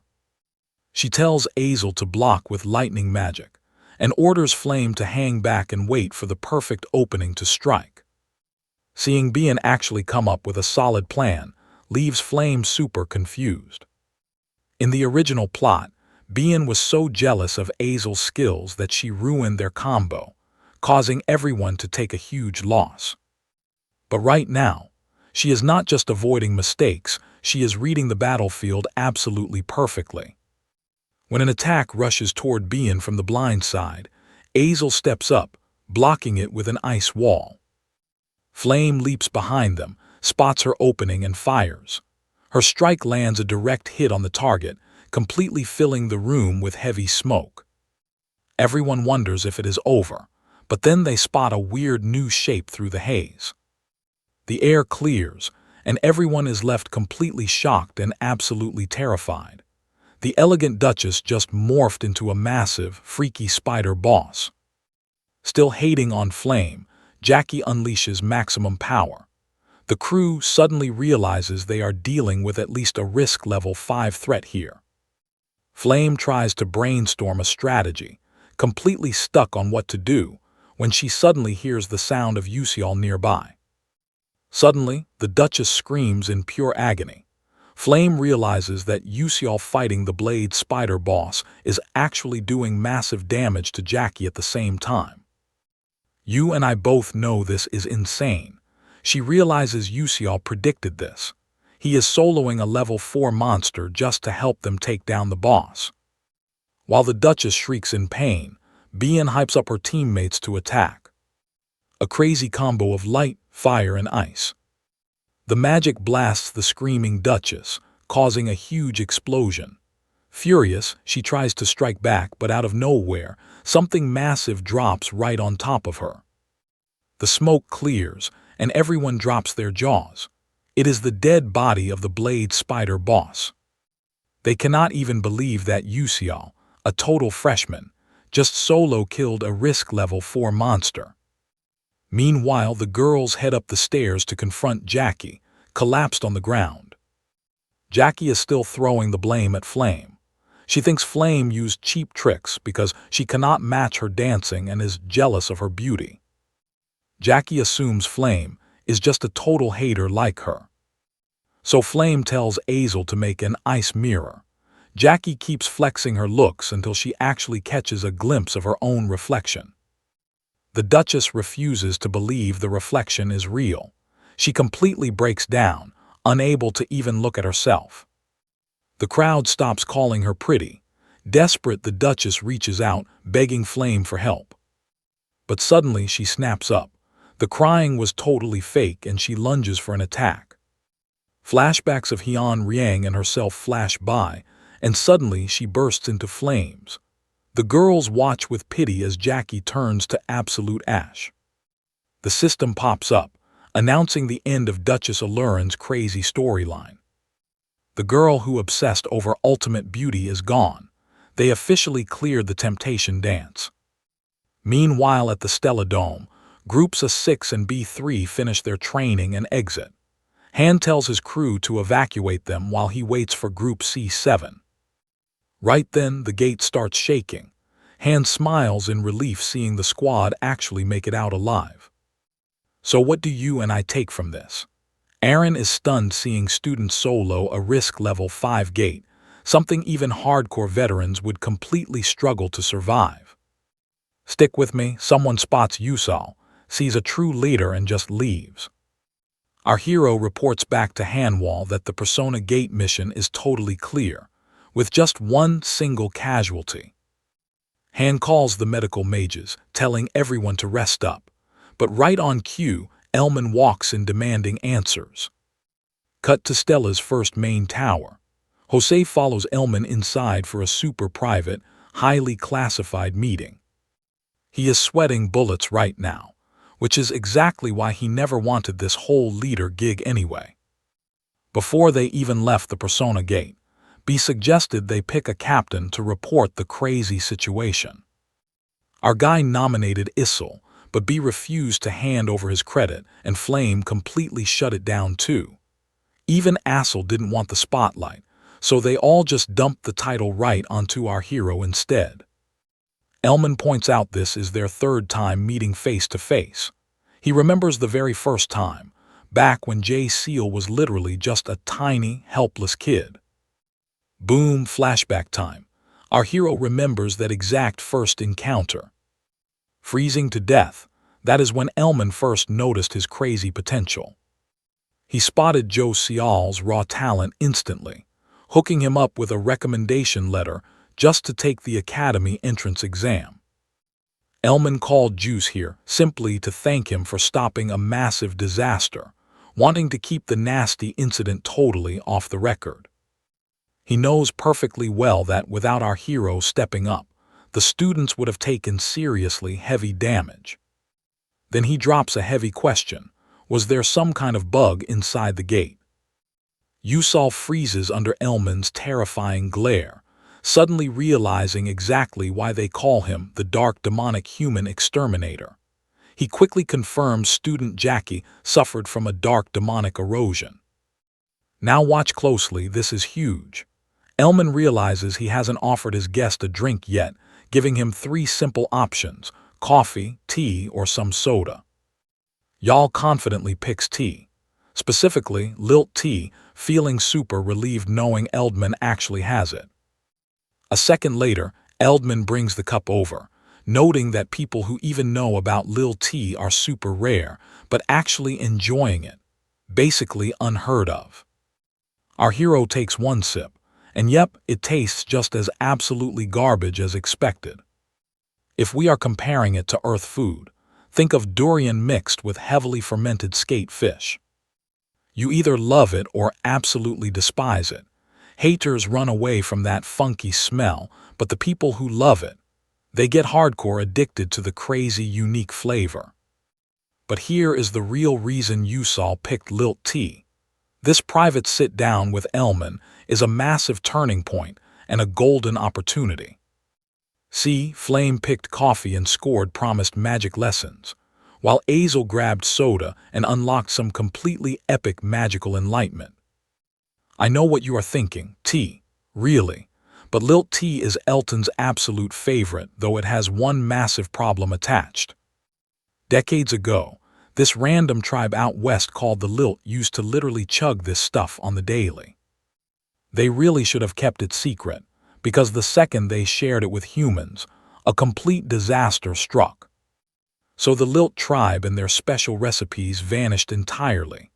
Now, Eltman holds some of the absolute last Lilt tea leaves left in the world. He legitimately feels bad about it, hating that toxic human greed caused such a majestic tree to go completely extinct. Yusal drops a hint about still drinking it, which instantly makes Elman think there is more out there somewhere. At first, our hero totally crushes his hopes, saying there is none left. But then LT-Man absolutely loses his mind when Yus claims he knows the recipe. When asked how he snagged this secret, our hero plays the dead mom card, claiming she taught him, totally dodging the fact he just memorized it from his video game. He breathes a massive sigh of relief for dodging that bullet, and right on cue, Eltman demands to buy it. Joe is absolutely hyped. This is the exact moment he was waiting for. Instead of cash, he begs Elman for one single use of his legendary magical engineering enchantment. Elman tells him to seriously reconsider. That extinct Lilt tea recipe could easily sell for a completely insane pile of cold hard cash right now. Sure, Elman's magical engineering isn't super practical compared to getting filthy rich, but our hero literally could not care less about the money. With Eltman's overpowered magical engineering enchantment in hand, combining Altalicia's alchemy, plus that sick possession vessel he looted from the necromancer, Yusal can literally craft his very own pocket dimension. Pocket dimensions are normally locked to 8th class spatial mages only.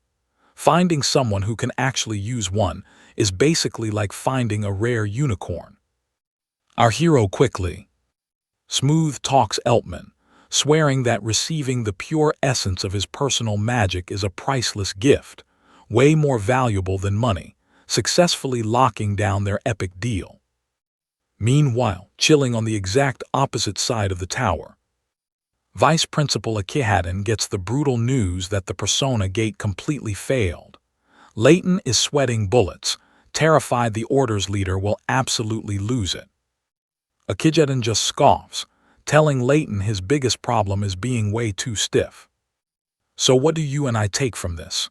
The gate failed, but Akihaden hints at making my explode, kicking Layton out to plot. Wild, right? But hold up. You and I are about to see the real reason behind that gate incident. It was a test to weed out students for the upcoming Aslan seminar. A risk level 5 gate was way out of their league. Nobody actually expected Flame, Ale, and Bonal to make it out of there without a scratch. Just as Layton turns to leave, Yusal stops him dead in his tracks. He smirks, saying Layton used to be an absolute beast, but now he is acting completely soft. Yusal pushes harder. His friends almost got wrecked, demanding to know if the old man planned this whole thing. Layton snaps back, telling his young master to watch his mouth regarding the Order's leader. He scolds Yusal for playing high schooler too well and actually calling these random students his friends.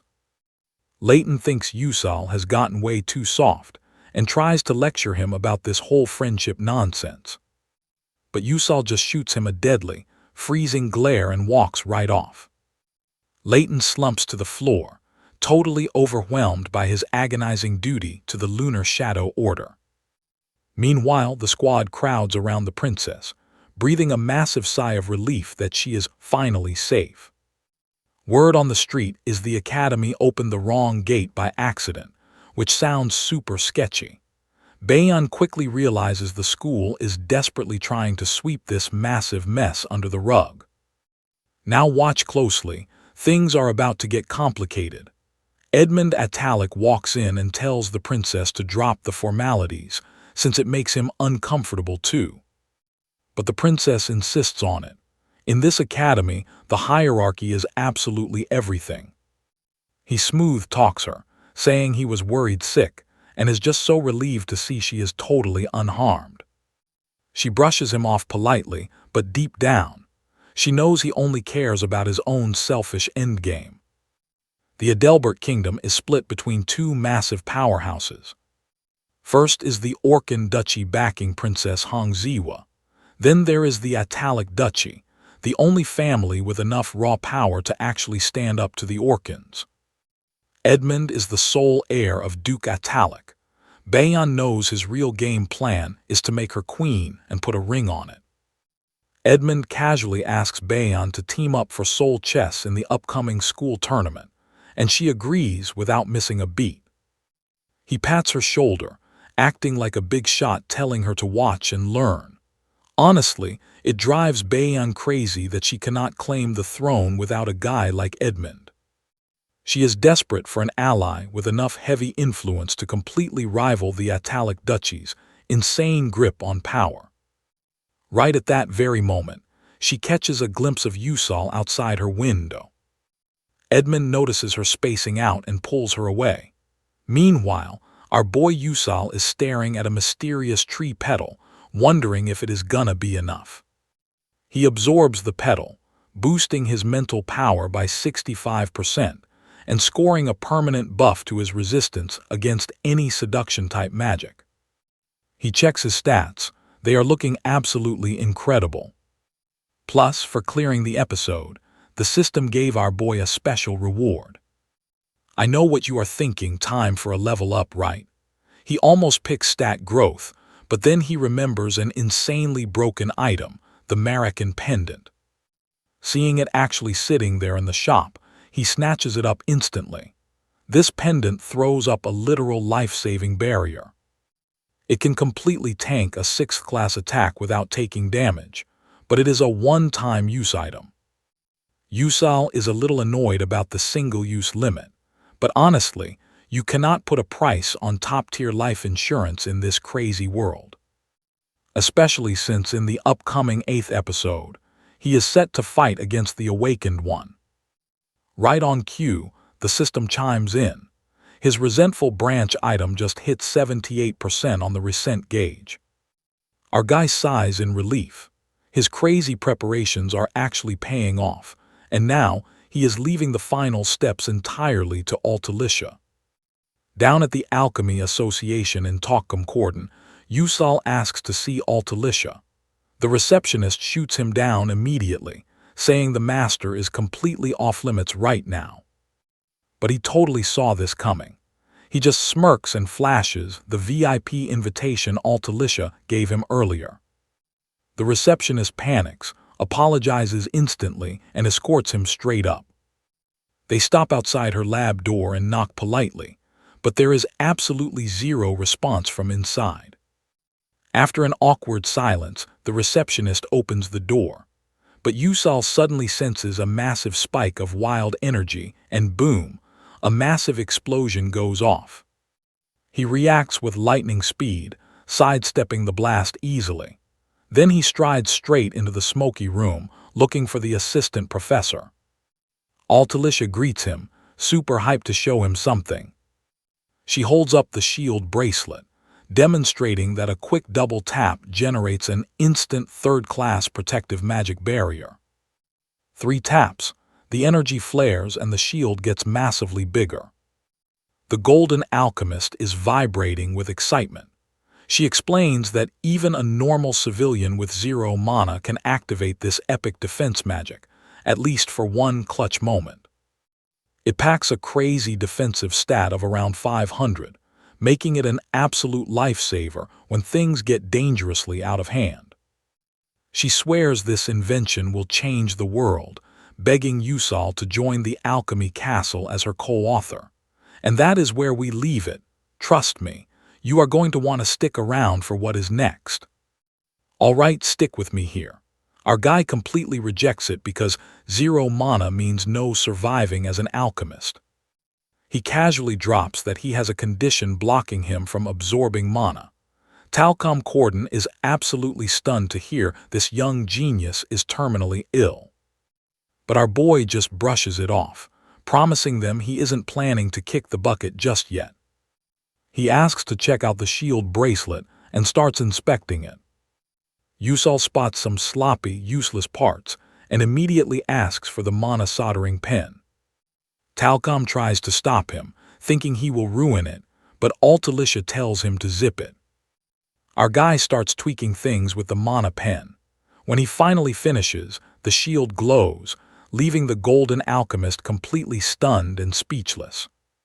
Talcum is absolutely floored seeing the bracelet's defense shoot up to 800. He finally realizes there is a huge reason this crazy young student is listed as a co-author. He practically begs our boy to work alongside him as equals instead of under him, even offering to hire a personal alchemist to act as his own mana battery. But hey, Yusal turns him down flat. He wants to be a magic warrior instead. Next, he hands Altalicia a rare artifact, asking her to craft an exclusive item with it. He wants her to enchant it with spatial magic, casually dropping that Principal Estella is actually going to help him. Everyone is absolutely shook that the principal personally offered to help our guy out. Altalicia wants to make it, but she is nervous since she has never tried enchanting with attribute magic before today. She knows it will work out in a few months, adding that it is finally time to start making some high-end luxury goods. Back in class, Azel is totally struggling with the exam and thinks about asking Yusal for a lifeline. Right then, Bayon walks straight up to our hero and asks for a quick moment to chat privately. As they walk out, Azel gets super jealous. She knows it is totally not her business what they discuss, but she still wonders why she is suddenly feeling so incredibly frustrated. Out in the hall, Baeyeon mentions the new alchemy magic engineering product, saying she heard Yusal is actually a co-author on the paper. Our boy is not surprised her family dug up that info. He figures she just wants a VIP connection to the item business through him. The princess totally admits it, but adds that her personal connection with him matters way more. Yusal is caught off guard hearing she actually thinks he is important. He notices how completely different she is from her original self, thinking maybe he can actually prevent her death. Baeyeon asks Yusal to grab lunch, but suddenly Edmund barges right in and interrupts them both. Earlier, Baeyeon rejected his own lunch invite, making him wonder what was so important. Now he is absolutely furious discovering she ditched him for a mere commoner. Now watch closely. Yusal knows Edmund from the game. This guy is literally one of the main death flags that leads Baeyeon to total destruction. Judging by his snobby attitude, Edmund clearly has no clue Yusal is the genius co-author of that crazy random sequence convergence technique paper. Baeyeon bravely steps forward, telling Edmund our hero is not just a simple commoner. She explains she is actually using him to get in touch with alchemist Altalicia. Edmund scoffs, thinking a peasant cannot help her at all. He thinks he is way better. Yeah, right. Our MC is seriously annoyed by Edmund's rude remarks, even though he is totally used to being constantly looked down on for being a commoner. Baeyeon tries to snap back, but Yusal just suggests they pretend this whole conversation never happened. Our hero casually walks off, ignoring him. He loudly adds that he will definitely not supply the Adelevit kingdom because of the Italica duchy's completely obvious rejection. Completely offended by our hero acting arrogant, Edmund threatens to show him what happens when a freshman talks back to a junior. Yusal just shrugs off the empty threats, casually saying he really does not care. Academy hierarchy is brutal. I know what you are thinking. Edmund is a super influential senior, so why on earth is our boy acting so crazy disrespectful to him right now? Our hero just dips, ignoring the senior completely. Edmund furiously decides to make his life a living hell as payback for not showing any fear. But seriously, Yusal is actively plotting against Edmund, because Baeyeon's life will absolutely never get a happy ending unless he completely ruins this arrogant guy first. He knows whether she eventually takes the throne or the Adelevit duchy falls. None of that will actually save Baeyeon from her tragic death. But at the very least, he completely refuses to let her kneel before him. Meanwhile, Baeyeon is exhausted, seriously considering giving up on being a princess. The only reason Edmund torments her is because he refuses to let her stand alone. He wants her dependent on him, feeling crushed over a lost opportunity. The poor princess genuinely feels like she is completely useless on her own. But then she remembers Yusal blaming Edmund's rejection for cutting off the Adelevit kingdom, and she seriously wonders why he would say something so bold. She knows he hates standing out. Trust me, you want to see what happens next. Stick with me here. Seeing her provoked, he knows there's a reason. Meanwhile, our boy gets a package. He rips it open and realizes Altalicia's prototype arrived way faster than expected. He immediately checks out the loot to see what's what. The barrier-coated necklace instantly drops a slick level 1 shield right around his body for protection. Then there's the dagger ring. It flips into a hilt, spawning a glowing level 3 mana blade for 5 whole minutes. And the shield bracelet. It snaps into a wrist guard packing a solid level 1 block. He considers field testing this crazy gear to drop Altalicia a solid review. Plus, after talking with Professor Talcom Corden and finishing all the prep, The only thing left to do is totally destroy the Adelavit duchy. Fast forward a few days. The second exam kicks off with written and practical sections. The practical magic test grades you differently based on your specific vibe. For lightning, users get scored on their max voltage output and raw chain units. Wind magic is all about that crazy explosive force, while ice magic scores depend entirely on just how freezing cold your temperatures can get. Healing and light are cool, but you and I really need to watch this fire class. It's absolutely captivating.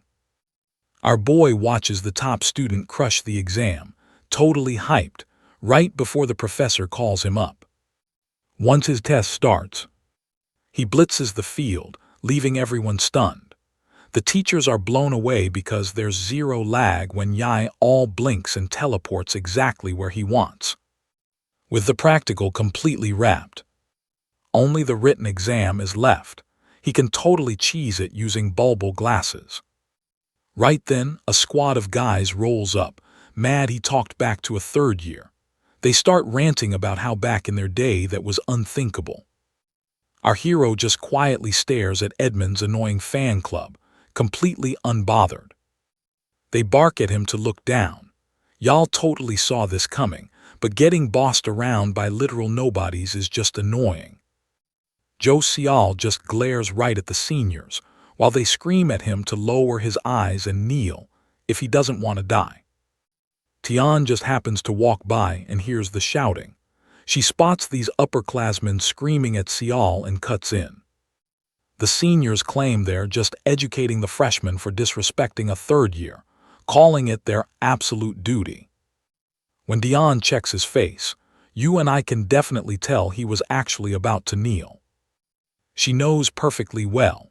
If he can obliterate a fifth-class necromancer, folding a loudmouth senior would be a total walk in the park. She fires back, telling them a newbie roasting a third year is no joke. If this were the Magic Warrior Corps, it would be treated as straight-up insubordination. She suggests setting up a special cultivation training session just for the rookies. But the senior claps back, saying that needs the student council president's green light. Dion promises she'll secure the permission to do things by the book, and the seniors agree. After the whole squad leaves, Dion turns and apologizes to Yusal for stepping in. She bluntly adds that he wouldn't have let them leave breathing otherwise. Our boy is shocked she flipped it. Dion realizes he was ready to swallow that tiny humiliation for way bigger revenge. Because any guy smart enough to wreck a necromancer wouldn't just start beef with seniors for absolutely zero reason. She figures the only other explanation is Joel planning to play the martyr to crush this academy's toxic, outdated hierarchy system once and for all. But honestly, Dion thinks some kids are just forced to follow Edmund because of their strict families. So even if our hero had the most heroic intentions ever, she strongly believes they need to protect those trapped students. She offers to set up the perfect stage so our boy can fight freely, promising to fast-talk the student council president into it. Our MC just stands there confused, having absolutely no idea what she's been rambling about. Over in the Magic Protocol Analysis exam, students are sweating bullets, completely clueless on how to solve this audio nightmare. But right then, our guy casually stands up to submit his paper. The professor assumes he's rage-quitting after 12 minutes, but he's already aced the whole thing. The professor thinks it's a joke, but checking the answers leaves him totally speechless. Jose didn't even cram for this test, yet he walks out feeling super refreshed like a boss. Strolling out, he hears kids gossiping about how he's dead meat for crossing Edmund and is about to learn a harsh lesson. Rumors are already everywhere, but trust me, we are about to see Dion's wild intervention change absolutely everything. Stick with me, you and I are jumping right into the first-year special education session. Basically, an upperclassman who wants to teach challenges a rookie who needs educating to a duel. Now at Stella Academy, seniors absolutely cannot just beat up freshmen. But during this special session, it is open season. Seniors are legally allowed to punish the juniors disguised as a duel. Let's be real, it is just a free pass for upperclassmen to wreck the rookies. To stop total chaos, the student council president has to approve it. But get this, an S-class student can actually flex their status and appeal to the council. Our main character originally planned to just take a loss, apologize, and be done. He is honestly wondering how he ended up here, but with zero options left, he decides to just enjoy the ride.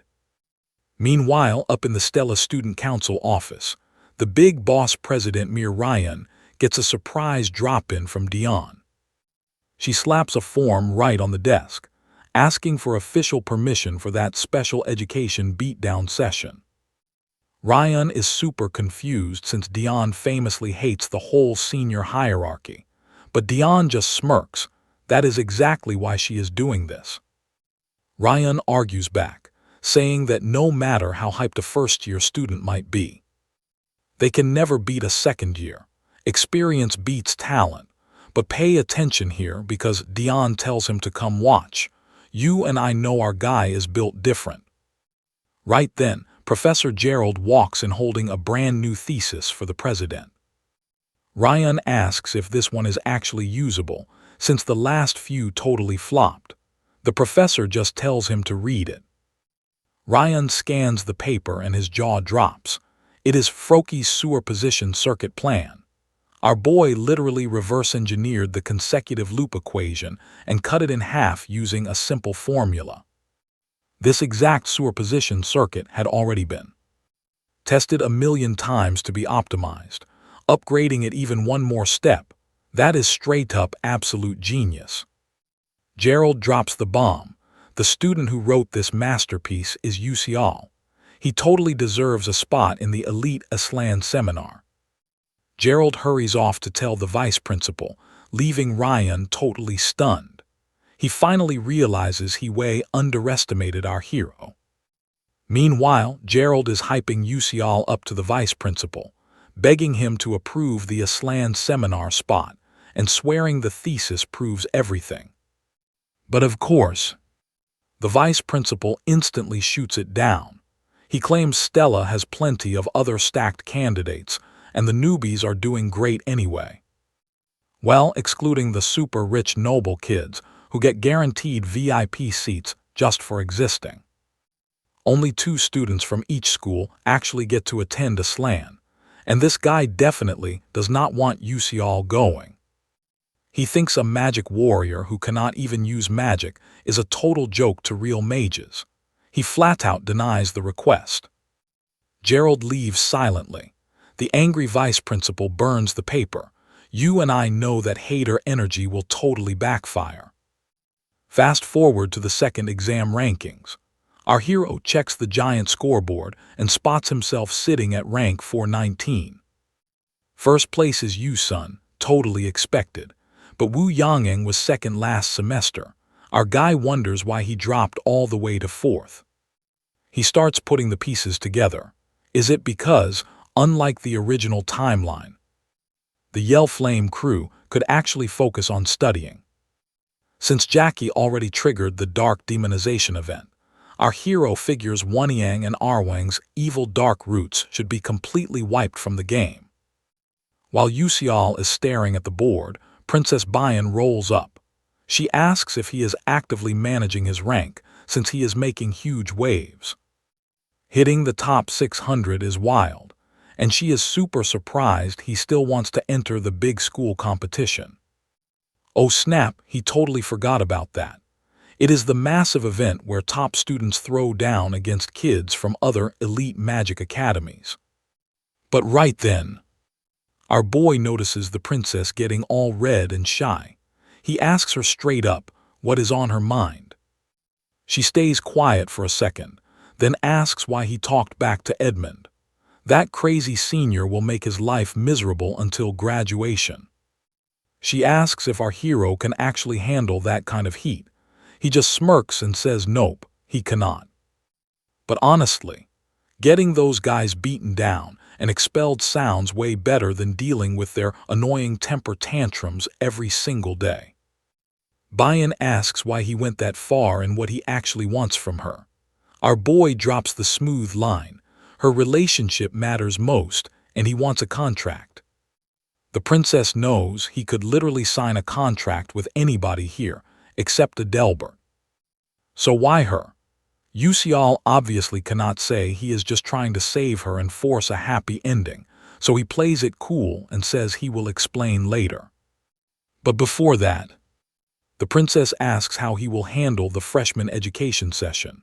Trust me, you and I are gonna love what happens next.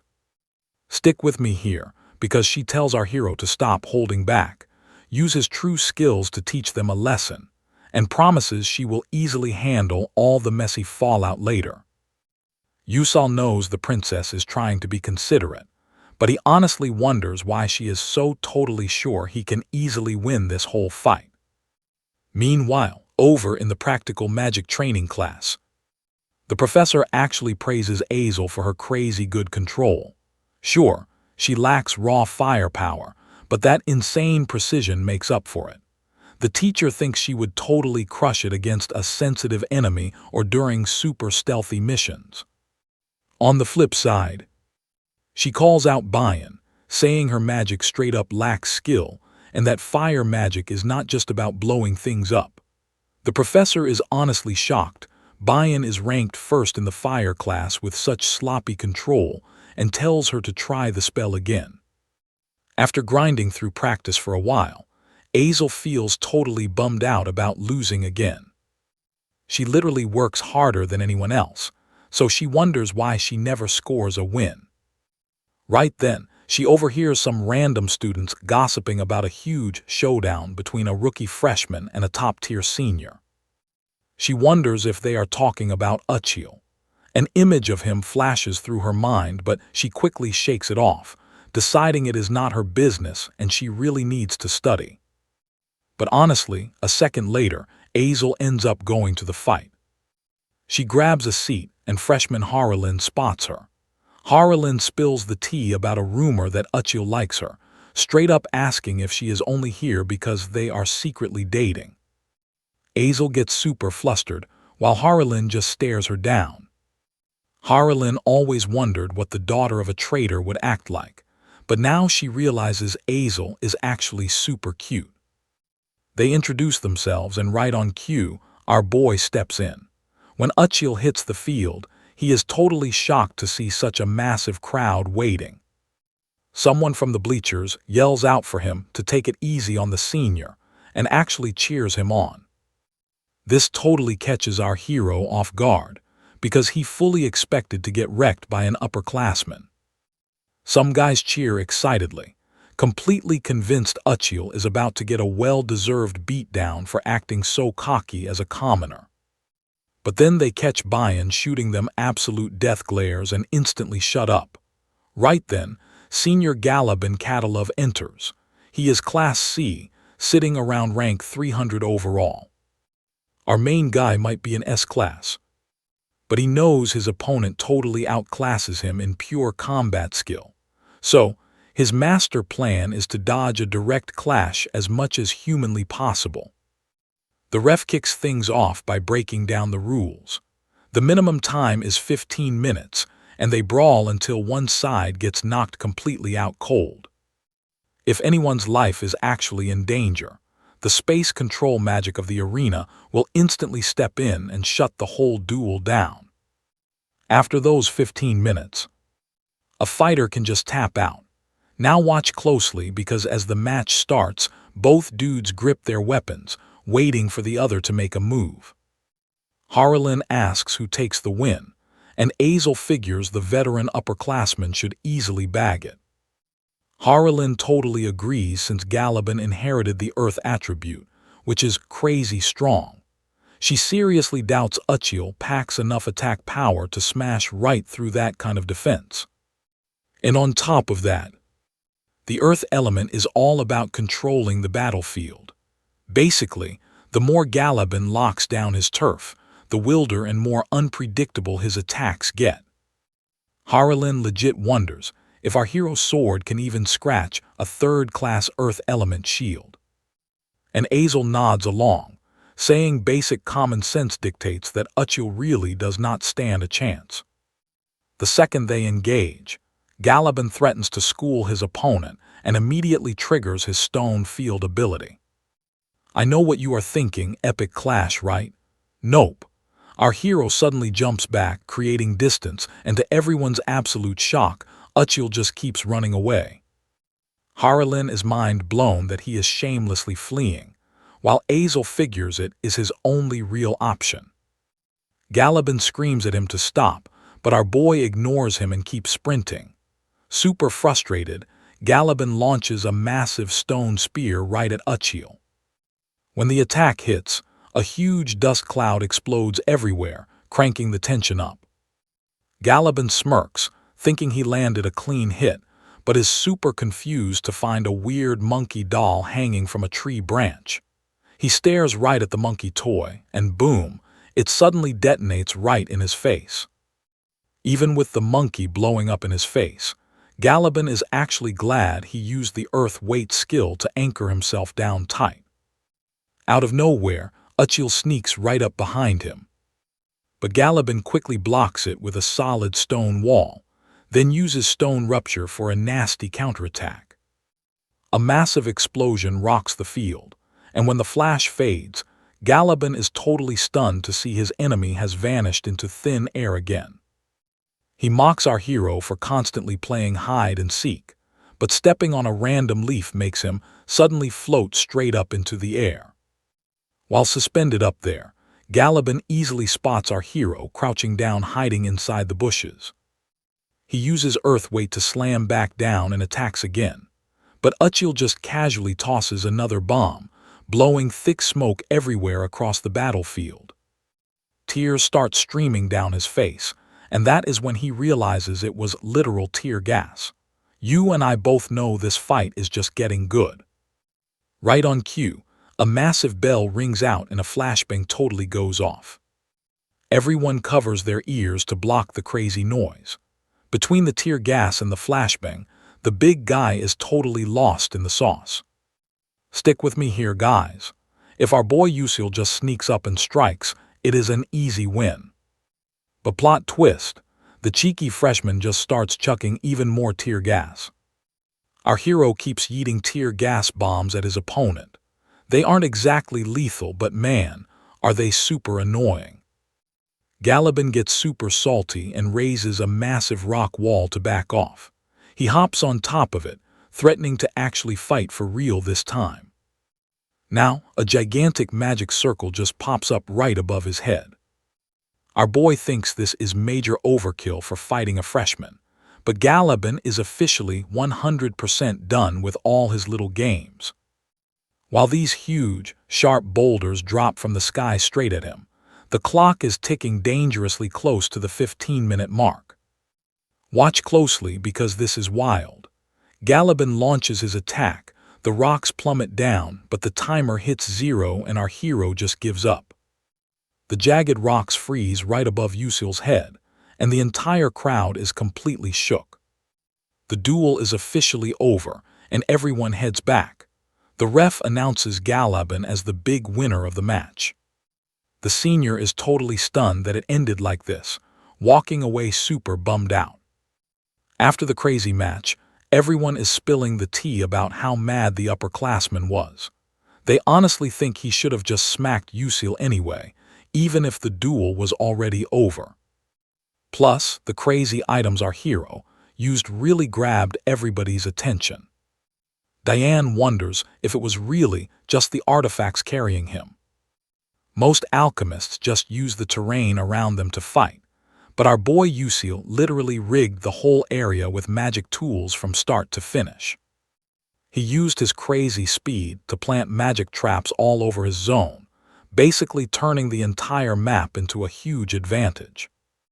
Doc Callwang heard from Ryan that Diane asked for this setup, and asks if she got the results she was looking for. Diane totally bets the seniors won't try to bully the rookies anymore, since there's a real chance they could actually lose to a freshman now. So yeah, mission accomplished. Meanwhile, over in the Red Halon Club room, Edmund is absolutely throwing a fit at Galabin. Across the room, Vian is just chilling, reading the paper.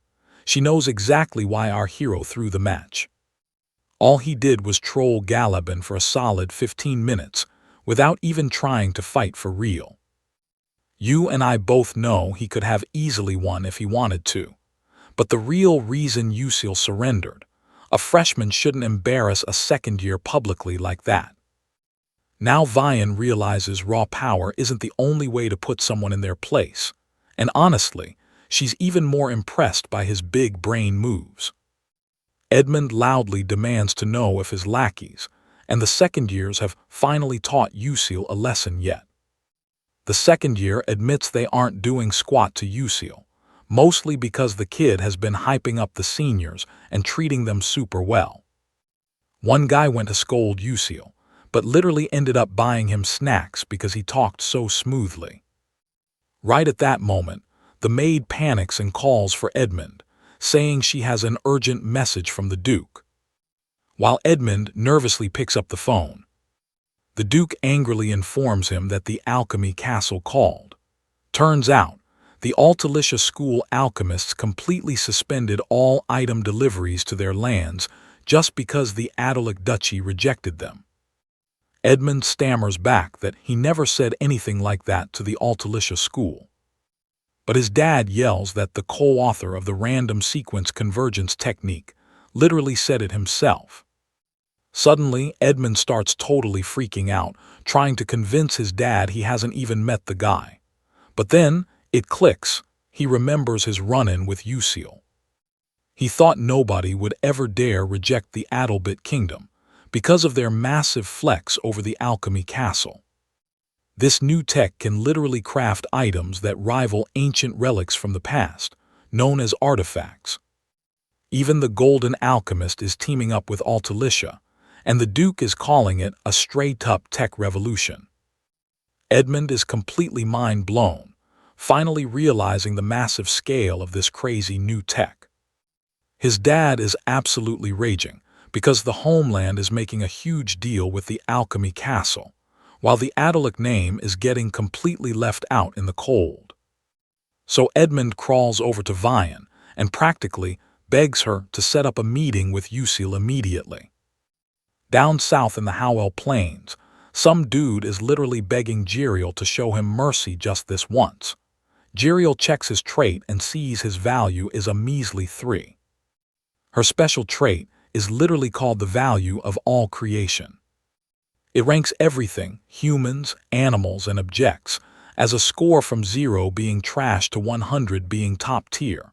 A score of 3. That's basically the same value as a random rock on the street. Jiriel is super annoyed that the guy went completely broke, especially since she warned him not to invest in garbage businesses. The guy actually blames Jiriel. Trust me, we know he's completely doomed. Alright, stick with me, we are starting off wild. This dude is begging for mercy as they drag him away. Suddenly, Jiriel hears a voice calling her. She turns around and spots her dad, Melian. Jiriel instantly lights up and runs over for a massive hug. He hypes up how the Altalicia school is mixing magic and engineering to create these crazy new objects. Then, he asks if she wants to watch the co-inventor actually battling with one. Jiriel honestly just wants to chill and chat with her dad, but she can't exactly say no, so she agrees. So they both head to Melian's room. Melian pulls up the video of Usil totally wrecking shop with the items, flexing that this Stella freshman is actually fighting a second-year student. Jiriel is seriously mind-blown that the co-inventor of this alchemical magic is just a freshman. She tries to scan his stat value, but a giant question mark pops up instead. Jiriel is completely stunned. She can't read Usil's value at all, which has literally never happened. Especially since she could easily scan the Scalvan emperors and even the kings of Adalavid. But honestly, now pay attention. There are only two reasons her skill fails. Either she loves the guy like her dad, or his power level is literally impossible to calculate. You and I know it's the second one. Melian drops our boy's name and tells her to lock it in her memory, since they might actually cross paths someday.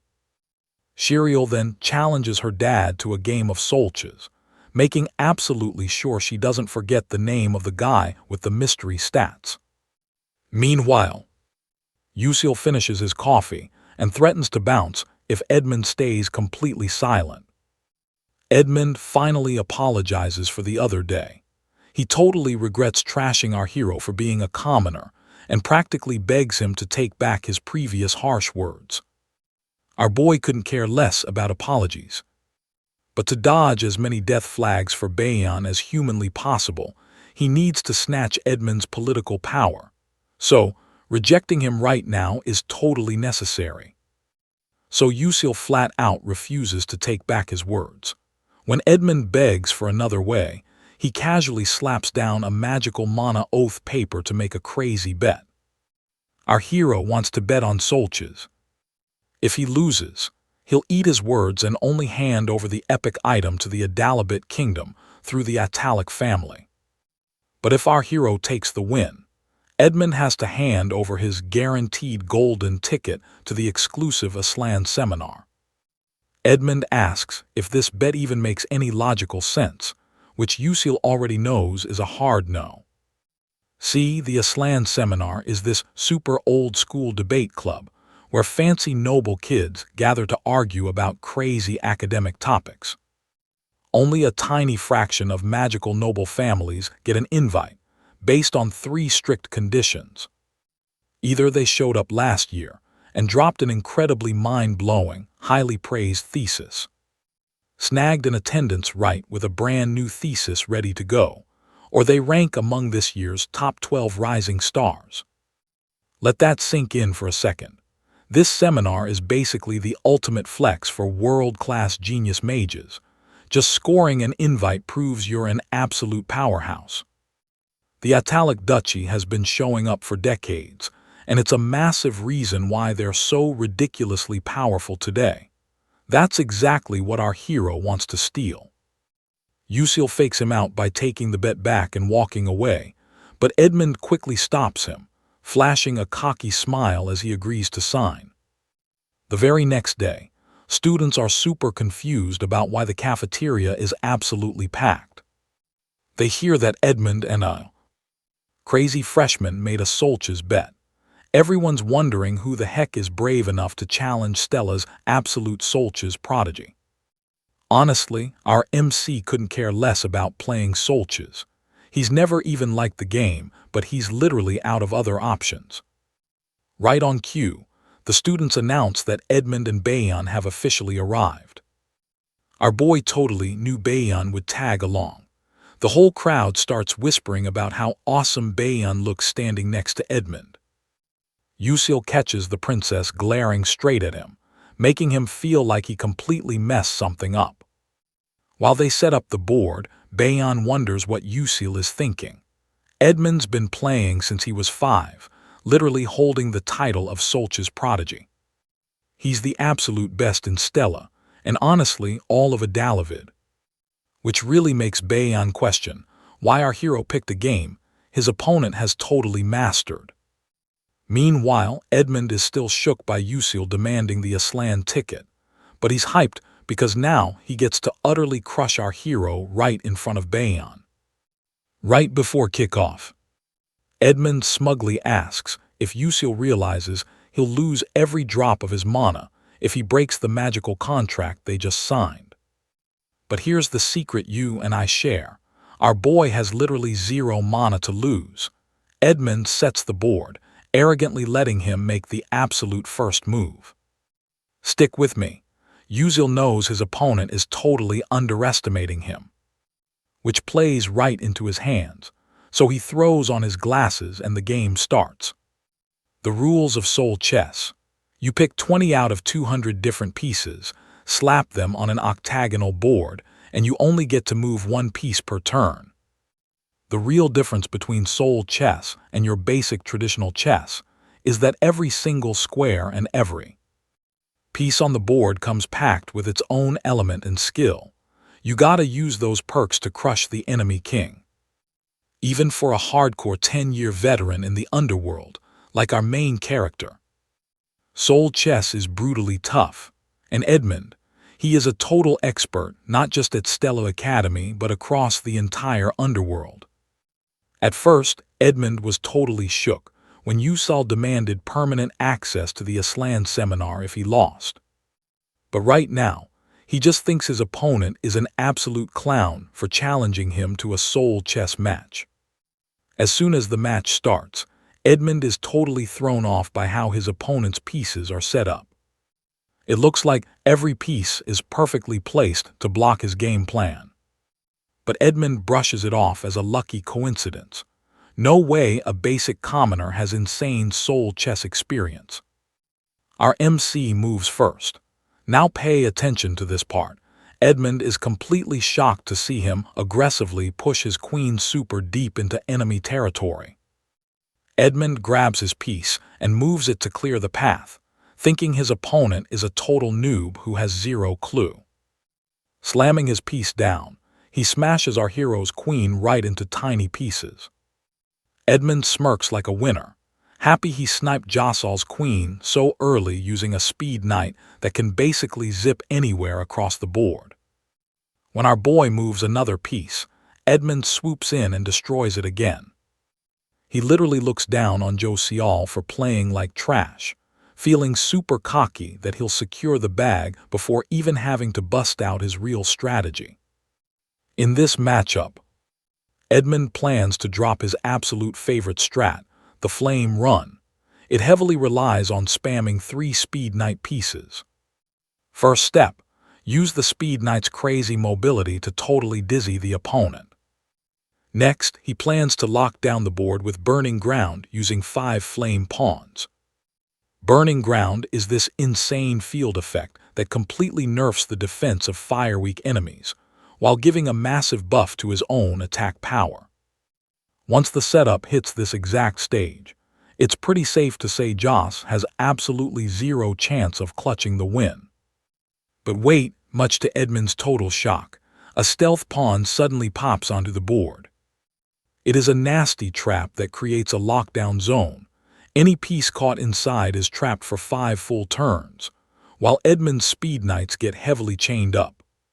He is looking totally mind-blown and confused, because stealth pawns are only supposed to stay hidden for a max of 3 turns. But let that sink in for a second, guys. A stealth pawn literally stays invisible for 7 extra turns if the queen dies before the timer ends. Edmund finally realizes the crazy truth. His opponent totally sacrificed his queen on purpose just to secure this invisibility buff. But even so, he feels pretty confident since his knights only miss 5 turns, and his next move can still trigger the Burning Ground field effect. The second he drops the piece, the board literally erupts. That Burning Ground effect absolutely tanks the defense of every single chess piece that doesn't have the fire attribute by a massive 30%. While fire attribute pieces get their attack power straight up multiplied by 2. Edmund thinks he has his opponent dead to rights and can finish him next turn, but boom, another stealth pawn randomly shows up. Still, he brushes it off, totally confident it doesn't even matter since he can secure the win next turn. But out of nowhere, the inverted ground effect triggers. It is a crazy reversal trap that pops off when you step on a tile the opponent already owns. The frozen ground effect completely freezes all his pieces on the board and massively boosts combo damage by 200%. With that hidden condition unlocked, our hero casually scores an extra free attack turn. Edmund is absolutely losing it. Realizing this guy read him like an open book, he refuses to accept it's a fluke, getting hit with the brutal reality that this is not beginner's luck, and frantically scrambles to figure out how to escape this insane trap. Edmund has fought wild players like this a million times before. All he has to do is survive this one turn to flip the switch to defense. He genuinely thinks he can bounce back, but honestly wonders if he'll survive. But Yal coolly picks up his piece to make his move. He knows Edmund is insanely strong. Playing him in Ether World is basically a boss fight. Trust me, you're gonna want to see what happens next. Stick with me, we're diving into a decade-old game's madness. There are bound to be try-hard experts. Our boy actually read some obsessive gamer's crazy strategy guide after they fought Edmund thousands of times in Soul Chess. And that exact broken strategy is loaded into his Warbler glasses right now. Basically, our dude is playing Soul Chess with literal cheat codes active. So Usial drops the Lightning Bishop. It fires off a crazy blast that boosts damage by 200% if the enemy is frozen solid. Even better if those frozen targets are linked up. That attack upgrades into a massive chain lightning strike. The second he places the piece, electricity fries the entire board, shocking his opponent and securing the win. The match ends and the room instantly erupts in whispers. Everyone is totally mind-blown that Edmund actually lost his supposedly flawless, unbeatable strategy. Edmund just sits there in dead silence, fully absorbing his brutal defeat. He watches Usial and Bian walk away, completely regretting losing his permanent pass to the super prestigious Aslan seminar. He knows if his dad finds out, it is game over. Edmund totally breaks down and starts smashing the table in pure rage. The room goes dead silent. Watch closely here, Bian steps up and says she will convince the pleb for him. She promises to secure those sweet item trading rights, asking our guy to take back the trash he talked about the epic Italic house. Edmund jumps up, super hyped, asking how to repay her. But Bian flexes, saying she is the future queen and must look after her future subjects. Bian heads out to chat with Usial, while Edmund just sits there processing everything. Meanwhile, elsewhere, Usial asks Altalicia to totally freeze all trading with any Adalibet guild or company for a solid month. He only wants to do business with the royal family right now. Altalicia agrees and hangs up. Our guy celebrates winning Soul Chess and skipping the seminar, since the main characters will be picked from the 12 rising stars. Right then, Bian walks up. Usial whips out the contract, revealing the Altalicia branch will only trade directly with the Adalibet royal family for one entire solid month. Bian snatches the contract. As our hero leaves, she actually thanks him for the help, something he absolutely never expected to hear. He told her before that his help definitely came with a price. She asks what that price is, so she can pay him off immediately. I know what you're thinking. His real price, keeping Bian from turning evil so he gets a happy ending. But Usial cannot just drop that crazy truth bomb, so he asks her to buy him food, wanting a royal princess to treat him right. Arriving at the restaurant, our guy is completely mind-blown seeing an Ether car outside. Since this game has been getting crazy updates for a decade, pay-to-win items are literally everywhere. With Bian leading the way, Usial figures the princess is definitely taking him somewhere super fancy. She is royalty, so he expects to taste one of the 5 legendary Ether delicacies. But when they arrive, our hero is totally crushed. It is a black bean noodle shop. He was literally out here daydreaming about salmon steak, caviar snacks, and black truffle cream risotto. Bian checks out the menu and finally spots the one single dish she actually recognizes. When our boy asked for a meal, she genuinely thought about what he would actually love the most. She remembers reading his homework essay and figures super fancy gourmet food will not mean absolutely anything to him. Looking at our hero's humble roots, Bian assumes he wants something totally simple and cheap. She orders black bean noodles, but Yusial completely stuns her by ordering 3 huge bowls of spicy seafood soup and sweet and sour pork. The princess is so confused, wondering why our hero completely ignored the black bean noodles. She wonders why he wrote about his humble beginnings, guessing maybe he felt super guilty about ditching his old village to come here.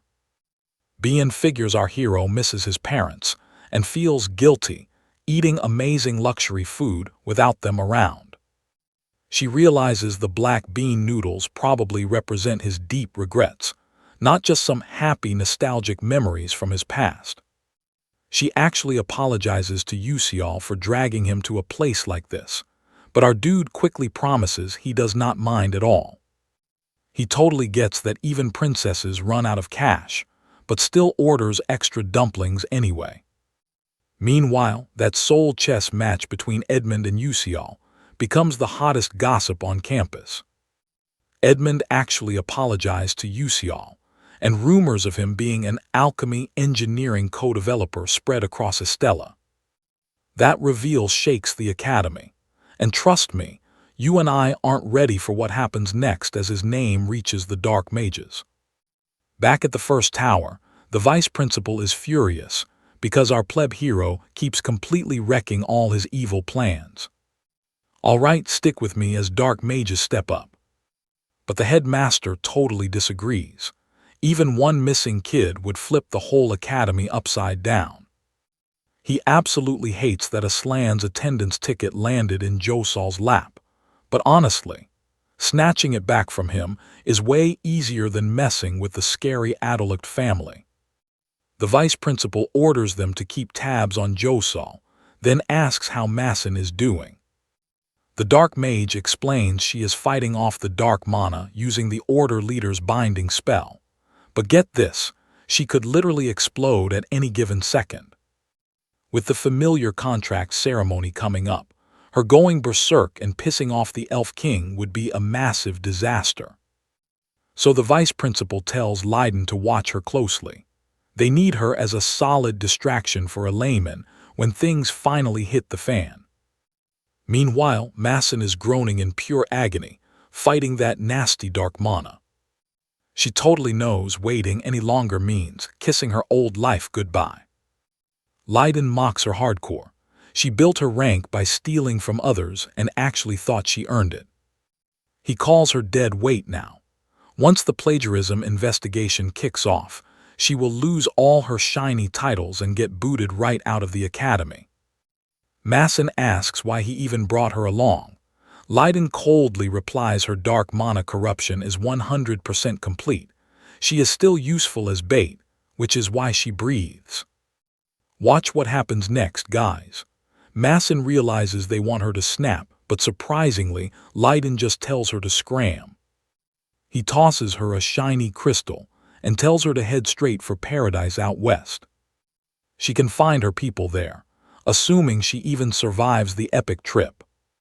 She can smash the crystal and break the spell holding her dark mana corruption back. Masson is totally baffled about surviving this. Leiden just sighs, saying he is super sick of seeing his own people die in such pathetic ways. Once Leiden dips out, Masson drags herself back up and grabs the magic crystal. Staring at the yearly schedule board, she crushes the crystal in pure rage. No way is she staying quiet after being turned into a total monster. Flash forward, it is officially field trip day. The Stella Academy freshmen are heading to the Celestial Tree Cradle for their first outdoor class and familiar contracts. On a boat, Azel's squad gossips about how Josal went from being bullied by nobles to totally untouchable. He co-authored some crazy alchemy stuff, making the seniors actually apologize. Azel feels him drifting away and gets super lonely. Then her friends shock her by asking if they are dating.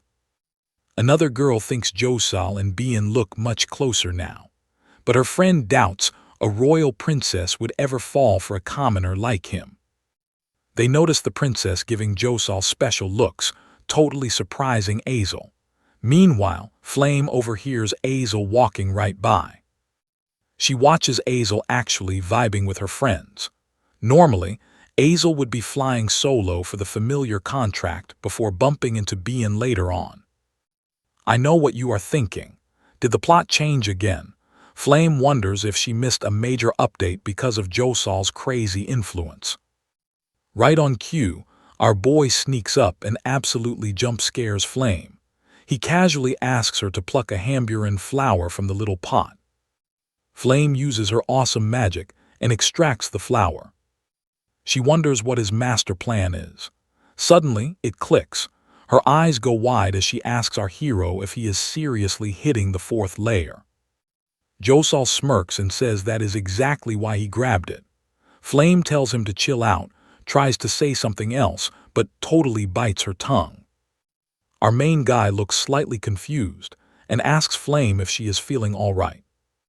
Since their Persona Gate training, she has seemed kinda down. Flame snaps back, saying it is nothing like that and calls him a huge busybody. She claims she hates him worrying about her, but still blushes super hard anyway. While they playfully bicker, another student spies on Flame from the corner, and Masson, who was hiding out at Stella, has completely vanished into thin air. The Magic Combat freshmen start their field stuff today. Meanwhile, Can fully expects some heavy dark magic activity to go down out there. He thinks it definitely connects to Masson's escape, so he orders Jane to keep watch. But Jane rolls her eyes. She thinks the Tower Master is just weirdly obsessed with Stella. Can reminds her the big boss has literal prophecy powers, so maybe she should just shut up and follow the damn orders. But Jane claps back, saying most prophecies turn out completely wrong anyway. Can argues that disasters just get stopped before happening, or something else blocks them entirely. Meanwhile, over at the capital's celestial tree cradle, the real hype begins. The legendary Cloud Flower Cradle area. Hanwal tells the hyped freshmen they will hit up the World Tree Birth Festival first. Starting tomorrow, they lock in their familiar contracts. Until assembly time, they are totally free to go explore. Flame strolls around feeling super peaceful. Surrounded by nature, spotting Josol walking alone, Jeremy suddenly jumps out, but she brutally ignores him. Trust me, you and I are gonna love what happens next. All right, stick with me here. He demands she comes along, and when she refuses, straight up threats. Flame is totally terrified knowing how dangerous Jeremy is, but suddenly one Ryong swoops in to save her.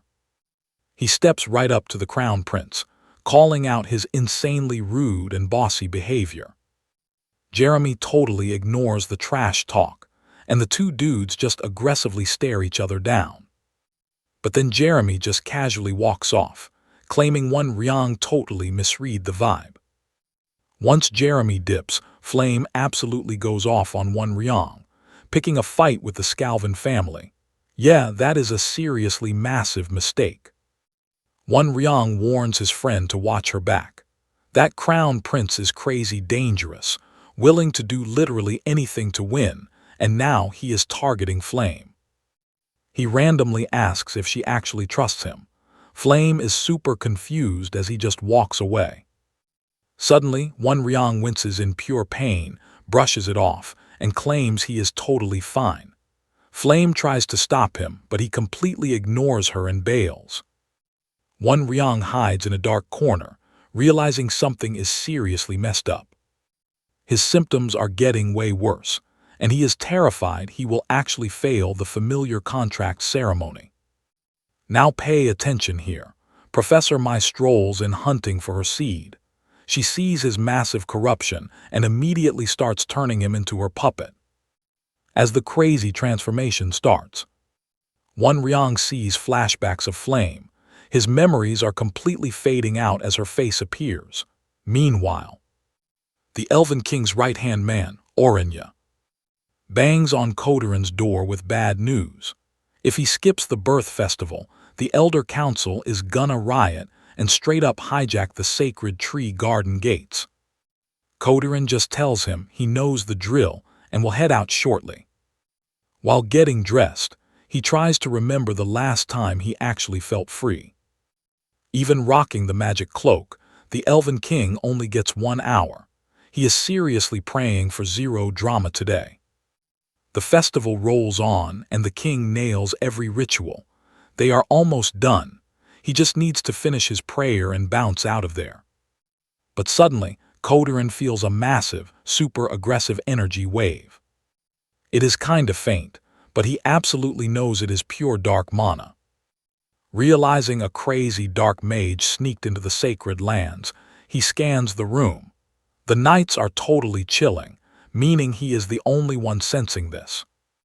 The king stays quiet at the World Tree event, but Kodorin is not letting a dark mage ruin the celestial flower crib, so he goes rogue.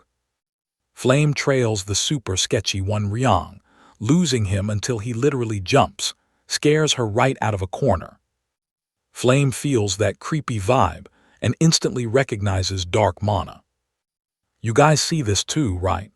She actually feels relieved, thinking his dark corruption is not complete and she can still save him.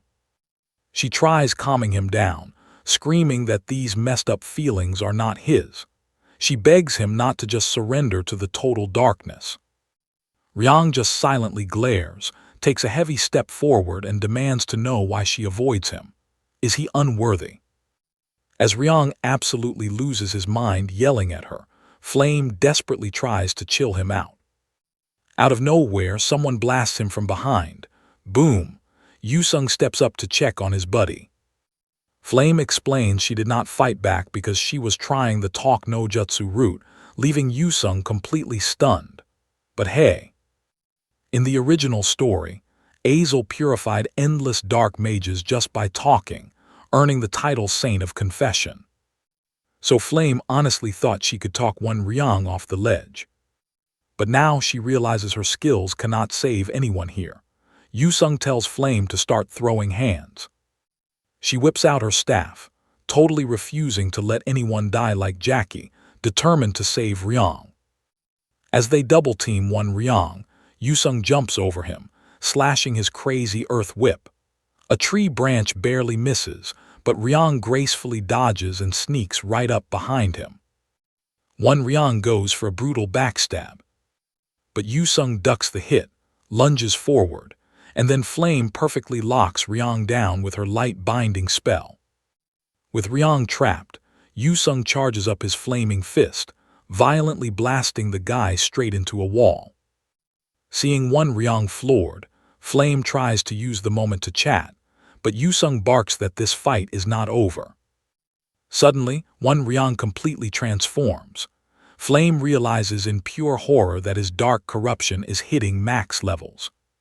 She screams at Yusung to back up, but Ryang rushes in, grabs Yusung's head, and violently yeets him away. Ryang stands towering over Flame, trying to recognize her face, until Yusung completely blindsides him with a flaming punch. Direct hit to the face, but as the smoke clears, 0 damage. He lifts Yusung by the neck. Talk about a crazy cliffhanger. All right, you and I are diving right in.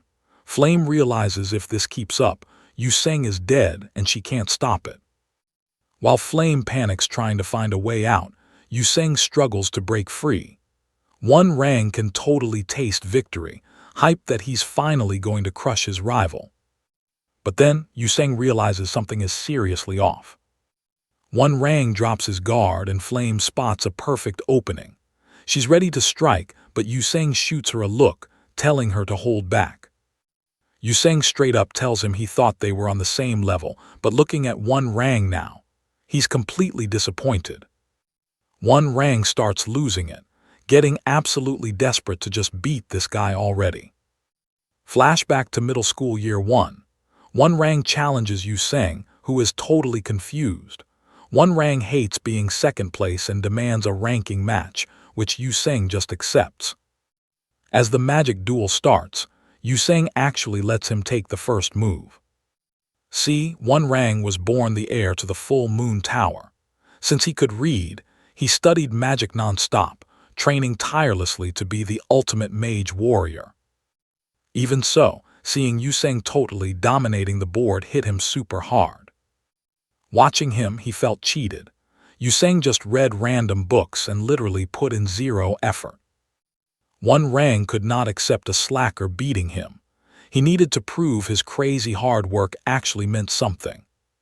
But here is where we need to pay attention. The duel ended in total disaster, leaving One Rang absolutely stunned he lost to a slacker. Yuseng actually enjoyed the fight and suggested they totally do it again someday. That day, One Rang walked away completely crushed, cursing his loss to a guy who never even bothered to train. He refused to accept Yuseng was just a genius, totally blaming himself for not working hard enough. He figured more grind meant an easy win. From then on, One Rang trained like his life was literally on the line, pushing himself beyond the absolute limit. But the second round ended exactly the same way. He challenged him after perfectly analyzing his magic, so he was completely mind-blown when he still took a huge loss. He just couldn't handle the massive gap in power between him and his rival. After that second clash, Yuseng holds out his hand, telling him to run it back next time because this fight was actually way more fun. One Rang accepted, feeling super confident he would definitely win the next match. So One Rang finally admitted Yuseng was a prodigy, but he didn't quit, determined to prove his insane grind wasn't worthless and that he'd someday destroy him. But right now, Yuseng is at his mercy and One Rang thinks he's finally won. But then Yuseng calls him out, disappointed he's getting drunk on all that dark demon power. Yuseng admits he actually trained crazy hard for this. During dungeon practice, he saw his competitive fire, and he's been prepping for a rematch ever since. Now One Rang can finally win. Yuseng dares him to pierce his heart, warning him he'll regret making this their absolute last fight forever. I know what you're thinking. This realization changes everything. He lets him go, straight up refusing a cheap win because it would completely trash all his own hard work. Flame feels massively relieved seeing him almost turn human again, realizing this is her perfect shot to finally save him. But bam! An insane pressure freezes everyone, and Jane steps in, totally shocked that Masson isn't even around right now. Pinned to the floor by crazy heavy gravity, Flame recognizes her as Jane, the vice commander of the 13th Destruction Squad. The vice commander complains the prophecy was completely wrong, but Kine tells her to shut up. Kine is mind-blown that One Rang has so much raw power with such weak mana. He grabs his staff to finish the target. Jane suggests watching him longer since their target is still early stage, but Kine freaks out, fearing One Rang will become a total disaster soon. As Kine moves in for the kill, Yuseng stands up, ordering them to stop. The assassins are shocked he can handle that insane pressure. Jane is impressed, but instantly slams him back down for interfering. Yuseng gets brutally crushed into the dirt all over again. Flame panics because things are going way off the original plot. She's positive that spell Yuseng used earlier was straight-up dark mana.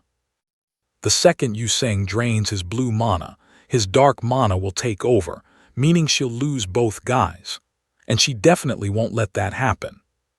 Struggling to her feet, she prays for an absolute miracle while Kine readies the kill shot. But someone tells him to wait. Kine turns around and there is our main hero, standing right in his face.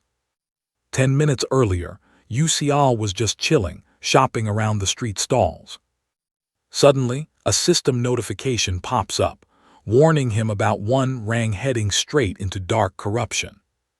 So what do you and I make of this glitch? Yu Xiao thought this dark corruption ended with Jackie's root. Alright, you and I are diving into a crazy game where Professor Masson's dark corruption infects 3 unlucky students.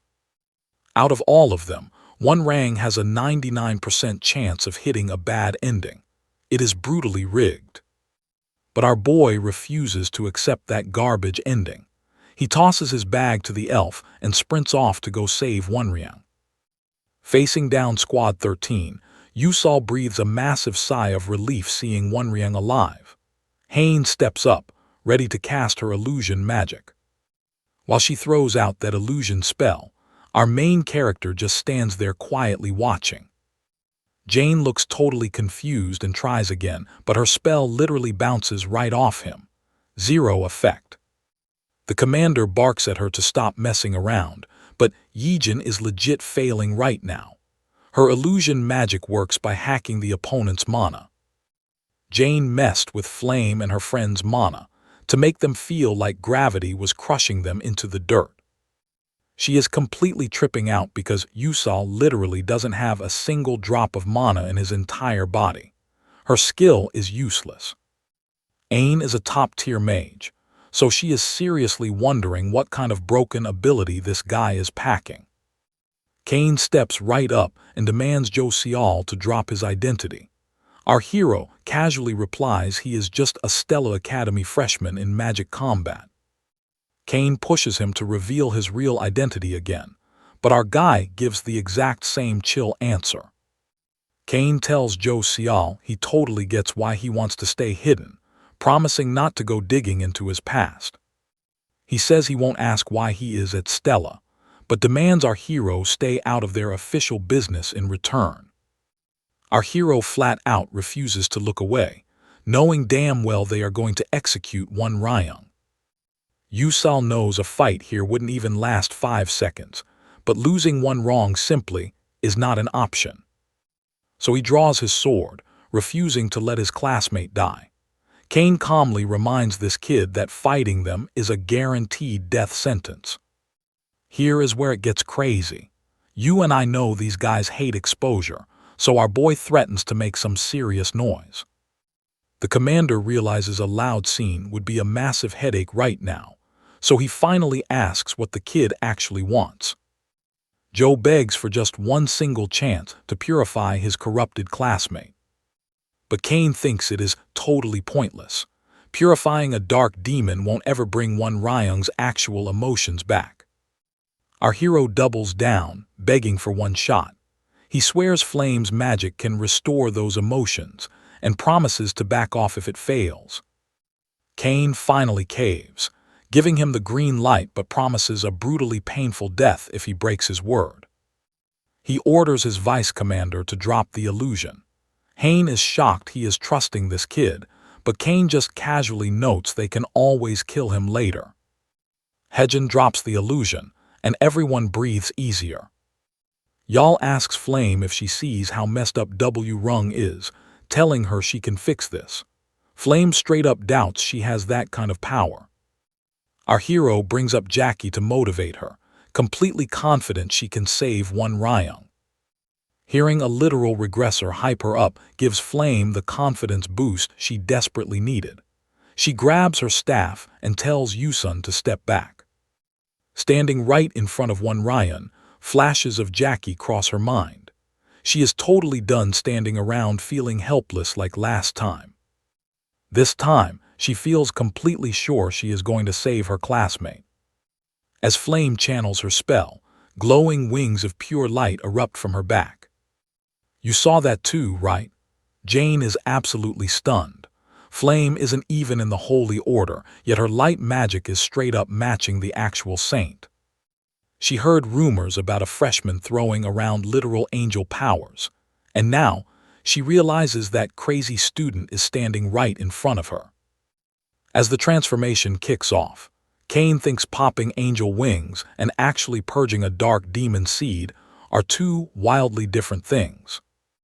Just a second later, the heavy smoke clears out and Wonryang starts coughing. Kine is absolutely mind-blown seeing the kid back to normal.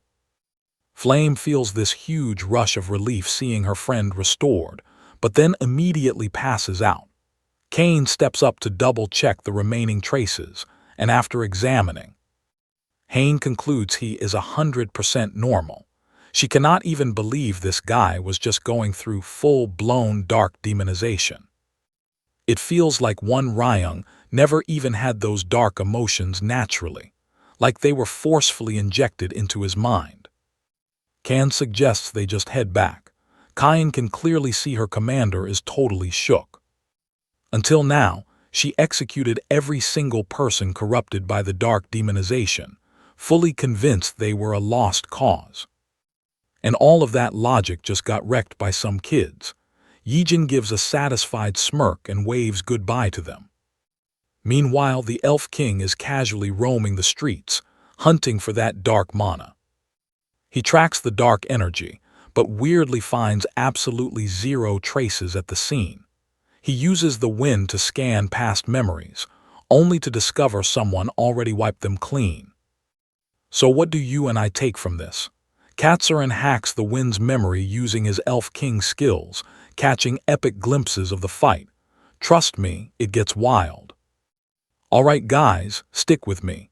We are kicking things off with Katsurin totally shocked by Estella's uniform, but then he catches Ifinal's scent. He freaks out because Ifinal is supposed to be stuck in eternal sleep.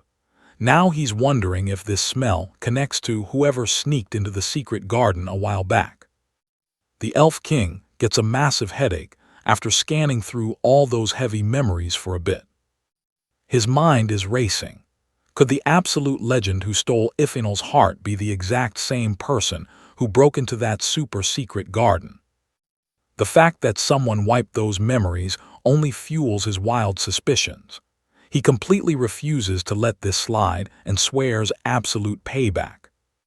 Morning rolls around, and Ryung slowly blinks awake, only to find Flame chilling right beside him.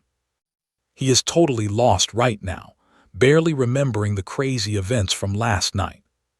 Flame drops the news. He is in the hospital. She handled Hangwall, promising that Yuseol and Yusung are gonna keep their mouths totally shut.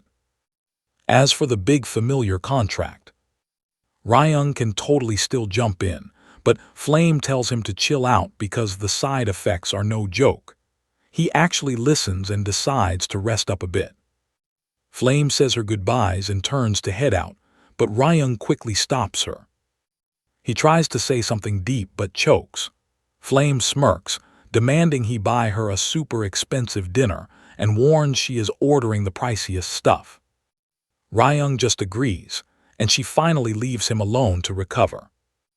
A bit later, the familiar contract briefing kicks off.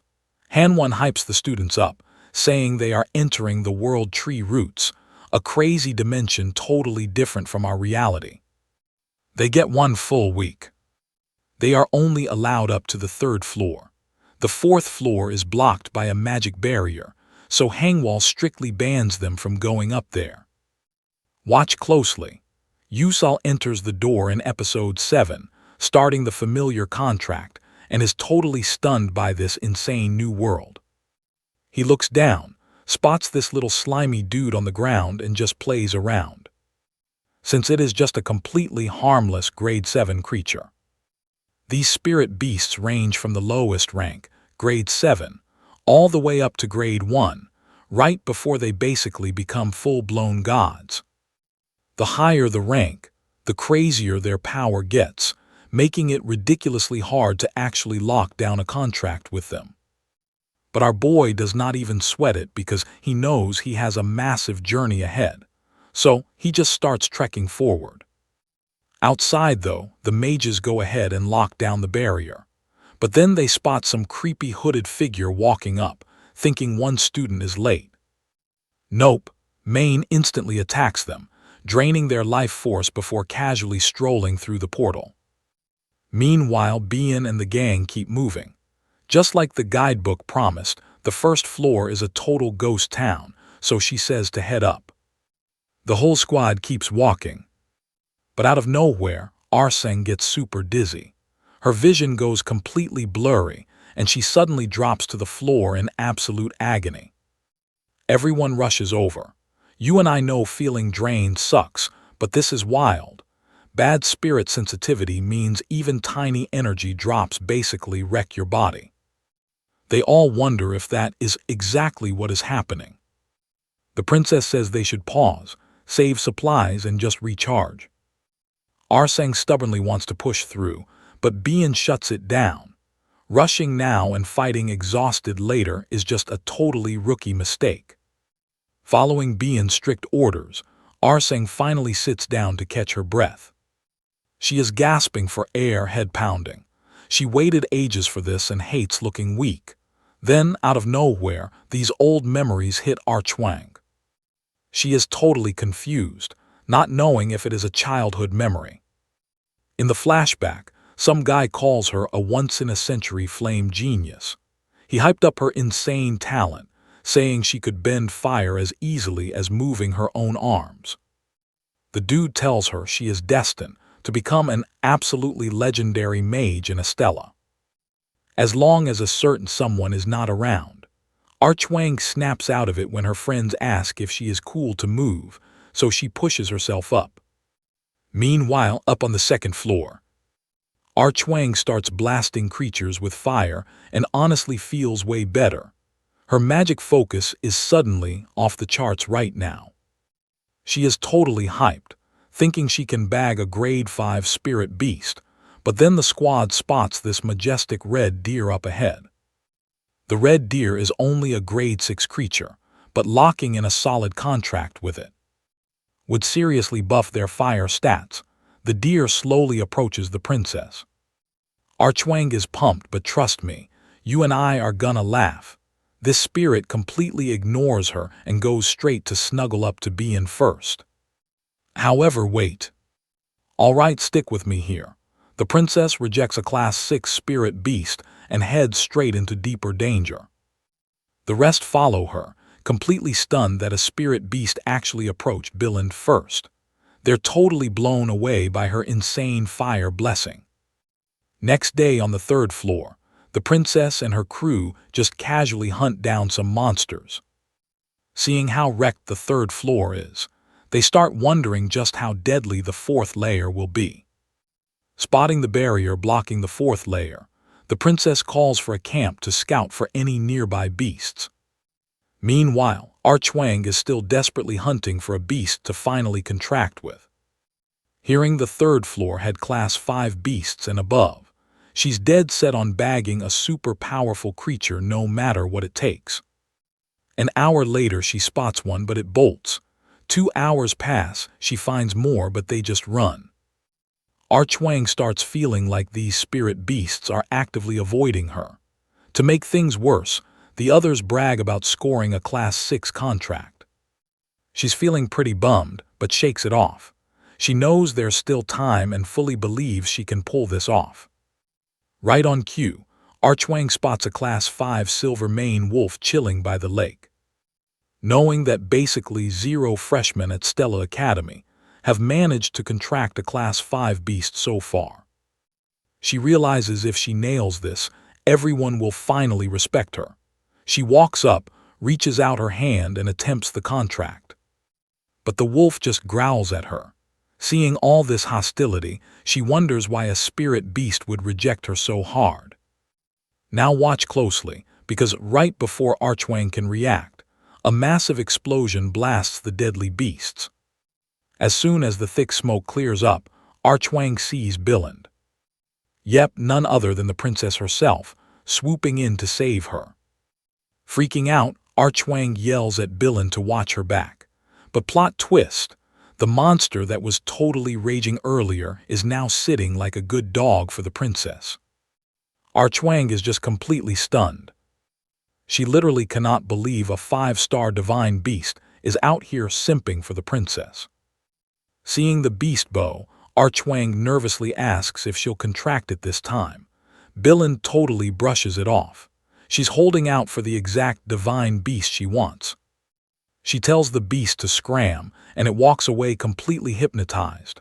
Archwang just laughs bitterly, feeling insecure, since she could not even get close to a single divine beast. While the princess of Adolvit Kingdom can literally cherry-pick any beast she wants. At this point, Archwang thinks Bilan is just flexing the fact that she has everything. You feel that tension, right? A dark wave of energy sparks inside Archwang, making the air heavy. Her entire aura completely flips. She keeps crying about how unfair it is that she grinds so hard while Bilan gets all the blessings. Triggered, Archwang totally loses it. Her eye color completely shifts, and it is painfully obvious that the dark magic corruption is taking over. Even Billund sees it clear as day. Out of nowhere, Archwang blasts a massive wave of dark magic straight at her. Totally unbothered, she raises her staff and uses her barrier to eat the dark magic impact. Meanwhile, the princess knows they could stop this corruption if they just knock her out completely. But that fourth layer barrier is way too close. If they go all out, they are definitely going to trigger the wall right behind them. Suddenly, Billund wonders what a normal commoner would even do right here. Smirking slightly, she fakes a different approach. She warns Archwang not to do something she'll regret, because if this corruption goes any deeper, she will literally never be human again. But honestly, Archwang is way past the point of rational fear. She snaps at Billund, accusing her of just acting superior all the time. Even right now, claiming she could never understand the struggle of someone born with totally average talent. After a quick pause, Billund offers to let Archwang hear her own messed up backstory, reminding her that the Adolvit princess is literally destined to die unless she becomes queen, meaning, to survive, she has to slaughter every single sibling. She realized this dark fact at just 7 years old. Billund doesn't stop there, recalling stories about Archwang having a childhood filled with love. She admits hearing that actually made her jealous. She got zero love growing up, let alone any normal expectations. The poor princess never even felt a drop of love from her own parents. Looking sad, Billund asks if Archwang can even imagine the absolute hell she went through to become queen. At first, Archwang just scoffs, totally believing that being born into royalty is a massive cheat code. So what do we take from this? Sweat drips down Archwang's face as Billund confesses she drank, ate, and bathed in pure fire. Let's jump straight back in. Imagine itching so bad you feel like you're literally going insane. Even when Beyond tried to drink water later, her insides were already scorched raw. It just brought more agony. Fire is her ultimate weapon, but also her biggest fear. Archwang is absolutely stunned, thinking it's totally unreal. She assumes Beyond is just making up sob stories for sympathy, because nobody could actually survive that much pain. To prove she's not capping, Beyond just lifts her finger, and a tiny flame flickers right on the tip. She casually eats the flame, snacking on it like nothing. Archwang is absolutely shook. The princess straight up explains she's been going through this insane training since she was a little kid. So she's sick of hearing about talent or blessings. Honestly, she's jealous of Archwang, who never had to live a nightmare that makes you want to cry. Dropping her head, Archwang feels insanely guilty for jumping to such fast conclusions. She knew literally nothing about Beyond's real struggles. The dark energy completely fades away, and she starts crying absolute buckets filled with shame and massive regret. With a super shaky voice, Archwang finally apologizes for everything. Suddenly, a massive explosion goes off, and a bunch of students rush over to check out the chaos. At the exact same time, Beyond realizes that Archwang's dark demonic energy is completely gone. Poof. She knows the old her would have just attacked Archwang on the spot. So, this chill attitude must be that commoner's influence rubbing off on her. Plus, she orders the other students to take good care of Archwang, since she's clearly not looking too hot right now. Watch closely here, because this is where the dynamic totally flips. Beyond isn't punishing her. Haters gonna hate, but she's a massive talent, and the princess isn't going to drop the hammer over a little drama. But wait. She's not letting Archwang off easy either. She better swear absolute loyalty to the princess and mean that apology. Archwang feels super awkward about being so soft in front of her, so she just bails to go hunt some creatures instead. Out of nowhere, something totally crazy happens, and loud screams echo everywhere. Meanwhile, up on the third floor, Flame finally tracks down the spirit creature called the glowing flower. It's basically a top-tier fourth-class spirit, so it's a massive relief she actually managed to secure the contract safely. It's not like having a contract means Flame can just spam summon her familiar whenever she feels like it. But it does come with the clutch basic perk of boosting her casting speed and overall attribute magic power. Anyway, now that she's officially done with that, Flame just wants to chill and enjoy the rest of her time, but nope. 10 minutes later, she awkwardly bumps right into Azel and Yusong. Everyone's acting like they totally just stumbled into each other. But Flame knows Yusong's build. He literally can't even get close to spirit creatures without them freaking out. Before they can even spill the tea, a terrifying explosion grabs their attention. The trio instantly realizes that Blast is packed with heavy dark mana. You and I both know the original novel's plot is completely out the window now.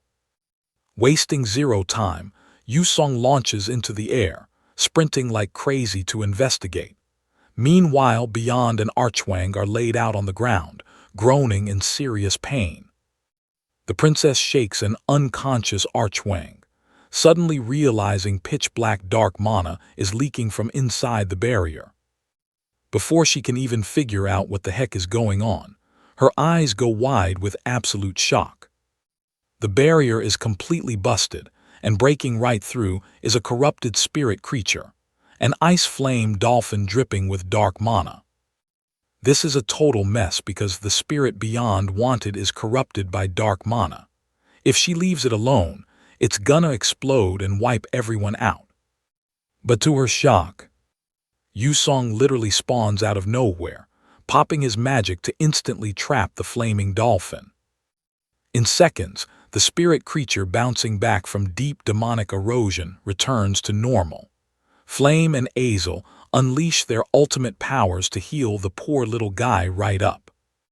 Once the dolphin happily swims off, Beyond spills the whole crazy story to the trio. Suddenly, the vibes get crazy heavy, and the ground starts violently shaking. A super familiar voice echoes out as a creepy hooded figure steps out of the woods. Ominous, pitch-black energy is literally radiating off their body. They're hyped to find not just Class A students hanging around, but 4 Class S students too. The second this person drops their hood, the students are absolutely paralyzed with shock. Once it clicks, they realize this is none other than Professor Mai. She genuinely thinks she just hit the absolute jackpot today. While Azel is super confused about why a teacher is here, Yusong is fully panicking. A teacher turning out to be a dark mage. Trust me, you and I are not ready for what happens next. Stick with me, guys. The professor admits she wanted to save the best for last, but why pass up a golden opportunity? Unleashing her dark magic, she announces the feast. Meanwhile, a few hours earlier, Beak Josal was standing right in front of the barrier to the 4th layer. Our boy is feeling super grateful for all his hardcore training in Iffel's garden. The divine beasts responded to his affinity, letting him get this far. But honestly, from the 4th layer on, he has no clue what's coming. Josal is just praying he can snatch that divine beast's heart without getting wrecked. Setting his plan on the barrier, he steps right into layer 4. Instantly, monsters spawn in, and oh boy, they are definitely way higher level. But don't worry, our guy came totally prepared with his weapon. Tarajin wouldn't have pierced this thing. One single strike and Josal drops the monster. Good thing he brought the custom item Altarisha crafted for him. Now, he decides to speed run this before more of those creeps show up. This weird space totally messes with your head, making it super easy to get completely lost. That is exactly why he asked Flame for a backup plan. The Hambaram flower, which literally gives you an absolute sense of direction. As long as Beak Josal has this flower pointing perfectly east, he is golden. He starts rushing through the layer like crazy, but soon enough, a weird buzzing sound hits. Now watch closely. Josol finally stops in his tracks as he faces one of the 12 absolute strongest beings in the ether world. Zhang Hong Chen Xiang Wall. Flashing a wicked smirk, Zhang Hong straight up asks what a human is doing here. Our boy needs to lock in, because Zhang Hong's mana carries a crazy charm effect. That face is literally designed to tempt him, so he cannot fall for it. Josol has to force out the heavy mana flooding his entire body. For anyone else, game over, but our guy is built different. He survives because his body constantly filters mana. Gathering all his internal power, he violently pushes her energy right back out. He does not have the mental strength to force her true form out, but this is enough to keep him from being totally brainwashed. Zhang Hong nods with approval. She knows a normal dude would be drooling over her by now. She realizes Josol knows exactly who she is. Super curious, she demands to know why he came here. No beating around the bush, Josol confesses he wants a divine beast's heart. He definitely isn't trying to kill one, nor does he have the stats for it. He just planned to grab an ownerless heart, straight out of the divine beast graveyard inside. When Zhang Hong asks for his reason, "You and I know the real reason, right?" But Josol reminds himself there is absolutely no need to over-explain Iffel's annoying conditions and his new breathing techniques here. Making up a sob story for sympathy is the smart play. So, Josol flat-out lies, claiming he needs it to save his dying divine spirit best friend. Hearing this, Zhang Hong is totally stunned. She never expected a mere human to seek out something so incredibly precious. Honestly, her reaction makes perfect sense. Out of all 12 divine moons, Zhang Hong Chen Xiang Wall is especially soft when it comes to divine beasts. She literally poured her own power into creating Layer 4 to protect them. So if Josol says it is all to save a poor divine spirit, she might actually just hand over a heart. Zhang Hong is highly impressed, noting it makes sense why a faint divine beast scent lingers on Josol's breath. She immediately starts blushing super hard, feeling totally touched that our boy shares such a beautiful, close bond with a divine spirit. Josol finds this hilarious. Zhang Hong is imagining some epic friendship, but he literally just did heavy breathing exercises right next to Iffel. That is literally it. But wait, Zhang Hong is not done yet. She makes it super clear that humans can never be trusted anymore. After bonding with humans, they were brutally betrayed. When Josol tries to explain, she shuts him down, showing her guard is no joke.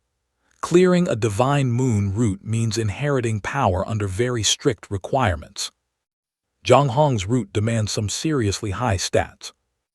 Basically, Josol needs to massively boost his divine beast affinity and mental fortitude to satisfy her. Long story short, his current stats are complete trash. Even if he wasn't trying to clear her root, denying him a heart is harsh. So Josol doubles down on saving his dying buddy. Right then, Zhang Hong dares Josol to prove if he is actually worthy of being a true friend to the divine beasts. He has to prove he would literally lay down his life for one. Deep down, Josol is sweating, thinking this is way too much. He is only doing this to survive. His own life is the most valuable thing. So what do you and I make of this mess? Zhang Hong refuses to let beasts give hearts to humans because human lives are short, but their greed is infinite. Stick with me here. Basically, divine beasts hanging around humans, they just end up getting totally wrecked. Knowing this, Josol realizes he is completely out of options. He has to find a totally different way to score a heart. But right then, the system alerts our boy. Because of his crazy meddling in the timeline, a massive butterfly effect just triggered. Watch closely. Episode 8, Dark Amana. The corruption just skyrocketed and completely merged with the current stage. Out of nowhere, the ground starts violently shaking. The system immediately warns Yusal that the episode's difficulty level just spiked through the absolute roof. You and I would freak out too. Pure panic is written on his face while he processes this absolute mess. Oh yeah,